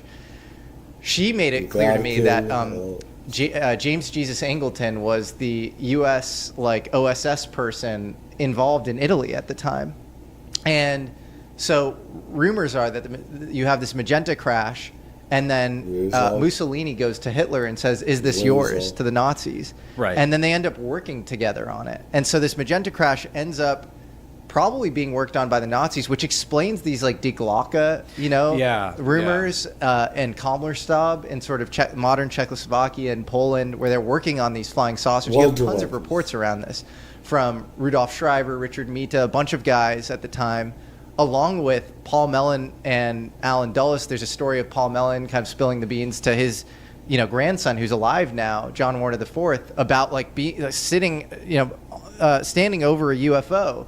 That can employ exotic flight principles in modern day Czechoslovakia. Wow! And so you kind of can come up with this thread of the Lombardy magenta crash happens. It goes to the Nazis. Maybe there's some custody where the Vatican is involved as well. Yeah, I've heard that from Grush. I heard that from Grush, and then it goes over to the U.S. and then it's worked on at Wright Airfield, and you have all these Operation Overcast paperclip Nazi scientists who then. That's part of the rush to get the Nazi scientists, is to get the ones who are this deep on really.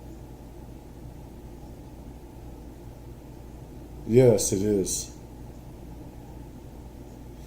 It is all part of the wonder weapons that they had. We knew. A lot of the stuff that they had, we knew we had spies in there. We heard about the wonder weapons, about the Wonder Weapon. instead of W with the V and stuff like that. And so, I mean, we heard about this. Like, we got to have that. We got to have these people that are working on it. Getting there for the Ruskies, the Russians. Get it. Got to get them out. We got to get them. Got to get them. Time's running out. And Werner von Braun. That's how it is. Werner von Braun. He was the big cheese, the big kahuna, big, big fish, had to have that guy. The Russians got just about some good guys, but we got the big ones. A lot of people say they got the leftovers, the Russians. And that's why they're always behind us, usually. I mean, they have some good ones, for Nazis and stuff like that. They have their own paperclip as well. Stalin was a psychopath. But he was mentally fracked up in the head. But anyways, they had jet aircraft before we did, and all this other stuff being employed. They had UFO stuff. Italy, other places. People say, why is it just America? It isn't. That's bullshit. It's all around the world, UFO craft and stuff like that. It's just people are very ignorant. They think it's only U.S. Exotic, they're not, flight principles and UFO stuff. We now know Hans Kammler himself, who's in charge of the blackest of the black Wunderwaffe programs for the Nazis, made his way to the U.S. And so you kind of have this somewhat consistent narrative of like what happened with this early UFO crash and how the U.S. started to get involved with this stuff. And all the guys who were involved in the early Marshall Plan and tech transfer programs, Kissinger was an Army counter-intel guy who was doing tech retrieval at the time.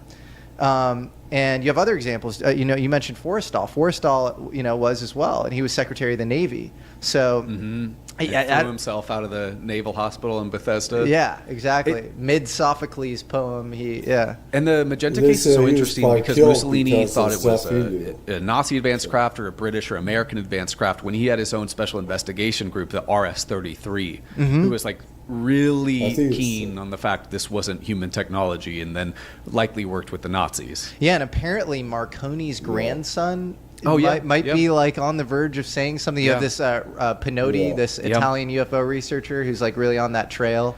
I'd love to hear more of a description, because the only real description we have is from the RS-33, like a disc, and then Grush, like a lenticular shape. And that begs the question when we brought over Operation Paperclip scientists, so Nazi scientists, if there's kind of a collaboration in crash retrieval groups today. Even in 2023, you had a Canadian defense member or parliament member Larry Maguire, who wrote to the head of Canadian Defense wanting to bring the Canadian people up to speed on UFO programs, because there was an active Five Eyes nation that was working together on material exploitation and so forth.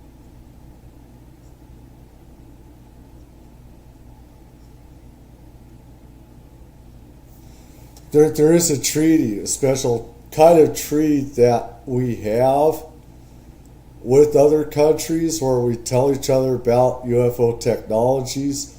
We've even done that with the Russians a few times. People don't believe that, but there is some stuff that we have talked about, because it's greater than us hating each other.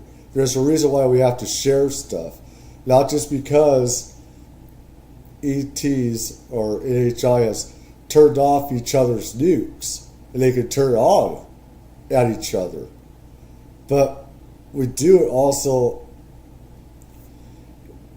We do it as sort of like a treaty thing. Other countries, the UK, I mean, we're in charge of a lot of stuff, the secrecy, with the UK, EU, Canada, all these other countries. We do share stuff. We do share stuff all the time. So how much still I believe a lot has to do with the administration. I believe a lot of that comes into play. And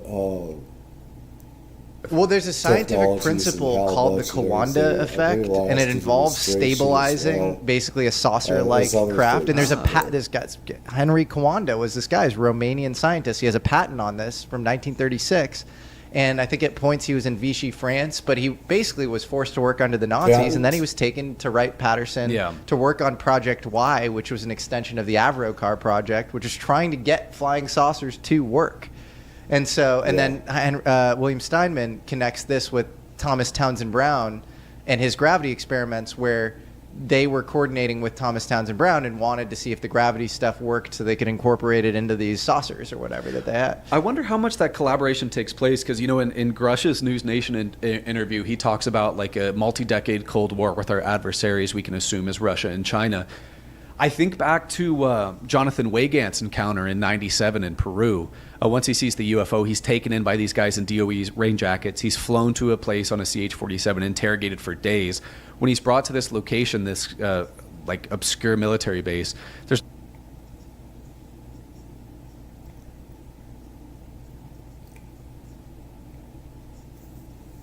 you see, it fits together how the U.S. has been in charge multinationally in covering this up. It's happened in South America. We'd have our own people going there from CIA, NSA, or whatever intelligence group, organization. We'd go in there, we'd make sure everybody's shut up, we'd take the NHI, non-human intelligence technology, and we'd have our own people go in and tell these governments, and so let's go with their police and threaten them and their families and shut them up. This is real. It's not fake. It's real. It's a multi. There's not only Americans there, but there's Chinese, there's Germans, and so who else is collaborating on these projects if there's a multi-decade Cold War? Well, that's the Lazar rumor as well, which is that like Russians were at Area 51 too, and there was sort of this co-space program, and that was always there's SALT. This is even public. This is open source. In the SALT 1 negotiations, I think it was a 1971 treaty. We're talking about coordinating with the Russians on the UFO question because we were worried that they'd mistake it for American acts of aggression. That's what Kennedy probably wanted to do as well. So maybe there is some sort of international space program around the UFO thing. I don't know. Yeah, and then we look at, of course there's a lot of drama about this, but the Immaculate Constellation report that talks about alien reproduction vehicles seen over Indo-PACOM, which is obviously Chinese territory. Right. Like equilateral triangles with 3 lights seen over Chinese territory of adversarial ARV. Right. So it's like clear there's similar programs going on. If we have similar triangles, what sort of collaboration is occurring? It feels hard for me to believe that like the surface level geopolitics that we see is totally fake. Yeah. Like I do think we are, tensions are at an all-time high with.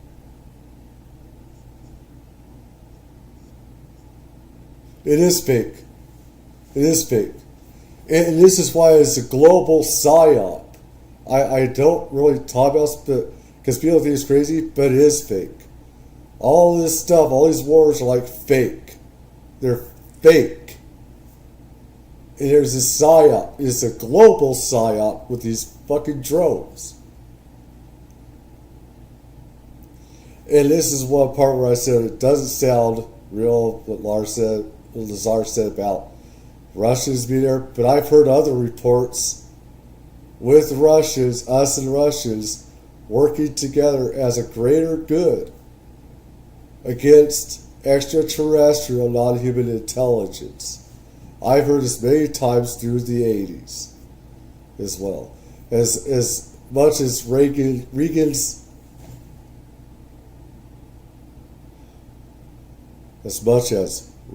speech at the UN, where he said, would it be something we all came together against not just a global threat, but interstellar threat of ETs.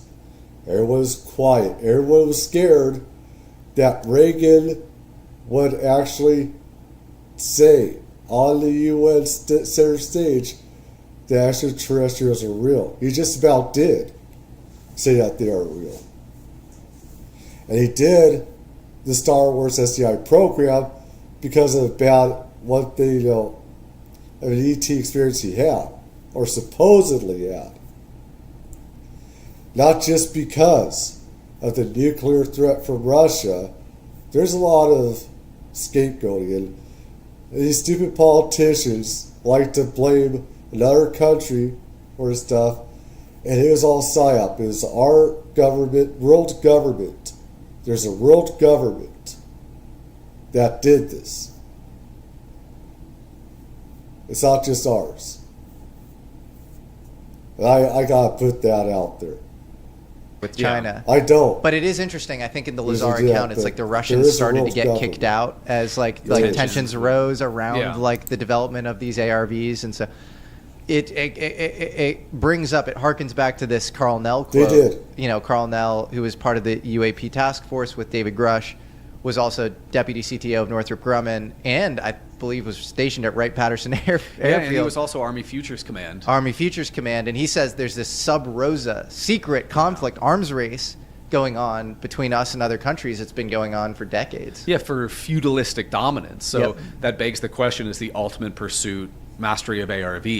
Because with ARV, it might not just be the vehicle, but it might be any sort of weapon or technology that can be exploited as weaponry. Remember what Randy said when he was taken to Crane, that the technology was considered weaponry due to an electronic discharge during retrieval. Well, if you think about what the Manhattan Project was, it was all about payload potency and magnitude. And it's like, how can you create a bigger bomb? And then at a certain point, when you're at the Tsar bomb level or whatever, you're at 80 megatons plus, it doesn't matter. That's too big for any target. You have tons of Tsar bombs. It's like, it's game over for the world. Powerful. At that point, it becomes, the second Manhattan Project becomes about payload delivery. And it becomes like, who can deliver this payload faster and stealthier? And, it was ICBMs, and then it was stealth fighters, and, and so it's a scary world. And I almost don't even love talking about UFOs in this context, because I think it's the sacred ontological metaphysical thing, which should really drive people. Weapons. But I do think that might be a reality. Yes. Yeah. And this is the thing, is that we need that declassified for the metaphysical spirit thing, as well, and for the criminals that are running the government to be outed. And that's why they don't want to be outed, because they declassify stuff their criminal elements have to also, because there's a lot of illegal stuff happening with keeping UFOs, ETs, and NHI secret. A lot of human trafficking going on. And when you declassify UFOs are real, they're going to have to go to all the laws that are being broken on an hourly, minute-by-minute basis of using people's psionic abilities to bring down ET or spirit craft down, which is totally illegal. But also of alien abduction, all these other things, and energy that we could use that bankrupt driving some of this stuff. Yeah, I completely agree. I think back to the 1988 Norton show as well, when Brad saw the Pulsar craft with the 121 nuclear warheads. The guys were raving on about how this could destroy Russia in like 20 minutes. Raving on about that. And then on the other side of the curtain, you have saucers that utilize zero-point energy systems. That could, drop a nuclear payload in a quarter of a second, or the zero-point energy systems can be harnessed to create more devastating effects than even nuclear warheads. Given that. Yeah.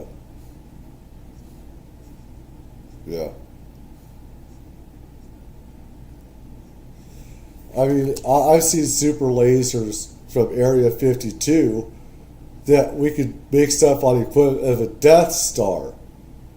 that this super laser technology is probably a that could just forcing blow up function a planet. for extreme I mean, good or extreme it's evil. You know, ridiculous. think about Crazy. nuclear fusion. It could destroy the world or it could save the world. Well, that's what Witness Ed out of Edward said. Part of the reason he reached out to Greer is because zero-point energy systems were being harnessed and repressed. Do you believe, because that is part of the Stephen Greer narrative, that like the lost century? Yeah. I'm not convinced that. I believe that we displayed some local effects around over unity or free energy or lower energy nuclear reaction, you know, whatever. But the idea that we have scalable free energy that we're hiding in, you know, black compartments feels hard for me to believe, but I'm open. What do you think? I'm not sure because I don't understand the physics enough. Yeah, you know, there's always a world in which these energy systems could be powering deep underground military bases, and we just don't know about it, that it's already employed on the system at large. But my knowledge is, you know, we need to call up Missile Man and ask him his advice on this part, because I just don't know. We have a lot of stuff. Yeah, no, totally. I can't say I'm high conviction in any direction there. But how do you, like, what's the thrust, what's the motivation for your research? Is it just like truth seeking, or how do you have a hope for how this sort of UFO thing ends? Because it seems like we've crossed a Rubicon of late as far as people's acceptance of these but things. not enough. Yeah. I've just been interested in this subject all of my life, and my goal really is just the work. I would like to, in a responsible manner, help disclose UAP legacy programs and bring a larger truth about what the craft are, what not just what they look like, but where they're from, what they do, why they're here, and how the programs that study and exploit these technologies have been constructed, because there's a lot of very dark things in that aspect. Not only just the decades of secrecy, but also just the exploitation of possible sentient beings and technology that is not ours. And an exploitation of humans? Yeah, that's the contentious thing we talked about as well with Jake and kind of Michael in that testimony with the psionics, because we have historical testimony that these psionic assets used to summon craft are treated like crap, you know, given drug cocktails and so forth to perform efficiently, and that could result in danger or death. And we also have Jake and the psionics team saying they take, you know, quite a bit of pride in those actions. So there's a discrepancy there, and if there's people like being hurt or, you know, being given drugs forcibly, that's bad. It's very bad. It's definitely bad. Yeah, it's not cool. And then the idea too, where I don't feel like I have probably the most concrete and good orientation towards this, and it's something I struggle with, because it's like criminals you cover some of this stuff and it just leads you into dark territory. Yeah, and it leads you into the territory of like, I want people to know that this stuff is real, that reality is more expanded than we, you know, realize. But the only way to do that is to uncover some pretty gnarly, messed up truths around like how this stuff has become operationalized. And the government's orientation towards this is, how can this confer a tactical advantage for us? And I think the orientation should be, how can this beget more meaning for people and civil side infrastructure update? Real psychopaths.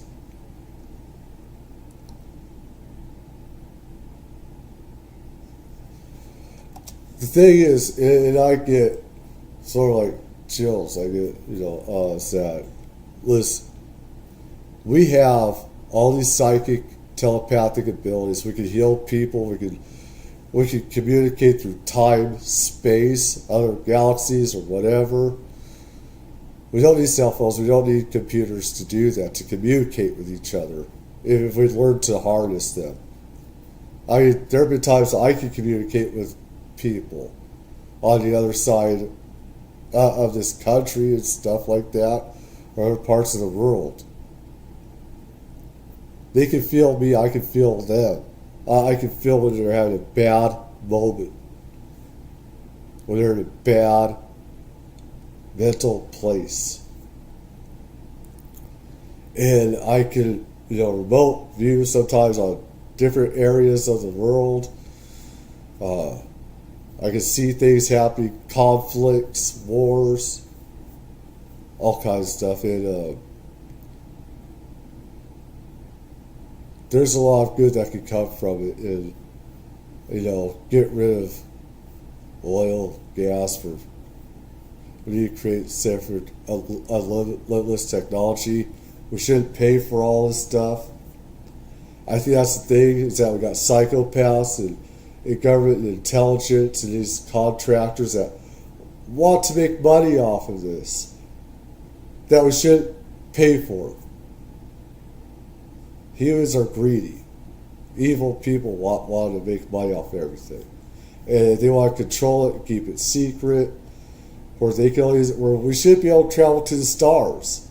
We have technology to go to these other constellations, other worlds. We don't need Elon Musk's rockets for that, but we could use his help in making it cleaner, where they're not cancerous, and this is where Elon Musk can come in and everything. And there's good and there's bad. It's just what the government is doing is, contractors is evil in what they're doing and controlling it. And everybody should have access and learn about psychic, telepathic abilities and stuff like that. Everybody has them. What you see. And then great if there are derivative technologies that allow us to protect the free world in a more effective way. Of course, history.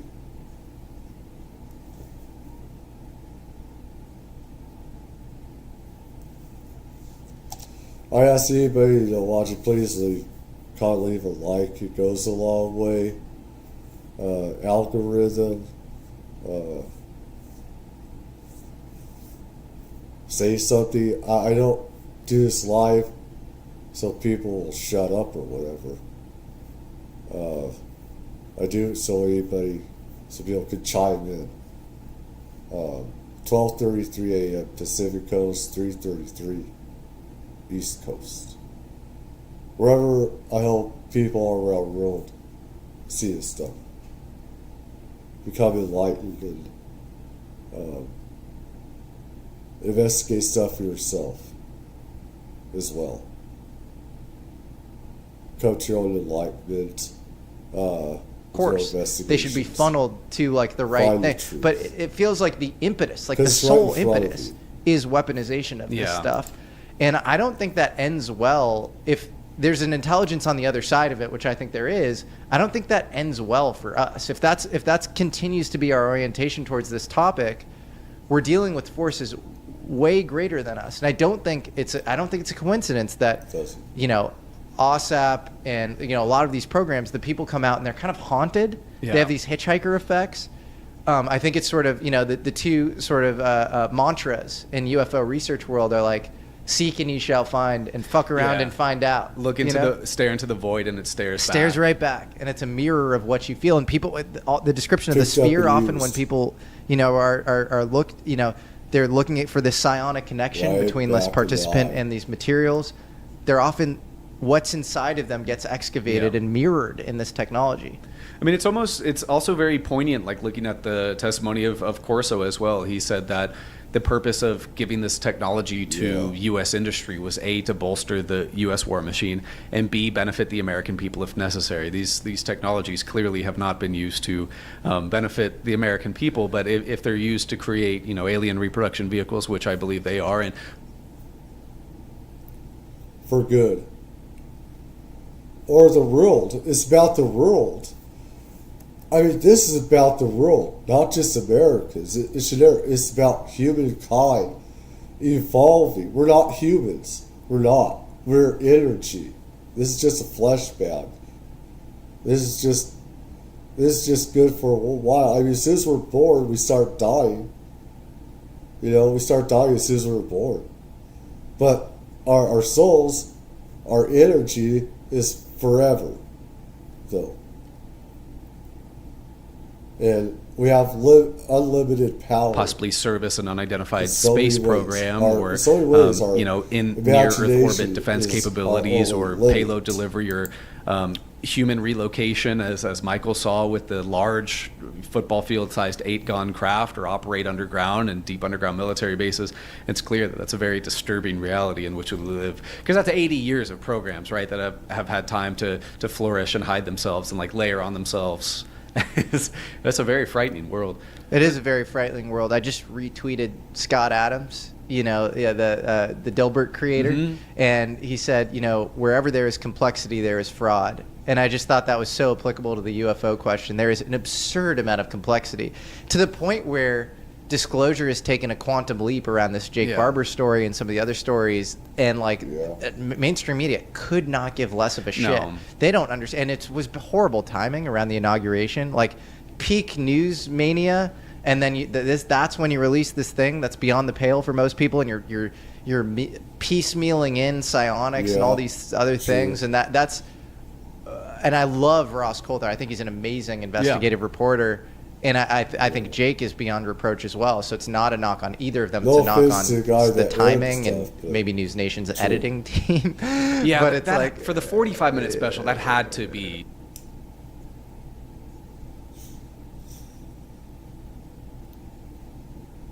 Yeah, no offense to Ross Coulthart, but the timing stuff and everything, I think could have been better too. It's just with the drones, you want to always put out content. And the thing is, all of us need to throw it out there. Keep throwing it.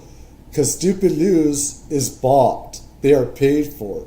This goes from Fox, CNN, MSNBC, CNN, all of them, CBS, ABC.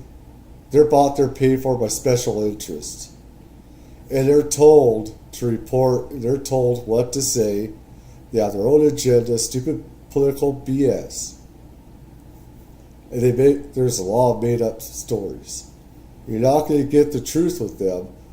Like I said, the only thing that I would think they're telling the truth on is the weather. That's it. Anything else, I'm not. I don't watch those stupid companies. If I do report, and use their channels or whatever, I'd put my own spin on it, whatever you call it, story on it, and everything else. I hate politics. I hate politicians. I know politicians personally that said they could get away with murder. Their side, so no, I don't like like on the that. editing. That was not good. And then everybody started to be vindicated when Ross did this amazing follow-up with Jake. That was awesome. Minute. And then with, of course, I thought one of the most underappreciated testimonies was Don Paul Bales as well. Oh, yeah. Works closely with Jake. He talked very poignantly on retrieval and implications of crash retrieval. And so that started to kind of refocus the conversation with that, with Fred Baker, with Dr. John Blitch. Yep. Yeah, but you're right. Mainstream media could not care less. They can care less, and it's wild to see realities just diverge so starkly. Where So it's like many UFO videos world I is need on to do. it's on another planet, literally. I still and have there's them. also I a still big have pickup them. in social media categories of kind of discrediting all the stories coming out and whistleblowers so forth. Like I've even noticed a larger concentration of revisiting and kind of discrediting Grush as well, who I find beyond reproach almost probably more than anybody else. Yeah, dude, that guy's like motivated by the right stuff. Yeah. He's pieced together so much. Yeah. And he's been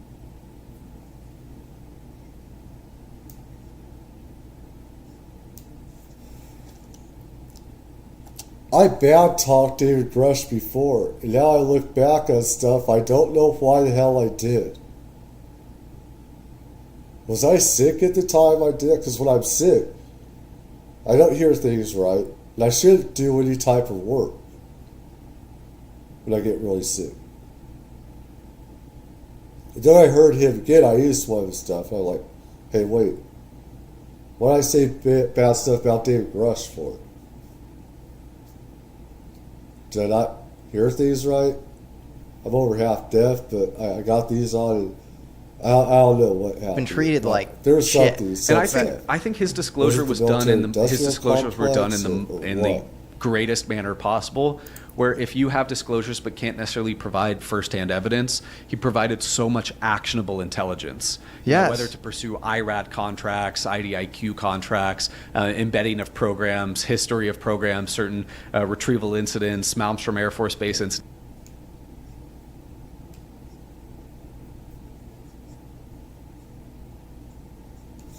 Oh, that's it. He was part of the military-industrial complex. That's why I said bad stuff about him. That he was a part of the secrecy because he did not want to say nothing. I got pissed. Though honestly, I do have to defend him. I have to also defend him. As much as I bitch and complain, I need to be called out. Called dumbass a lot. A piece of shit sometimes.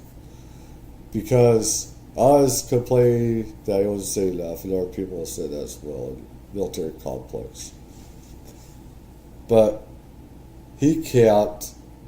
I have to defend him as well and say he cannot talk about stuff because that's life imprisonment in a federal prison, which from everybody that I've heard is a shitty place to be, just like the other prison. But I heard from some people that federal prison is worse than he provided so much actionable hundreds of documents, I think maybe 1,000 pages plus to the IC Inspector General Thomas Mannheim, who's now out, and they haven't done anything about it. Nothing. And unless you can look at those documents, and all we have is that Thomas Mannheim said it was urgent and credible, and nobody has debunked anything in those documents. So unless you can debunk stuff in those documents,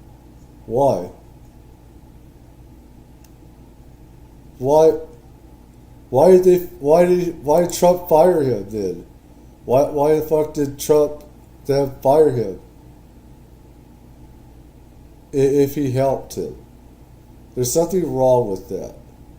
There's something very wrong about Trump, our administration firing him. you need to take action on what this guy is saying. It's absurd. The only knocks people have against Grush is the Ken Klipstein hit piece, or the fact his op-ed didn't come out. Where Ken Klipstein, basically Klippenstein, he admitted to Cigar and Crystal and Cigar, the breaking points. Guys, he admitted that like the DOD and IC tipped him off on the story, basically. Yeah. So it's just crazy. And then the USAID, we now know, was funding The Intercept. I don't know how much of that specifically made its way to Ken Klippenstein, but and the dude has all these secret sources from the USAID. So he's a bad faith actor. I'm sorry. Absolutely. And I made a tweet to that effect, and I got threatened. Somebody threatened to sue me, and I'm not going to say their name because I don't want to amplify them. They're really bad actors.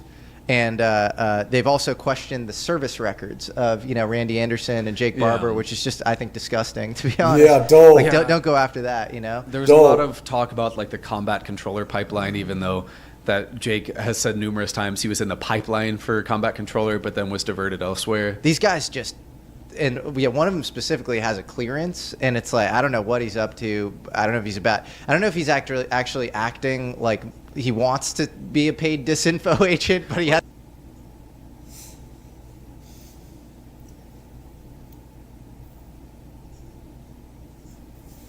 I never had e-clearance, but my dad could get me into places. See a space shuttle and actually touch it. He could get me into Edwards. It's if you have a clearance yourself or people, you can get in to areas that normal people can't. I'm lucky. I'm cursed and lucky with my experiences. Cursed because people think I'm insane and have called me a demon, Satan, or whatever, and it does a lot to you. And I'm also blessed and lucky for some people because I know they're not crazy, and I know they're right. What they're saying is true. And hasn't gotten the contract yet, and he's actually just this small-time guy. I think part of this is as well, there's some popularity to go against kind of the disclosure movement, and there's a couple prominent channels that really base their entire entire fame off of just debunking everything, almost pre-debunking stuff. A teaser of Jake Barber would come out, and they'd already be debunking stuff.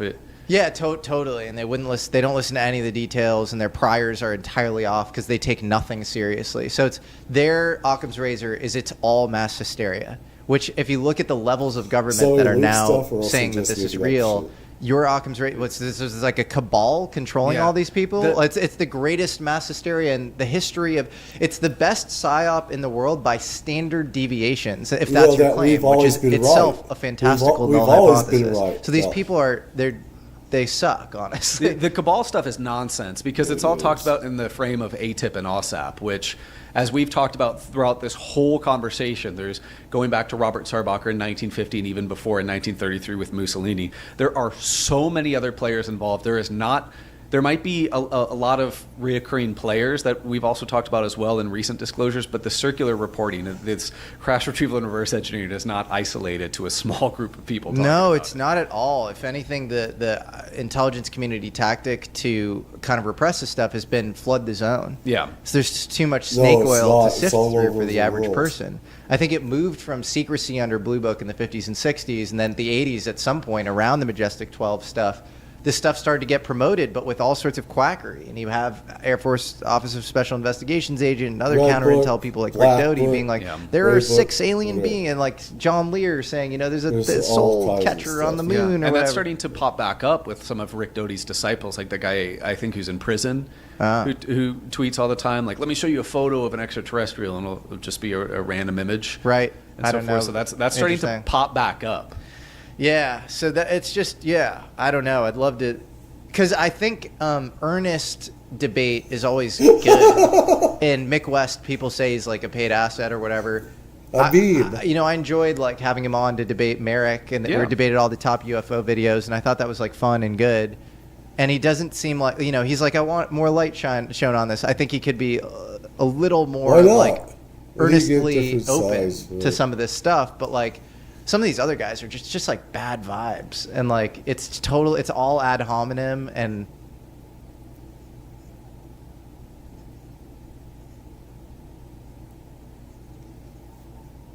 well, this is probably some people bad vibe. I cuss a lot, but it's because since I was a child, I've known the truth. And all my life I've had paranormal. So it's like I get pissed and I cuss a lot. I'm very angry about this stuff being classified. I'm pissed off because I was institutionalized in a mental institution. But I've always been right about this stuff. Always have. I've always known the truth. And it's like, I do get pissed off. It's like some people not knowing the truth. But it's a personal thing for me. So it's like I can see this is why I have to do this. And why some people probably not want to do stuff with me. It's very personal. They threaten lawfare and stuff, and it's whack. It's like I hope you I don't know, just introspect a little bit. If again, read between the lines and see if this applies to you, because I don't want to mention anybody, but it's like, just think about like what you're doing. Like, are you really on the right side of history? Well, also step back and study the subject a little more, because even if you're not ready to make the jump into crash retrievals and reverse engineering yet, go back, look at the history of Sign, Grudge, Blue Book, OSAP. Go look at numerous sightings, mass sightings. Just go through a long list of UFO sightings and projects in the 20th century. Yep. And start there. I mean, there's not the Condon Committee, but the Condon Report from England, Project Magnet, Project Second Story, Grudge, Sign, Blue Book, all sorts of UFO programs around the world. Numerous sightings, private corporations contracted to look at UFOs and Battelle. Well, go watch your channel too, UAP GURB, because it's like I said, it's literally a fire hose. It's a cannon of like absurd amounts of information to the point where you can't just dismiss it all. There's something going on. Even if that something is slightly adjacent to the consensus truth we all think on aliens, UFOs, maybe the rest of the iceberg doesn't look like the tip of the iceberg. That's fine. I don't think anybody on the pro UFO side is this nervous why they never talk to me. I hate UAP. It's UFOs, for God's sakes. I know you're young. And if you're still just trying to figure out, do UFOs exist, just go look at all the dang military reports of pilots and so forth citing UFOs. Like It's the UFOs. Malmstrom case, people dismiss that, but that's a great one to study. Minot Air Force Base, in which I think a B-2 bomber encountered a saucer flying around it, de-elevating. There's so many stories. Just go read through the Blue Book files of the unexplained cases. Yeah. No, they're an enormous amount, and anybody in the government capacity looking at this sort of, earnestly always comes to the same conclusion, which is there's something probably here. Yeah, as Eric Davis says, there's a there. Clearly. Well, Sammy, UAP Group, this has been an absolute honor. Is there anything else you wanted to cover? I mean, there are probably 100 other things you could talk about.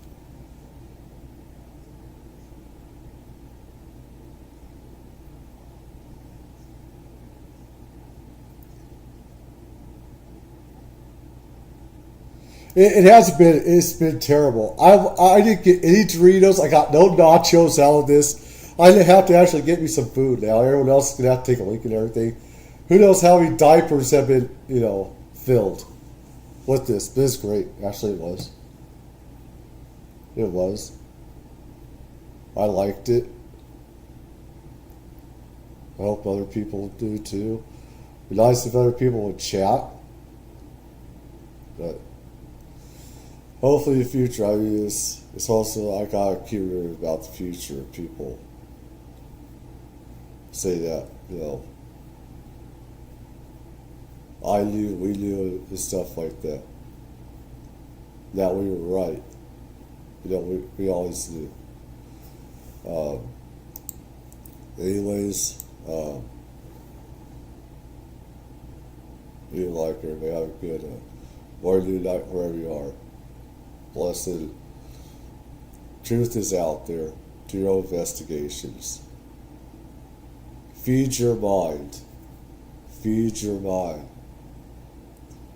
We are all more than human. We all have special abilities. And we need to get the truth out there. We need to force it out there because they're going to try and bury this stuff. They want to control us. And we really all have these special abilities to communicate with other entities, intelligences, and we have our family too. We get psychic feelings from our children. Family. When things go wrong, sometimes we get